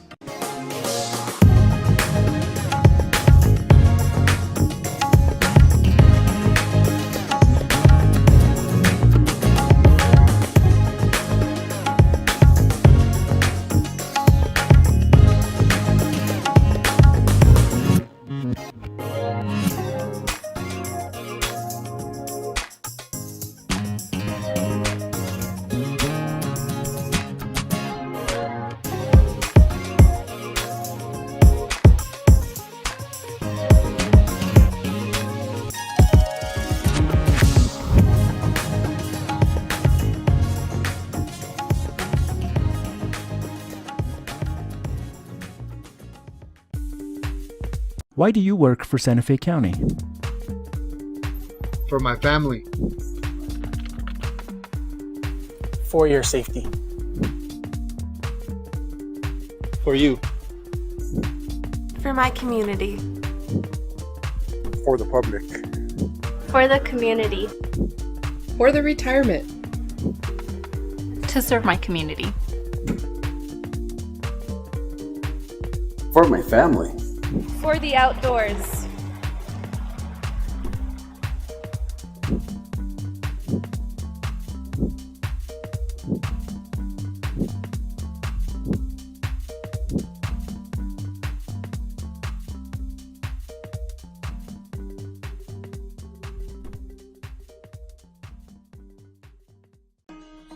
David Crispin with the United States Marine Corps. Jacqueline Beam, 519th Military Intelligence, U.S. Army. Matthew Hernandez, United States Navy. Keith Claxton, United States Navy. Paul Portillo, United States Navy. Robert Griego, U.S. Navy, Operations Specialist. Chris Oakley, United States Navy, United States Marine Corps, State of New Mexico Army National Guard. Melinda Medlin, United States Army. Norman Aragod, U.S. Army National Guard. Raven Nieto, United States Army. Oscar Mark Lopez, United States Marine Corps. Martin, United States Army, retired. Valentino Baca, United States Marine Corps. Jeff Folgate, United States Air Force.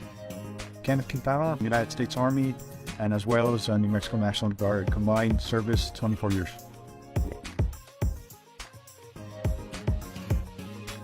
Santa Fe County is hiring. Every Tuesday, Public Works holds a rapid hire event at 102 Grant Avenue at 8:30 a.m. Also, the correctional facility holds a rapid hire event every Tuesday at 9 a.m. That is at 28 Camino Justicia. We have great jobs, great pay, and great benefits. Come work with us.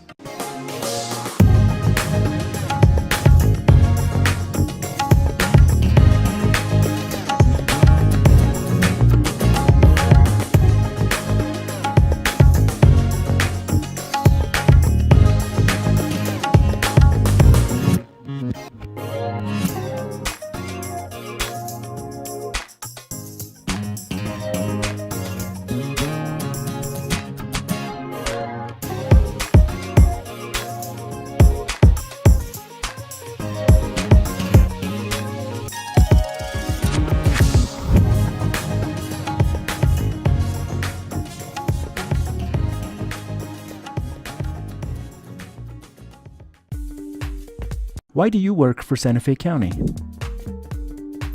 For my family. For your safety. For you. For my community. We're back from our break. We are going to go to matters of public concern. For matters not related to the public hearing, then we will skip ahead to the public hearing since everybody's here for that. And then we'll come back to items 9 and 10. So matters of public concern would be for anyone from the public who wants to address us for anything other than single-use plastics. Is there anybody in the audience? Daniel, is there someone online who wishes to address us? Mr. Chair, we did have one person sign up online for matters of public concern. His name is Gary Stoller. I can almost guarantee he wants to talk to us about single-use plastics. Okay. Then no, Mr. Chair, there are no other users online. Okay. Hopefully Gary didn't really have something else, but we'll accept that. So let's go to item number 12. Hello. Sorry, I'm online and I'm waiting to speak about the plastics. If you're here to speak about the plastics, we'll wait until after Jacqueline does her presentation of the ordinance. So we are to item number 12, public hearing on proposed ordinance. Ordinance prohibiting the use of single-use plastic and expanded polystyrene products in Santa Fe County, encouraging use of reusable bags, and establishing enforcement and penalties for violation. From our Community Development Department, we have Jacqueline Beam to get us started. Welcome, Jacqueline. Thank you, Mr. Chair, Commissioners. Jacqueline Beam, and I am with the Community Development Department. On September 26, 2023, the Board of County Commissioners gave direction to staff to finalize a draft ordinance that was presented in the meeting, along with the single-use plastic and polystyrene working group research findings and recommendations. The draft ordinance includes several highlighted requirements, and I'll just briefly summarize that in that retail establishments shall not provide single-use plastic bags, and pre-check out bags should be provided to customers. Bags provided for prepared, it does not apply to the following: pre-checkout bags provided to customers, bags provided for prepared takeout, laundry, dry cleaner, or garment bags, bags used to contain or transport live animals, and bags used to transport chemicals, pesticides, bags used to protect paper, newspapers, plastic wrappings, bags, or containers distributed by the manufacturer for packaging or preparing goods for display prior to sale.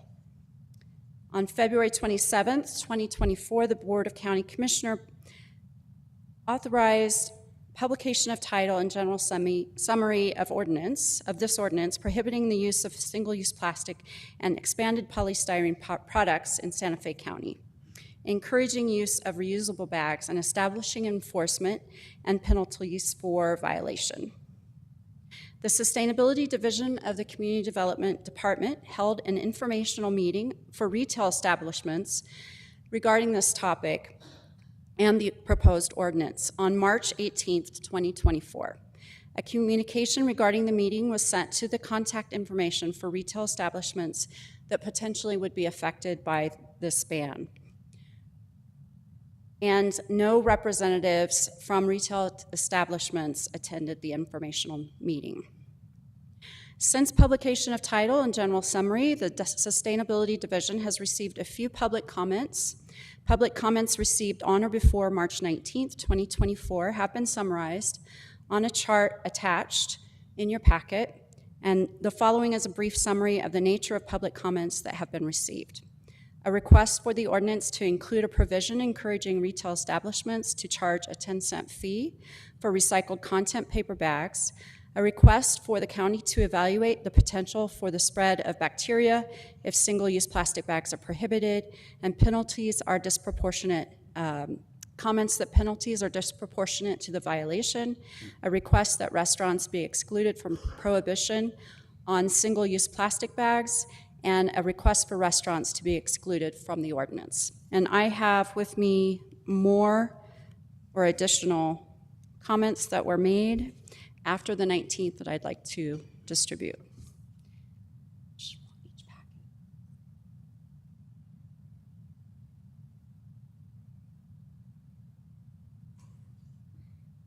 And also included in the packet are proposed red lines.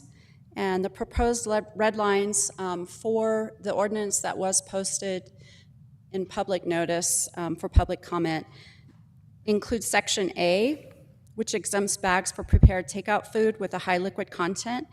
And it was recommended that that be changed to the discretion of, as far as what high liquid content is, to be decided upon by the retail establishment. Also, a provision encouraging retail establishments to charge a fee for recycled paper bags, and to also consider not charging a fee to those that are part of WIC, TFAP, or TANF or SNAP programs. Also, red lines revised Section 7 to create new Section 7A, B, and C that set forth graduated penalties for violations of the ordinance. While consistent with state law, retail establishments that are convicted of violating any provision of the ordinance would be guilty of a petty misdemeanor, and the punishment for the first and second offenses will be limited to a fine. Third offenses and subsequent offenses will be punished by a fine not exceeding $300 and/or imprisonment for a period not exceeding 90 days. Upon hearing public comment, and those that are here today and online, the Community Development Department respectfully requests consideration and potential action on this ordinance prohibiting the use of single-use plastic and expanded polystyrene products in Santa Fe County, encouraging use of reusable bags, and establishing enforcement and penalties for violation. With that, I stand. Thank you, Jacqueline. Are there any questions from the commission before we go to the public? Commissioner Green? Sure. Thank you, Mr. Chair. Thank you, Jacqueline. How did these penalties come about? What are they commiserate to? I believe, and so I apologize if I didn't know the details of how those decisions were made, but the legal department responded with the red lines and recommendations for a tiered. So first infraction, small fine. Second infraction, slightly more significant. Third infraction, jail? Correct. And with that, I might add that the Sustainability Division has taken on the complaint hotline aspect of this, and so our whole goal will be to try to educate businesses and provide some resources so that they will not end up in that last category. That is definitely something that we're committed to. Yeah, and Commissioner Green, all of these are up to, not to exceed. There's the discretion of the judge. And discretion of the judge is not us, and a judge who... Right. But the red line was because the original version just had the maximum penalties, and so we wanted to show that at least for the first and second, you would not get the judge wouldn't even have the authority to give you the maximum. At least that's my understanding of why it was written this way. seems very harsh, but, I mean, fine should be enough, but So, Commissioner Hanson. so part of it is that this is what state law says for a petty misdemeanor. Okay, so any petty misdemeanor, and anybody wants to correct me, illegal, if I'm incorrect, is, you know, the final version. What we did, myself and Commissioner Hughes with legal, we met and tried to reduce it so that we had a 3-tiered system instead of just going to the harshest penalty, which is what state law requires for a petty misdemeanor. And so we added in 2 different designations. The one is the, I have to get to it, the first one of the penalty. So we reduced it. What section is it under, Jacqueline? 7. It's in 7. So in the original one, without the red line, it was any owner of retail establishment who violates any provision of this ordinance shall be deemed guilty of petty misdemeanor.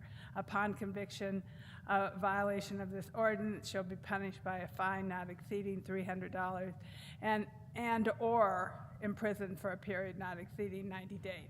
So in the red line version, it's which is what we hope to pass tonight, is where we added the lesser penalties in the beginning.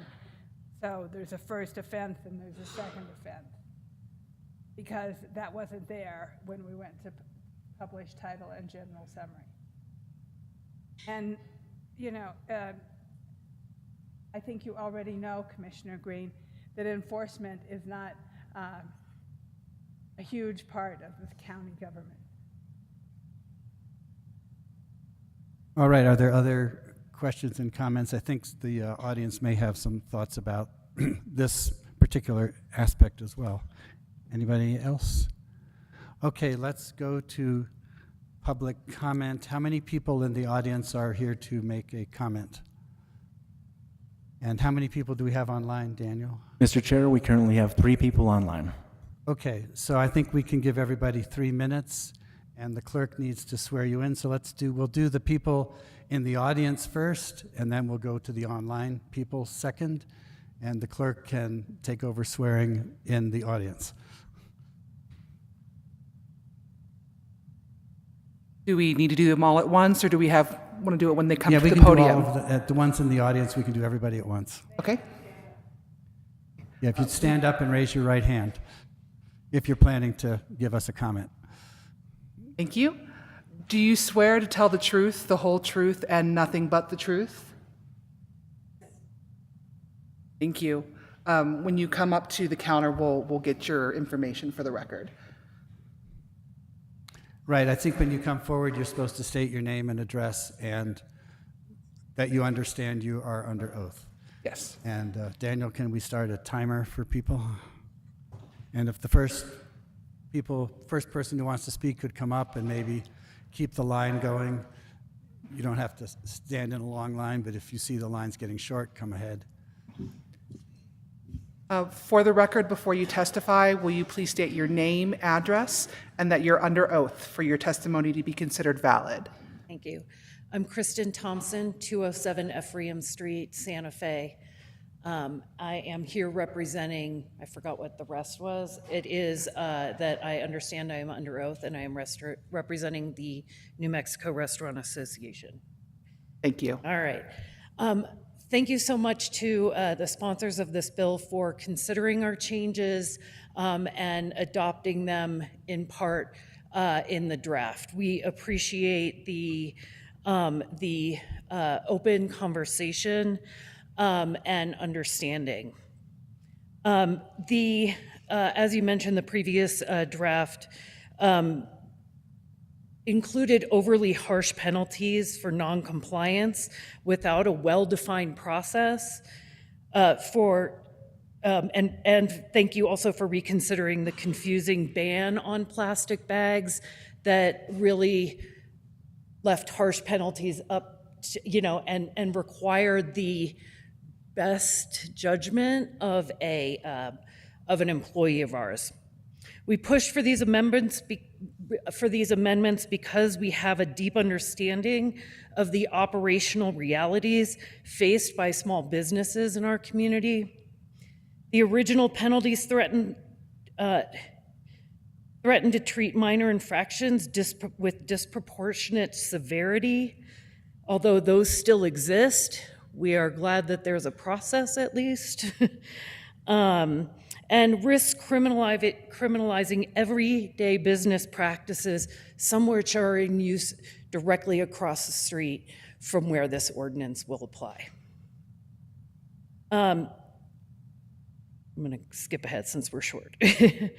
As an aside, just as a taxpayer in the county of Santa Fe, city and county of Santa Fe, I listened to the presentation from our corrections department just before getting here, and the interaction that department has with people facing and accused of petty misdemeanors. That's an incredible waste of tax dollars when it comes to something this minor. The initial proposal highlighted a crucial oversight in the process, and that is the involvement of the business community. Hand-selecting businesses when these folks are working all day long in their premises is not a reasonable expectation. So we ask that we are stakeholders throughout this process, throughout the implementation, etc. Finally, I also want to point out, when I walked up to this hearing, the doors were locked. That's a violation. The doors to the building were locked. That's a violation of the Open Meetings Act.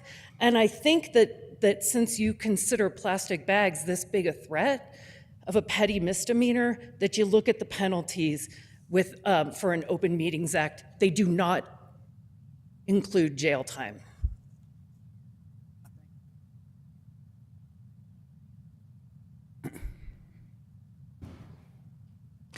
Bridget Dixon, 4147 Las Brisas, and I understand that I'm under oath. Thank you. I'm Bridget Dixon. I'm the president and CEO of the Santa Fe Chamber of Commerce, and we have over 700 member businesses. Today we want to talk about the ban on single-use plastics. The Santa Fe Chamber of Commerce and its members, we are committed to a sustainable and responsible business practices. Businesses are not just economic entities, they are stakeholders in our communities. Welfare, environmental stewardship, and a critical part of our economy's social fabric. We are eager to work with the Commission to explore how we can collectively enhance our community's environmental and economic well-being. We're here as a partner in implementing and improving the policy you're considering tonight. We appreciate some of the changes that have been made. However, we feel that the stakeholders have still not had an opportunity to speak out, and we'd love the opportunity to be that conduit to connect you to those business stakeholders to weigh in on this. Thank you for your time. Thank you very much. And who's next? Don't be shy. You all raised your hand before.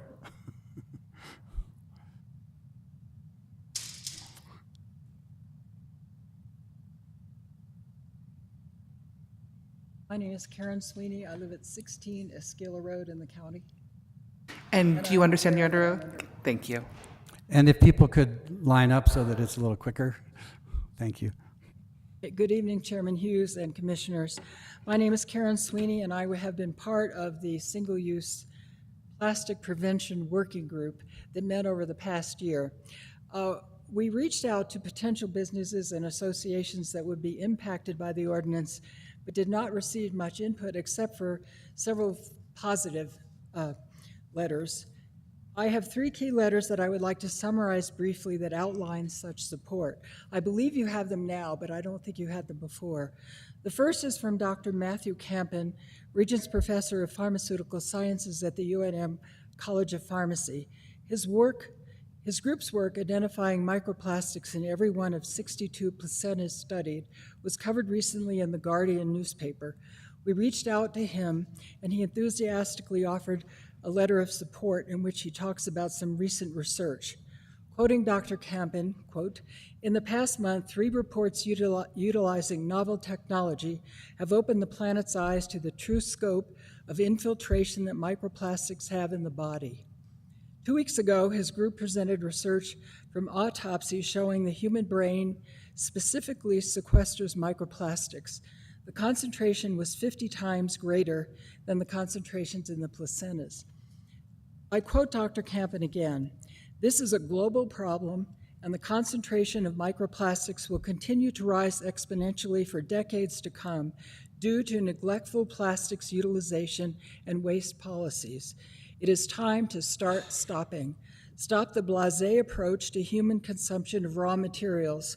Stop the casual and purposeless disposal of single-use plastics. Stop assuming that people are going to independently make the right choice without a regulatory mechanism in place," end quote. The second comment comes from Julie Ciano of Reunity Resources. Reunity, a local nonprofit organization, employs 30 people and includes composting programs, a regenerative farm, and much more.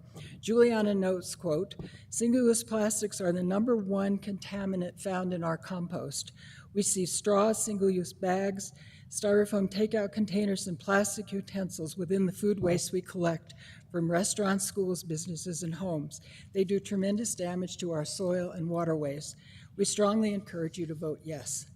Finally, this from Murphy O'Brien, owner of Cafe Fina and operator of the Legal Tender in Lamy. He has instituted sustainable practices in his businesses for many years, including paper cups and takeaway boxes. I quote from him, "While there is some cost increase incorporated in product pricing, it is a cost we must pay to be better stewards of our environment.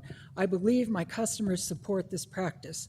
When reducing unnecessary plastic in our environment, this ordinance would level the playing field among restaurant businesses in the county. I look forward to passage of this ordinance." Thank you. Thank you, Karen.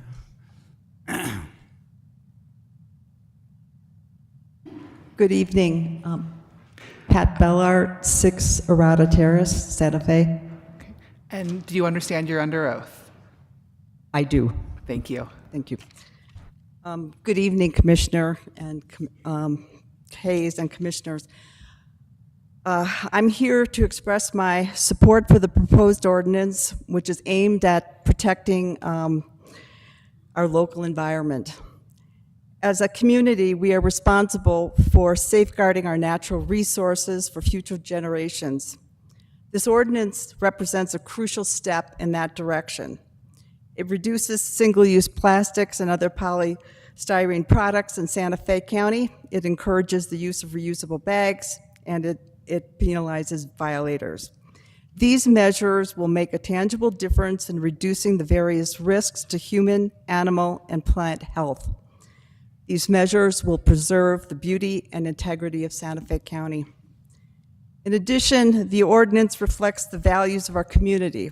We pride ourselves on being stewards of the environment, and passing this ordinance would demonstrate our commitment to that responsibility. I urge you to consider the long-term benefits of the ordinance and vote in favor of the adoption. Together, we can make a meaningful action to protect our environment and ensure a sustainable future for all residents of the county. Thank you for your time and consideration. Thank you very much. Dan, if we could reset the timer. My name is Elizabeth McLaren. I live in El Dorado. I'm a member of El Dorado 285 Recycles, and I'm under oath, correct? Thank you, Commissioners, for listening to me. It has been well established that plastic harms the environment and our health. Plastic production workers are at increased risk of leukemia, lymphoma, brain cancer, breast cancer, and decreased fertility. A study led by Boston College Global Observatory in partnership with Australia's Mundaroo Foundation found, quote, current patterns of plastic production, use, and disposal are not sustainable and are responsible for significant harms to human health as well as deep societal injustices. In New Mexico, plastic ends up in landfills where it sits for years, or in our streams, or stuck on cholla, spoiling the beauty of the land of enchantment. These plastic bags do not break down completely. They photodegrade, becoming microplastics. Now is the time to ban single-use plastic in our county, just like the city of Santa Fe has done. It's working there, and we can make it work here. Thank you for listening to me. Thank you very much. My name is Ann Salzman. I live at 110 Verano Loop, Santa Fe. Thank you for letting us speak. I wanted to address one of the issues that's been raised about the safety of reusable bags that are brought from home. Almost a decade ago, California banned single-use plastic bags. At the time, NPR did a study to investigate concerns of bacterial diseases arising from unclean bags, and they found that there had been no outbreaks of disease, and thus no concerns had been elevated to the level of questioning the safety of people bringing their own reusable bags. It is generally believed that meat in unsealed containers or packaging could create bacteria, including E. coli, if the meat leaked into the bag.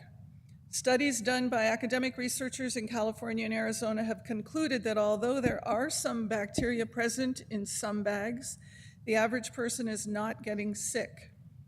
The researchers commented that meat contamination could occur more easily on kitchen counters and cutting boards than from reusable bags. Still, some safety tips offered are labeling one's bag for produce, another one for meat, etc., not storing bags in hot cars, and washing them out if they look dirty. These are certainly worthy reminders. It's important to ban these single-use plastic bags for the health of our planet, even though people object.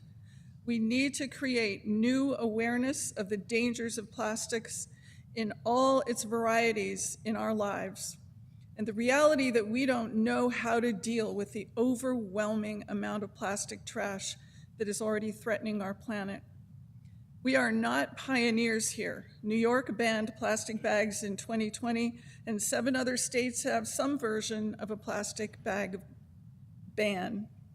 Let's take a step for the future and enact this ban in Santa Fe County. Thank you. Thank you.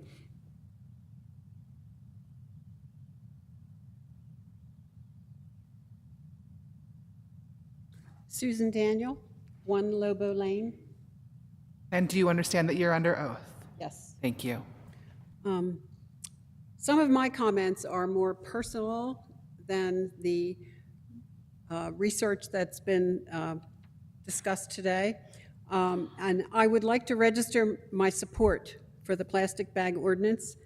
As you know, the environmental hazards are numerous, and several international researchers, including Dr. Matthew Campen at UNM, have found microplastics in human placentas, which is really quite alarming.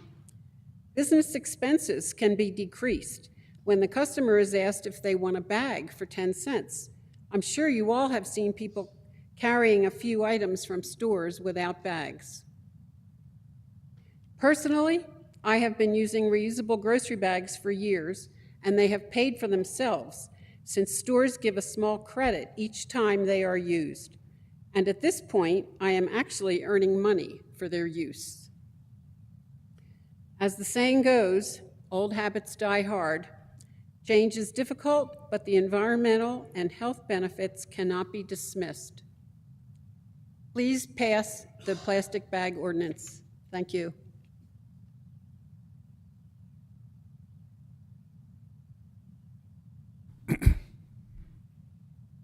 Hi, I'm Stephanie Levy, 21 Domingo Road in Santa Fe, and I understand that I'm under oath. I'd like to thank the commissioners and Mr. Chairman and the committee for the hard work drafting this ordinance. I heartily approve of it and thank you for the care you've given with the waivers for fees and needy families and those on food assistance programs. We're not the first to pass such an ordinance. According to U.S. PIRG, 1 in 3 Americans lives in a place with some form of single-use plastic ban, thanks to the action of activists and legislators like you.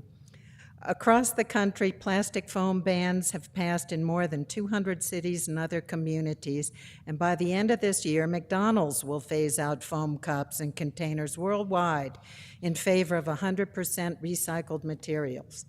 A few retailers, restaurants, and people used to using reusing plastic bags for trash can liners or pet waste bags will find this ban inconvenient or balk at increased cost to their businesses. But I'd argue that it's time to consider the cost to the community and to our soils and waterways that single-use plastics and their degradation into microplastics create, not only for taxpayers, but for all beings on the planet. And while I understand the potential negative impacts to the bottom line of a few small businesses, I think the urgency of the problem impacting the whole ecosystem outweighs the profits of the few, especially when alternatives are so easily available. And about those costs, as the most prominent tangler in the sorting machinery of recycling facilities, plastic bag contamination costs the county about $400,000 a year. According to KRQE News Report, in 2021, the DOT received $10 million in pandemic relief money to help clean up roadside litter and has until 2025 to spend this money. The department's normal annual budget for cleanup is more than $3 million. If we assume the DOT is using this money effectively, anyone who drives between Santa Fe and Albuquerque or anywhere along the roadways in Santa Fe County can see this problem has clearly not been addressed. There's no way the DOT and volunteer groups can keep up with the flow of single-use plastics contaminating our environment, no matter how much money we throw at the problem. During my 3-minute comment, 28,800,000 plastic bags will be produced worldwide, each with an average lifespan of 12 minutes. We must turn off the tap. Passing this ordinance is the first step. Thank you. Thank you. I'm under oath. My name is Joe Eigner. I live at 6 Verano Drive in El Dorado.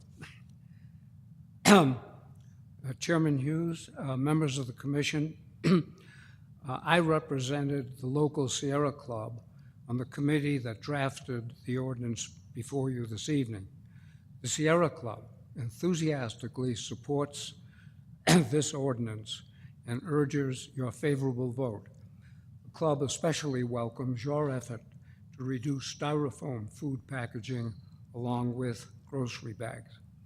On a personal note, I am a 90-year-old senior citizen. My daily exercise is walking around my Verano Loop neighborhood in El Dorado. Every day, I encounter trash in the utility easements along our roads, and I pick up what I can with this gadget. Most of my daily haul consists of, guess what? Plastics, including the ones you are addressing today. I know that if I leave this trash in place, our intense high-altitude sun and high winds will reduce the plastics to micro and nano-sized particles, polluting our soil, ground and surface water, and the air. Many of these trash plastics also contain leachable hazardous chemicals, like the PFAS that contaminate well water in the county's Cienega area. My personal bête noir are the tiny colored plastic flags, each no bigger than my hand. Here's an example. Used to mark the paths of underground utility lines so that digging projects can avoid them. After our El Dorado Water Company replaced several miles of water mains in my neighborhood, using plastic pipes, of course, I found 2,000 to 3,000 of these flags on my daily walks. This was many months after the digging was done. Most of them were well on their way to becoming micro and nano-sized particles. One-time throwaway items like these are just one example of our overuse and failure to limit the harm of plastics. Thank you. Thank you.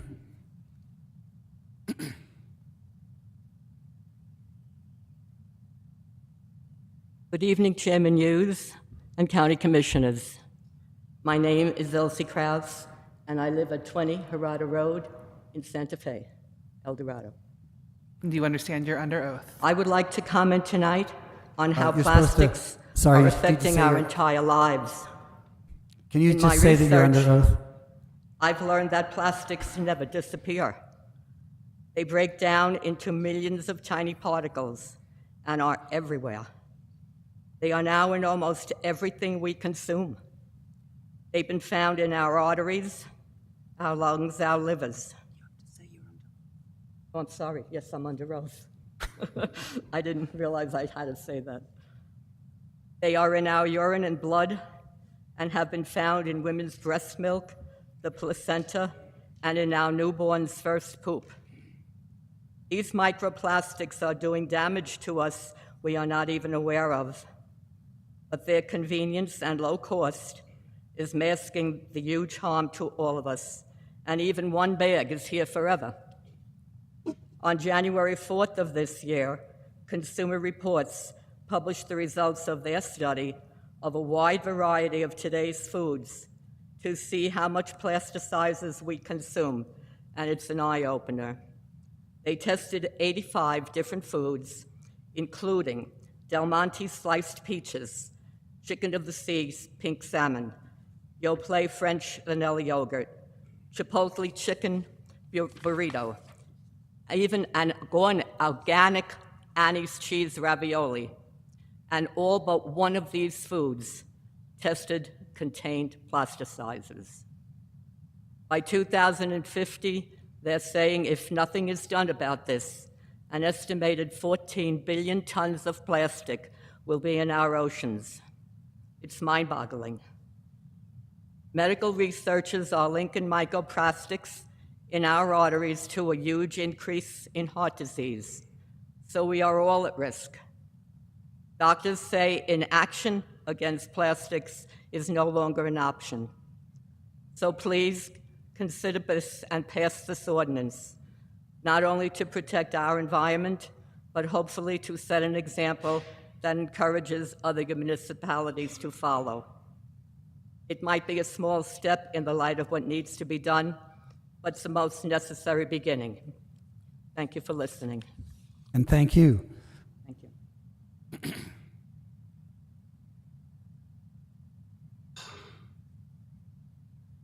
My name is Joseph Durlack. I live at 26 Condesa Road in El Dorado, and I understand that I am under oath.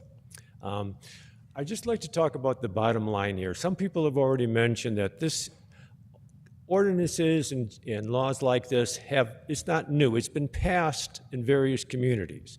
What has happened in these different communities? Now, the statistics vary depending upon what kind of ordinance or law or legislation is passed, what's been banned, what taxes, what consequences have been invoked in these different jurisdictions. But at least 8 states here in the United States have passed statewide legislation, of one kind or another. At least 394 cities or counties in the United States have passed legislation about these kinds of things. And the latest data is that at least 77 countries from around the world have passed some sort of legislation around this material and this target. What has happened in all of these jurisdictions? I assure you, nothing terrible. Really. Albuquerque should be embarrassed for rejecting and not passing their ban and then getting rid of it. The exception proves the rule. okay? Members of the Restaurant Association representative and a representative of the Better Business Bureau have said they want to cooperate with this. That is wonderful. When these kinds of legislations pass, people do cooperate. Okay. The citizens get used to it and they change their behavior. The businesses get used to it, they change their behavior. Nothing terrible will happen, only good things will happen. I applaud the commissioners for developing this ordinance, asking for our input, and I hope you do pass it. Thank you. Thank you. Is there anyone else here in the chambers who wishes to speak? Seeing none, Daniel, can we go to our first online speaker? Mr. Chair, yes, sir. We have currently we have 4 people raising their digital hands. The first person speaking will be Gary Stoller. Okay, and I think we have to swear each of these people in individually. Yes. Will you please raise your right hand? Do you swear to tell the truth, the whole truth, and nothing but the truth?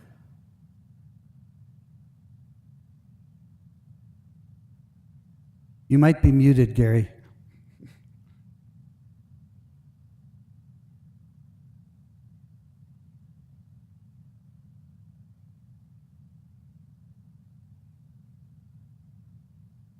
Okay, I do.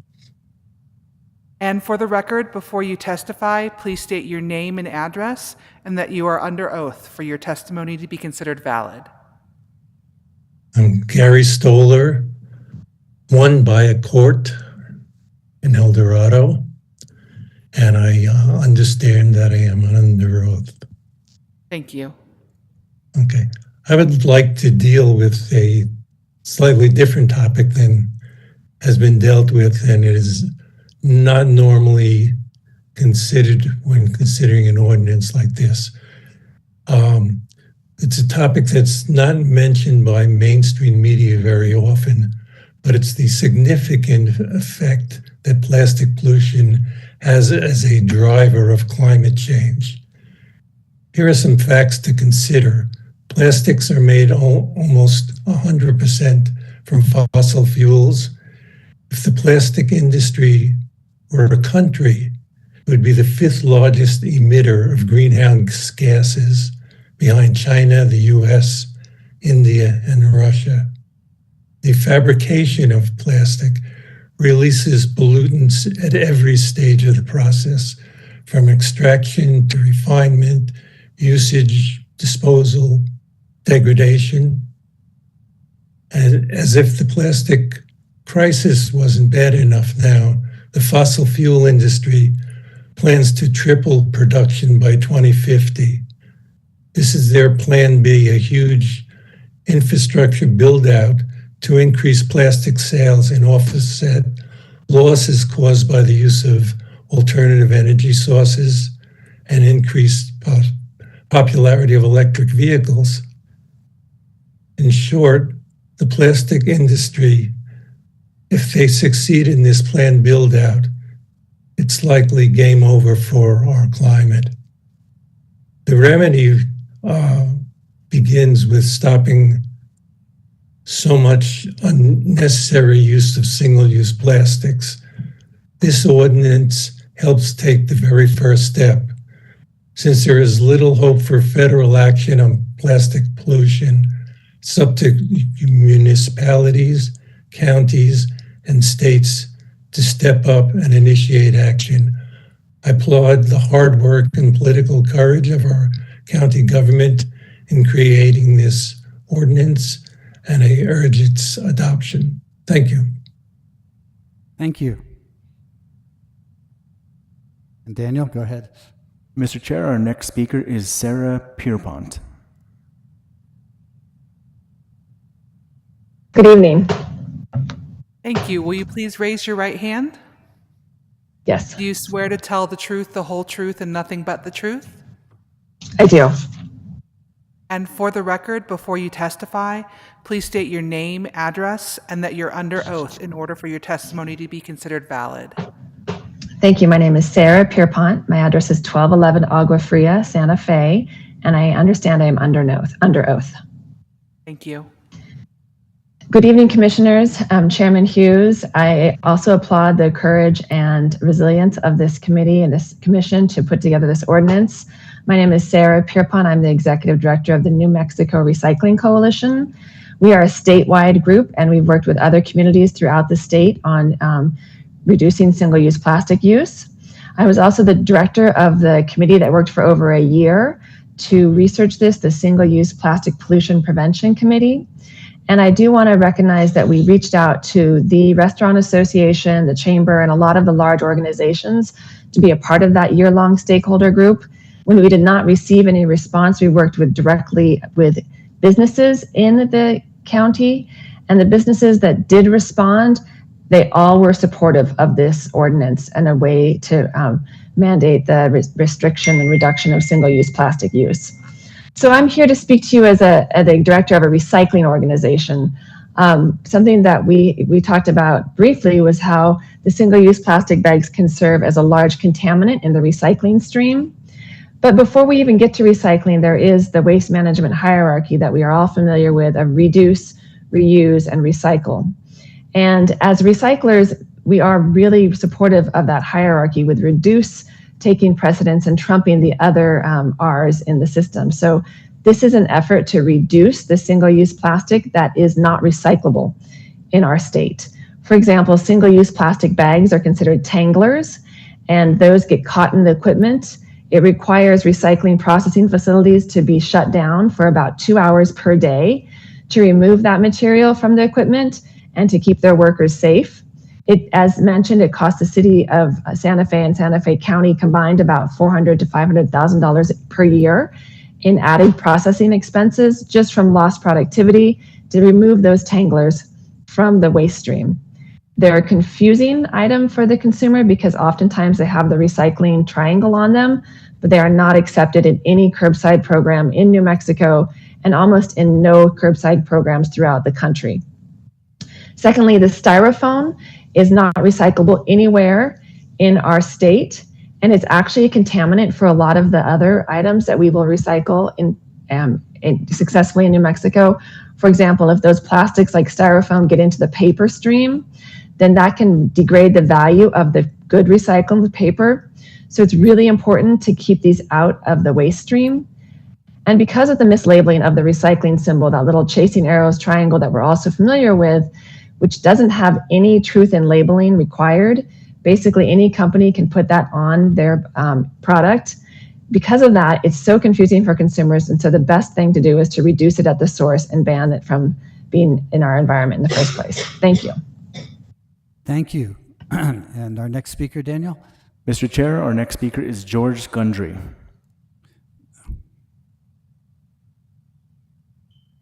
Hello. Hello. Will you please raise your right hand? And do you swear to tell the truth, the whole truth, and nothing but the truth? I do. And for the record, before you testify, please state your name, address, and that you're under oath for your testimony to be considered valid. My name is George Gundry, 127 East Alicante Road. I understand that I'm under oath.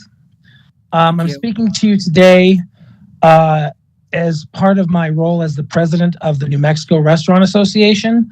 I also own Tomasitas Restaurant in Santa Fe, and this ordinance would not affect me directly, but obviously it affects the entire industry, and that's why I'm here. At my restaurants, we stopped using, styrofoam. We started using the biodegradable plasticware years ago because of demand and because of my own personal concerns about plastics as well. My concern is about the process for this ordinance and also just generally with our elected officials at the county, state, and local level. I'm not sure how rigorous the invitations were to participate in the process of this bill, but the Restaurant Association found out about it from a newspaper article, and it is very, very hard to run a business right now. It's so difficult. And when we see an ordinance that says we're going to send you to jail for 3 months because you haven't adequately trained your staff to not offer a plastic fork, it kind of shows a lack of concern for the business community here. And so I really, the New Mexico Restaurant Association, there's other associations are available to speak and work on these rules. And the ordinance as it stands right now is fine, but only because, we found out about it in the newspaper. If you had engaged with us, we could have also had a conversation, for example, about all the plastic that the New Mexico Environment Department, the food program, the health department per se requires us to use. And can we lighten up some of the load that we're required to use all these plastics? We could start a dialogue about that. I'm curious also about some of the carve-outs for other industries. I don't know, but I find it hard to believe there's not a biodegradable alternative to the plastic bag around the newspaper. Why are other industries carved out in that way? So basically, my concern is really just with the process. You can't just send a letter to a business and say, we're going to have a meeting and say, well, no one showed up. And I'm not saying that's exactly what happened, but we are here for you. The Restaurant Association is here for you. There's a retail association that's available.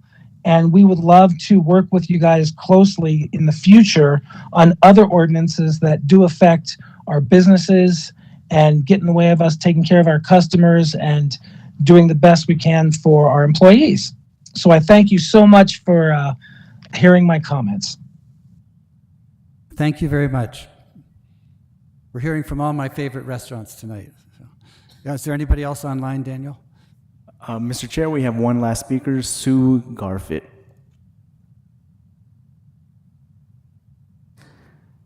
Hello, will you please raise your right hand? Do you swear to tell the truth, the whole truth, and nothing but the truth? Sue, I believe you're muted. Hello? Okay, I do. Thank you. And for the record, before you testify, please state your name, address, and that you're under oath for your testimony to be considered valid. My name is Sue Garfit. I live at 4 Abanico Road in El Dorado, and I do understand I'm under oath. Thank you. I am a member of the El Dorado 285 Recycles and also a member of the Beyond Plastic Santa Fe. And I really strongly support this ordinance. I do believe that the plastics that we are consuming, that we are throwing out, are polluting our world and our bodies far too much, and we must start to resolve this issue. We must stop doing what we're doing and look to the future instead of the past. We used to, a long time ago, not even have plastics in our lives. We should consider the fact that so many times when we reach for a plastic bag, if there's an alternative, take it. We have to learn how to re-establish our habits and perform better. I would really believe that what we can do is a lot more sustainable, and I know that Santa Fe County is all about sustainability. I see your sustainable programs all the time, and I really believe that you're doing an excellent job. I would suggest that please take this ordinance and strongly accept it and let us move forward. Thank you. Thank you. Do we have anybody else online? Mr. Chair, we do not have any other users online. Okay, is anybody come into the room late? Anybody else need to speak? Okay, seeing none, we will close the public hearing and we will go back to the board for questions and discussion.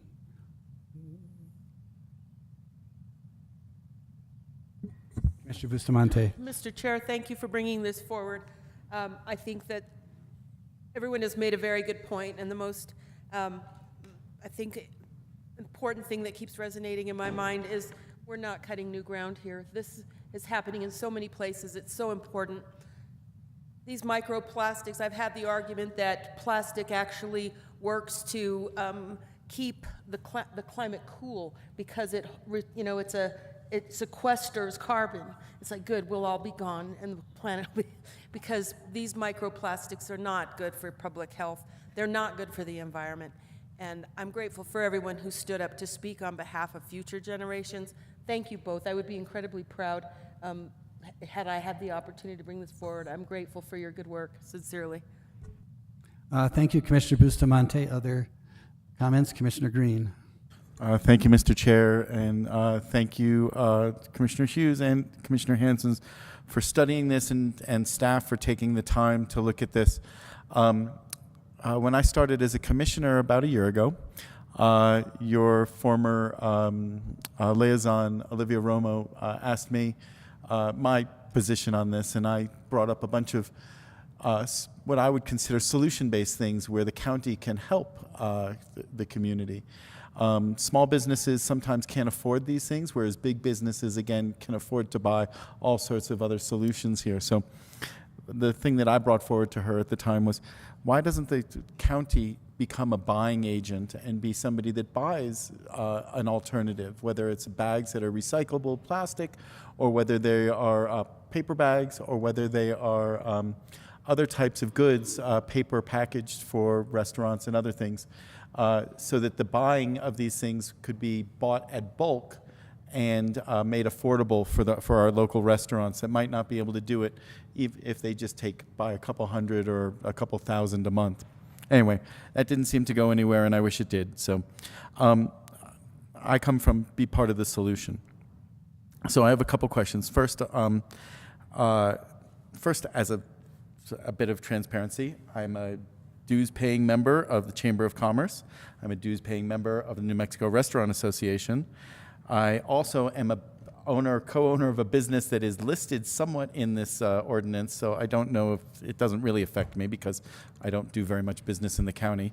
And I do business with George Gundry and Tomasitas and Atrisco, so lots of people and friends are in the room testifying in this situation. But I'm not financially affected by this. I just understand what it's like to be a small business person in this area. I appreciate the fact that there were some changes to make it a little easier, but the penalties still seem a little harsh. I'm a little concerned about all of the industries that have been carved out of this.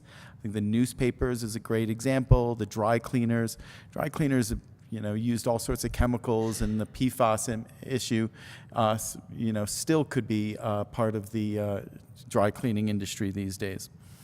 I wonder why we didn't look at the PFAS issue in single-use containers.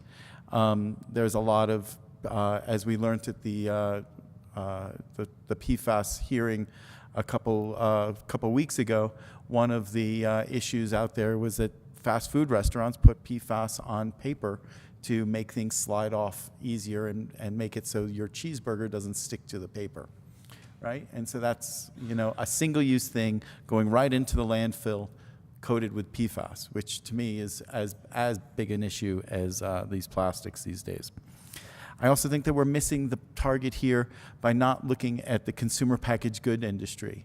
If you go into any store these days, so many things are overly packaged, either with tamper-proof containers that are so much more plastic than is necessary. And we could require a recyclable plastic and make it easier for, make it a requirement for retailers to only source things that are less packaged. I wonder about dog waste bags. Those are about as defined as single use as possible. I have a dog. Should I not pick up his poop? Is that, it's a battle to decide whether I should be disposing of a bag with poop in it. And then lastly, how is this going to be enforced, right? Who's going to be? Is this going to be us taking pictures of instances of a restaurant or a retailer giving bags, or is it just going to be a few of us turning in our neighbors, or how do you plan on doing this? So I guess that's the only, there's lots of questions in there, but that's the first one that is the main one, because I don't think the other ones have answers, but you can answer whatever you like. Sure, thank you. Mr. Chair, Commissioner Green. The enforcement piece, we will be setting up a hotline for any complaints or violations, questions, also as a resource for retailers. We'll also be setting up educational outreach meetings, and just as it's stated in the penalty, the 3 tiers, as those problems continue to exist, if they do for a retailer after that 3rd time, then we will submit the reference over to code enforcement, and then code enforcement will take over. But it is our goal to prevent that from happening. Do you think that the penalty of the threat of jail is actually necessary to get to that point? It's a matter of state law, so it's not really our choice in this. It is my understanding from our legal department. And so I think my personal opinion is neither here nor there.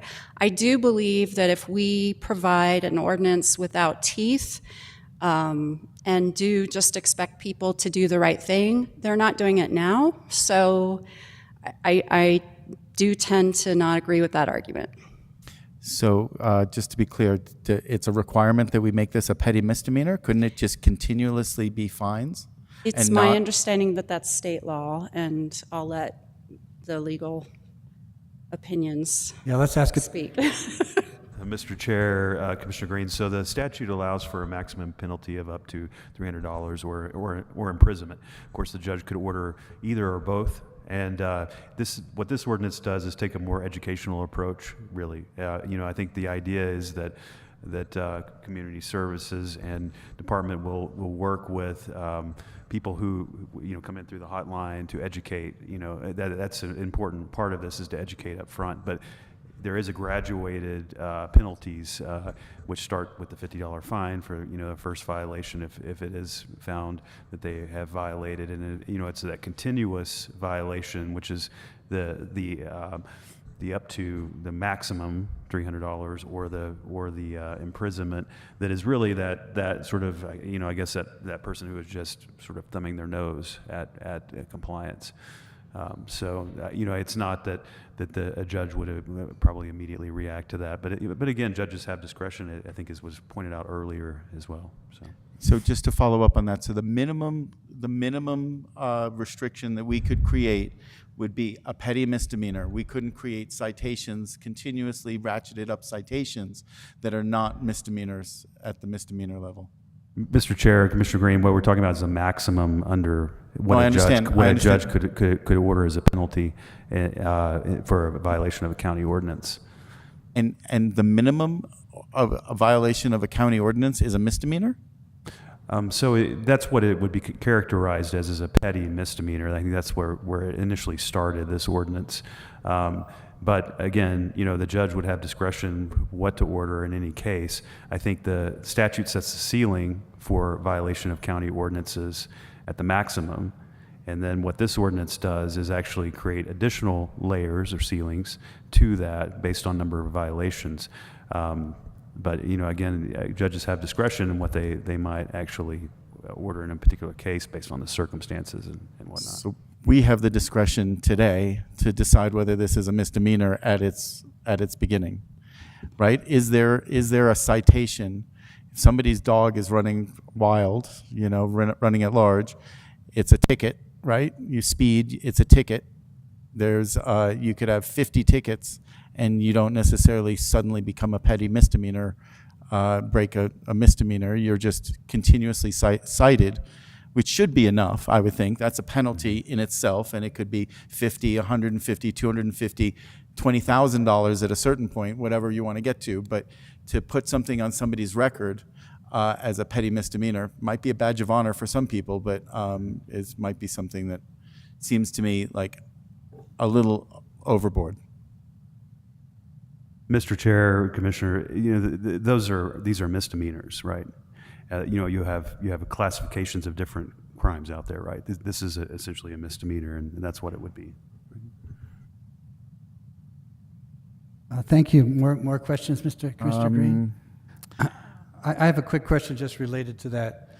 So it sounds like what people might be asking for is do we have to include the part that says imprisonment for a period not to include 90 days, or can we just leave it at fines? Or is it Or would that not have the effect we want? Because it's a petty misdemeanor, I assume the judge has some discretion regardless of what we put in our ordinance. But I'm just wondering if we took out the imprisonment part, would that somehow violate a state law? No, Mr. Chair, it would be at the discretion of the commissioners and what to put in the ordinance in terms of penalties. But what the statute does, again, is provide a maximum. So that would be the limit, of any kind of penalty. But this is actually very specific. Most of our ordinances just contain the standard language up to a maximum of $300 imprisonment. But this is actually very specific. I think at the request of a number of public comments that were made to address that and provide actually more of a tiered approach to it to work with business owners and retail establishments. Thank you. So, Commissioner Green, did you have something else?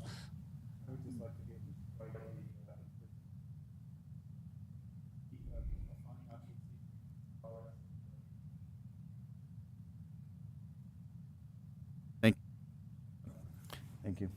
I would ask my fellow commissioners to strike the imprisonment aspect to this, because I think we have lots of ordinances on the books that are much more serious than this, and the jail time just seems a little out of line.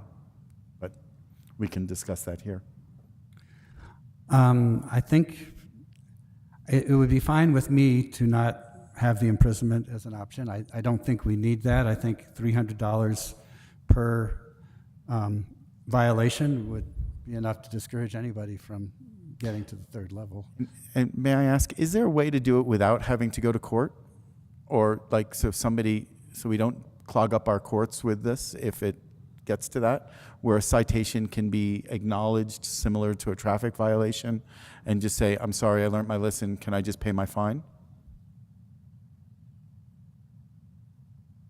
So, Mr. Chair, Commissioner Green, so you're essentially like a ticket, right? Yes. You cite a ticket, but there still has to be, some due process attached to that. So if you get a ticket, you can still go to court, right? Sure. And so I don't know that, that actually is maybe solving that type of problem.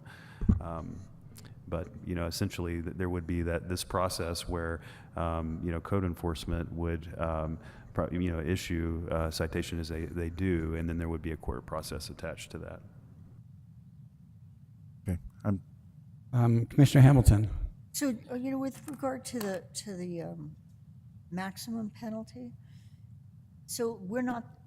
Number of people have said we're not the first to pass this. Do most of the other ordinances have jail time penalty, or do most of them not have it? And is there any? Is it? I could see that's just not necessary if you raise the. After multiple violations, if you raise the fines higher and higher, you might, achieve more than putting people in jail. But that's just my uneducated thought about it. Do other places who've passed this before, long before we have information on that? Has anything been published? I think that's a question for you, Jacqueline, if you were the one who looked at the other ordinances. Yes, Mr. Chair, Commissioners, and I am not, so Bernalillo is one example, and they do have a fine associated with their ordinance. A formal warning for the first offense, a civil fine for the $100 for the second offense, and a civil fine of $250 for third offense and subsequent offenses. And that is from the impact study report that was made, and there's no reference to jail. But it's my understanding it's up to the discretion of the judge on that, and so we can take it out, but it's still up to the discretion of the judge. Which would be similar to somebody who just has 500 speeding tickets. They can throw somebody in jail with that. But I would want some assurance that that's actually remains at the discretion of the judge, even if you take the jail time piece out of the ordinance. Mr. Chair, Wait a minute, did you ask a question of the, sorry. I can answer that, go ahead. Oh, It's not written that way.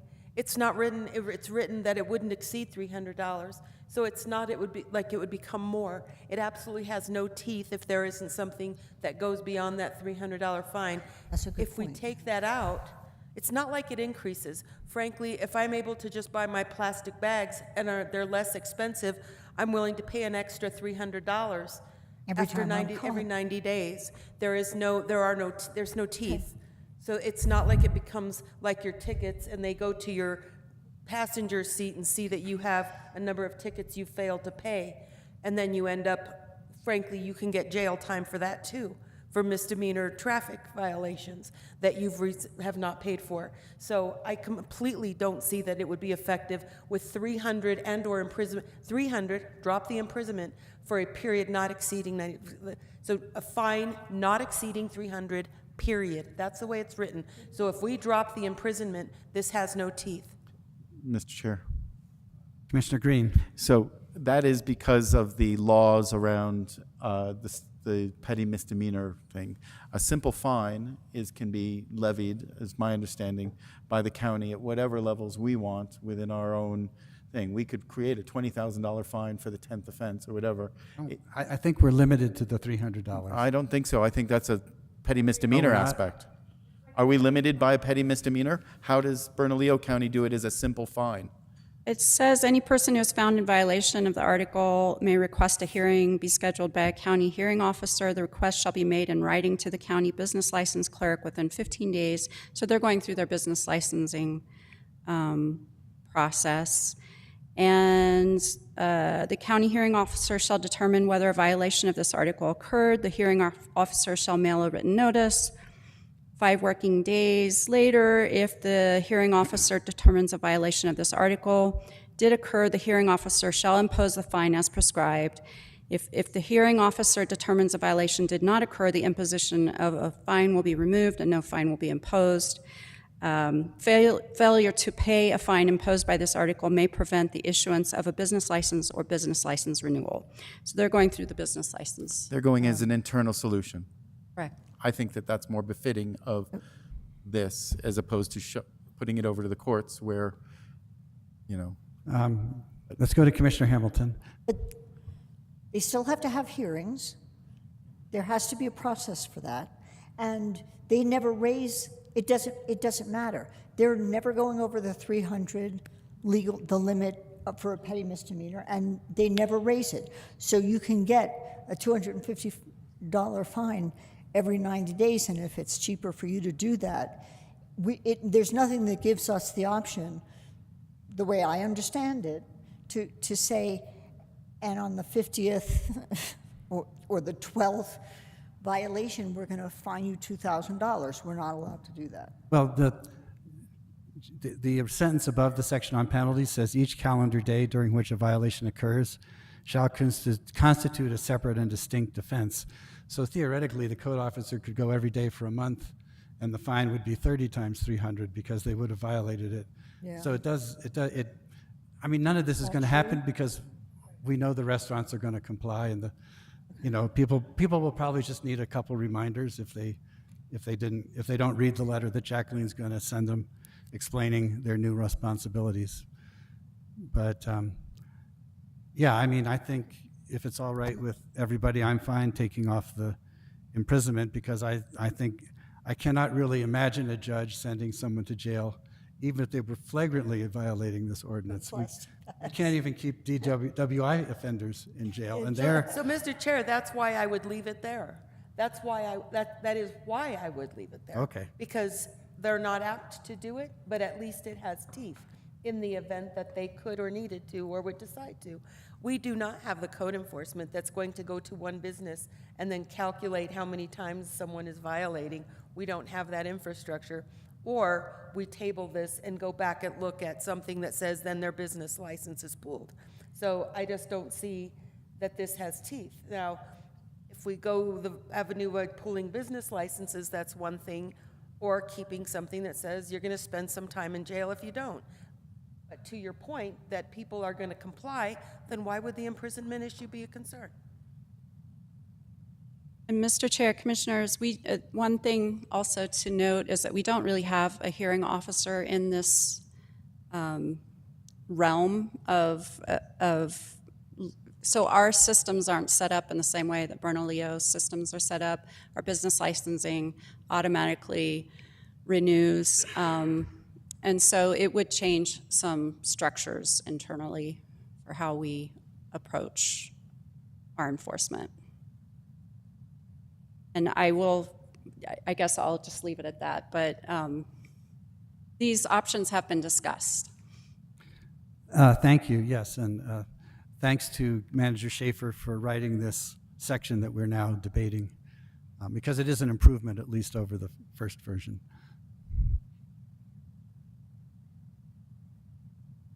Mr. Hanson, what are your thoughts, since you and I worked on this together? Thank you, Mr. Chair. Thank you, everybody, for coming and commenting. Thank you, Kristen, for taking the time to come and meet with me. And Commissioner Hughes, that was really beneficial. But I find, I know that this committee worked to reach out to the business community. And I know they did that. And I'm sorry, Bridget, that your office did not get a copy, but I know that you were reached out to. And so, it's like, I am concerned about that because I support the Chamber of Commerce, and you know that. But at the same time, I also know that we took a year, and it was in the newspaper a number of times during that period, and we did reach out and we did notify people. And so, I'm glad that you saw it in the paper the last time, finally. But at the same time, I think we're making a huge over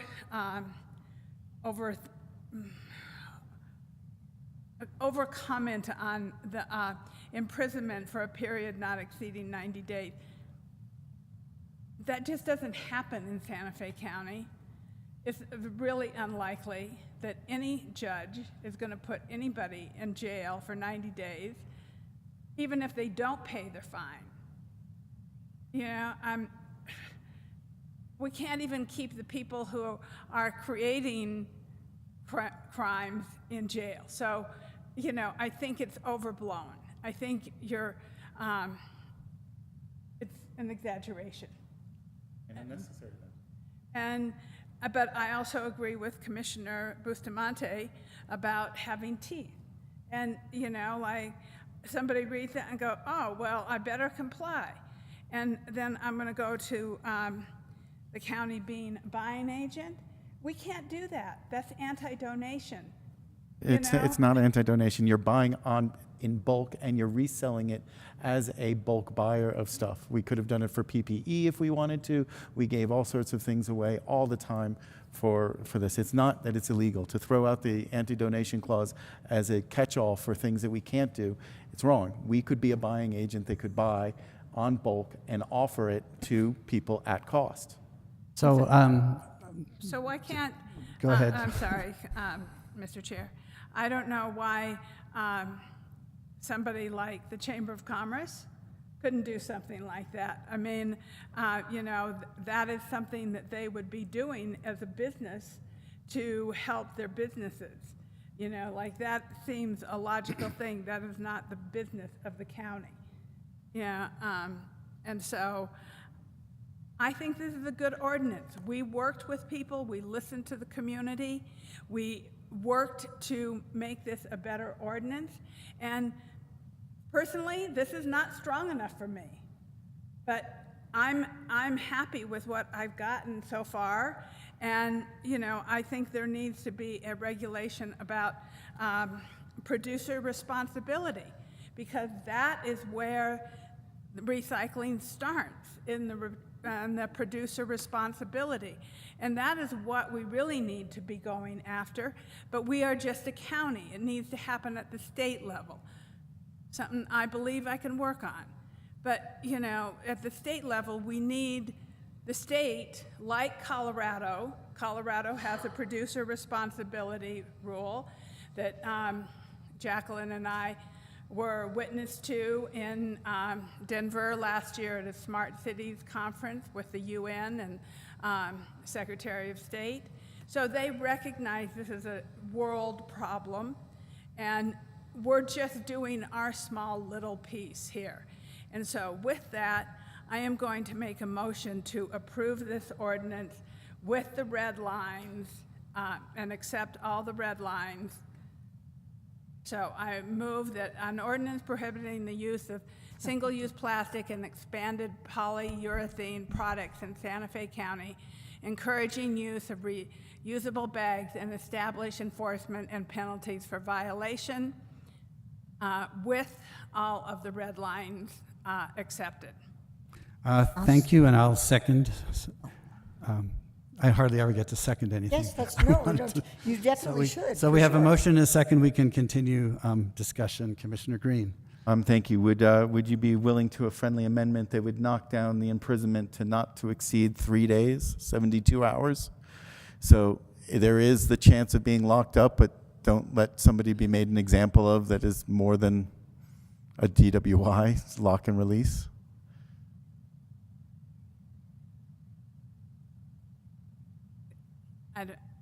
Can we do that, Mr. Young?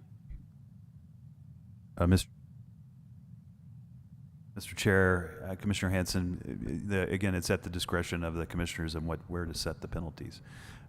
Again, the maximum is 90 days per statute. So if you knocked it down, I guess, to 72 hours or 3 days, I mean, you would have the discretion to do that as well. Okay, I'll accept that. I'll accept imprisonment for a period of not exceeding 3 days. Thank you. That's fine with me as the seconder. I just wanted to point out that if they violate it 30 days in a row, they can still earn 90 days.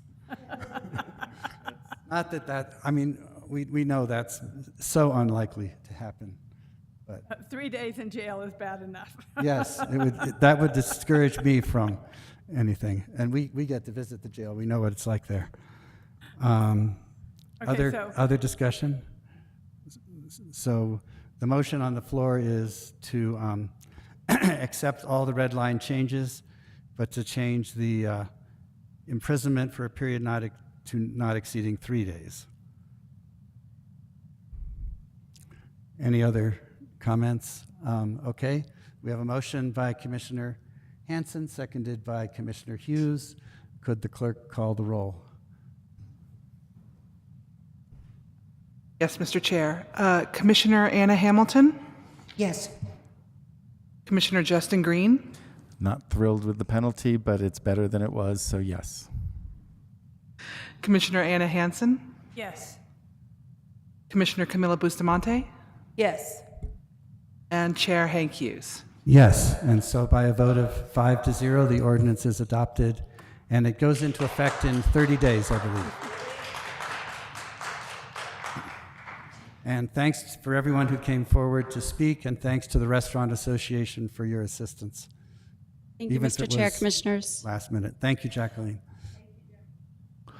And Mr. Chair and Commissioners, before we move on, I just want to note, relative to access to the building, I am informed that county staff did unlock the main entrance to this building on Grant Avenue at approximately 12:45 p.m., and that staff did confirm, multiple times since then that the doors remained unlocked. I'm not sure what may have occurred relative to the constituent that indicated that the doors were locked at the moment that they came up to the front doors, but we will look into that further. But I did want you to know what our standard operating procedures were, and if anybody else experienced any challenges accessing the building, please let the county manager's office know before you depart.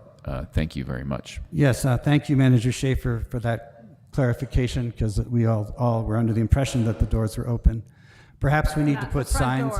The front door. Perhaps we need to put signs on the back door and the side door that say, if you're here for the public hearing, it's at the front entrance. Mr. Chair, Yes, I'd like to provide that ordinance number for you. thank you. The ordinance is 2024-06. All right, our sixth ordinance of the year. We're busy this year. Very good. So, you all are welcome to stay. The end of the meeting is usually pretty exciting, but not as exciting as the ordinance. So, we will move on to number 9, matters from the county manager, Manager Schaefer. Thank you, Mr. Chair. Commissioners, just a reminder that we do have a special meeting scheduled for April 12th, beginning at 9 a.m., and that is for the purposes of the annual jail tour and inspection. And then finally, looking forward to the month of May, we have several special BCC budget study sessions scheduled. That's all I had. Thank you. Thank you, Manager Schaefer. We will now go to matters from the county commissioners and other elected officials. Commissioner issues and comments, and Commissioner Bustamante, you probably knew I was going to call on you first. I'm so grateful. I've never gotten to go first. I'm sorry, I have to take a moment. Actually, thank you. I want to thank everyone who attended the PFAS meeting last week. I don't think it would be unfair to say that the community left wishing that things were going to be more immediate, but the next steps are to convene the panelists who were at the meeting. We're very grateful to have Sherry Moeller, who is working with the community to provide the public health information that they need. But the next steps are for the county to really work with the other entities who were on the panel in catching up and working together somewhat in a task force formula, if you will, in addressing the issue and the problem that's before us. So there are a lot of questions. There are less answers than there are questions right now. But what we are very happy to be able to communicate is that there is a lot of motion in getting this addressed. It's irrelevant of levels in other communities, irrelevant that other people in the East Coast are experiencing and have been for quite a while. For the people that this is now an issue for, it is immediate and critical. So I'm grateful for that perspective as it's been shared with me by the people who are most concerned. So that has been the number one issue, and again, we're incredibly lucky to have the resources and the people that we do to move forward and continue working to support community where they're not able to help themselves. There is also some additional activity from individual players who have a good, strong science background and are willing to assist from a community role in mapping, charting, getting money released. It's not an emergency, it's a crisis. And we can possibly get some additional funds from the the New Mexico Department of Environment, and possibly that would allow for community members who don't have funds to test their own wells, or donors who have offered to put under cabinet filtration systems for those who have already identified higher levels but don't really feel comfortable with the water source that they have. So there is a lot of action in that area, and again, I couldn't say how grateful I am enough. Thank you. Thank you, Commissioner Bustamante. Commissioner Hamilton? I'm going in an odd direction this time. That's good. I mean, freeform works for me. You know that. I want to apologize for missing the meeting 2 weeks ago.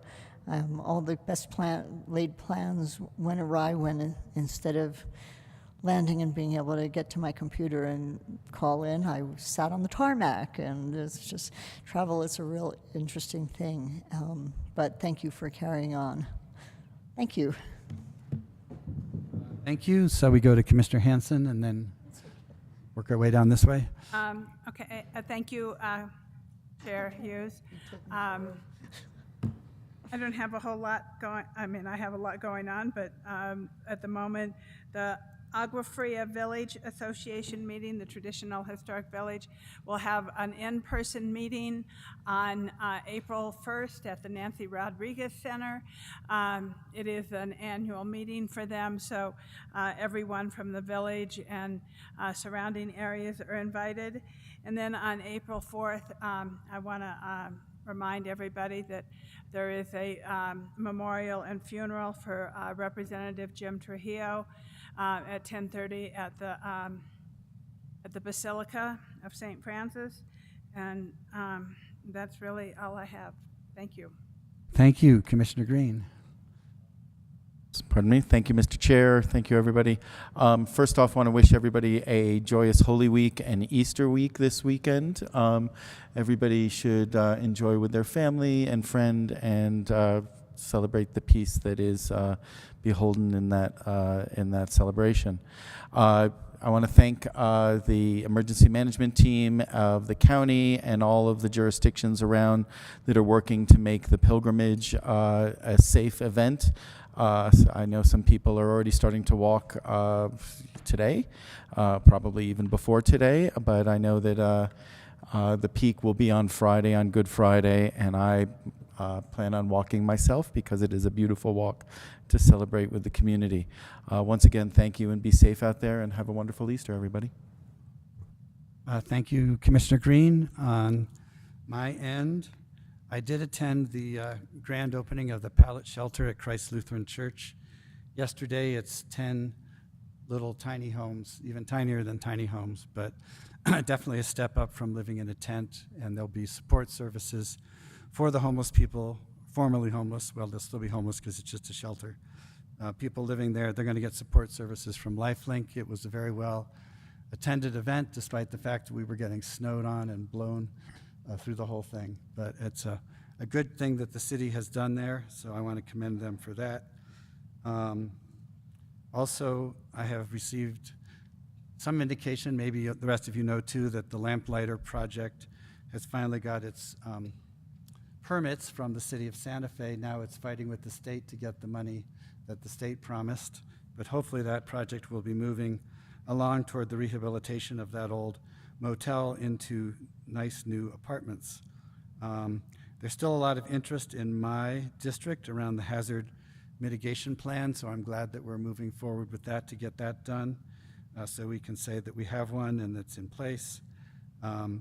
Like three of you, I attended the Matrix graduation, and that was very interesting and inspiring and hopeful for the graduates.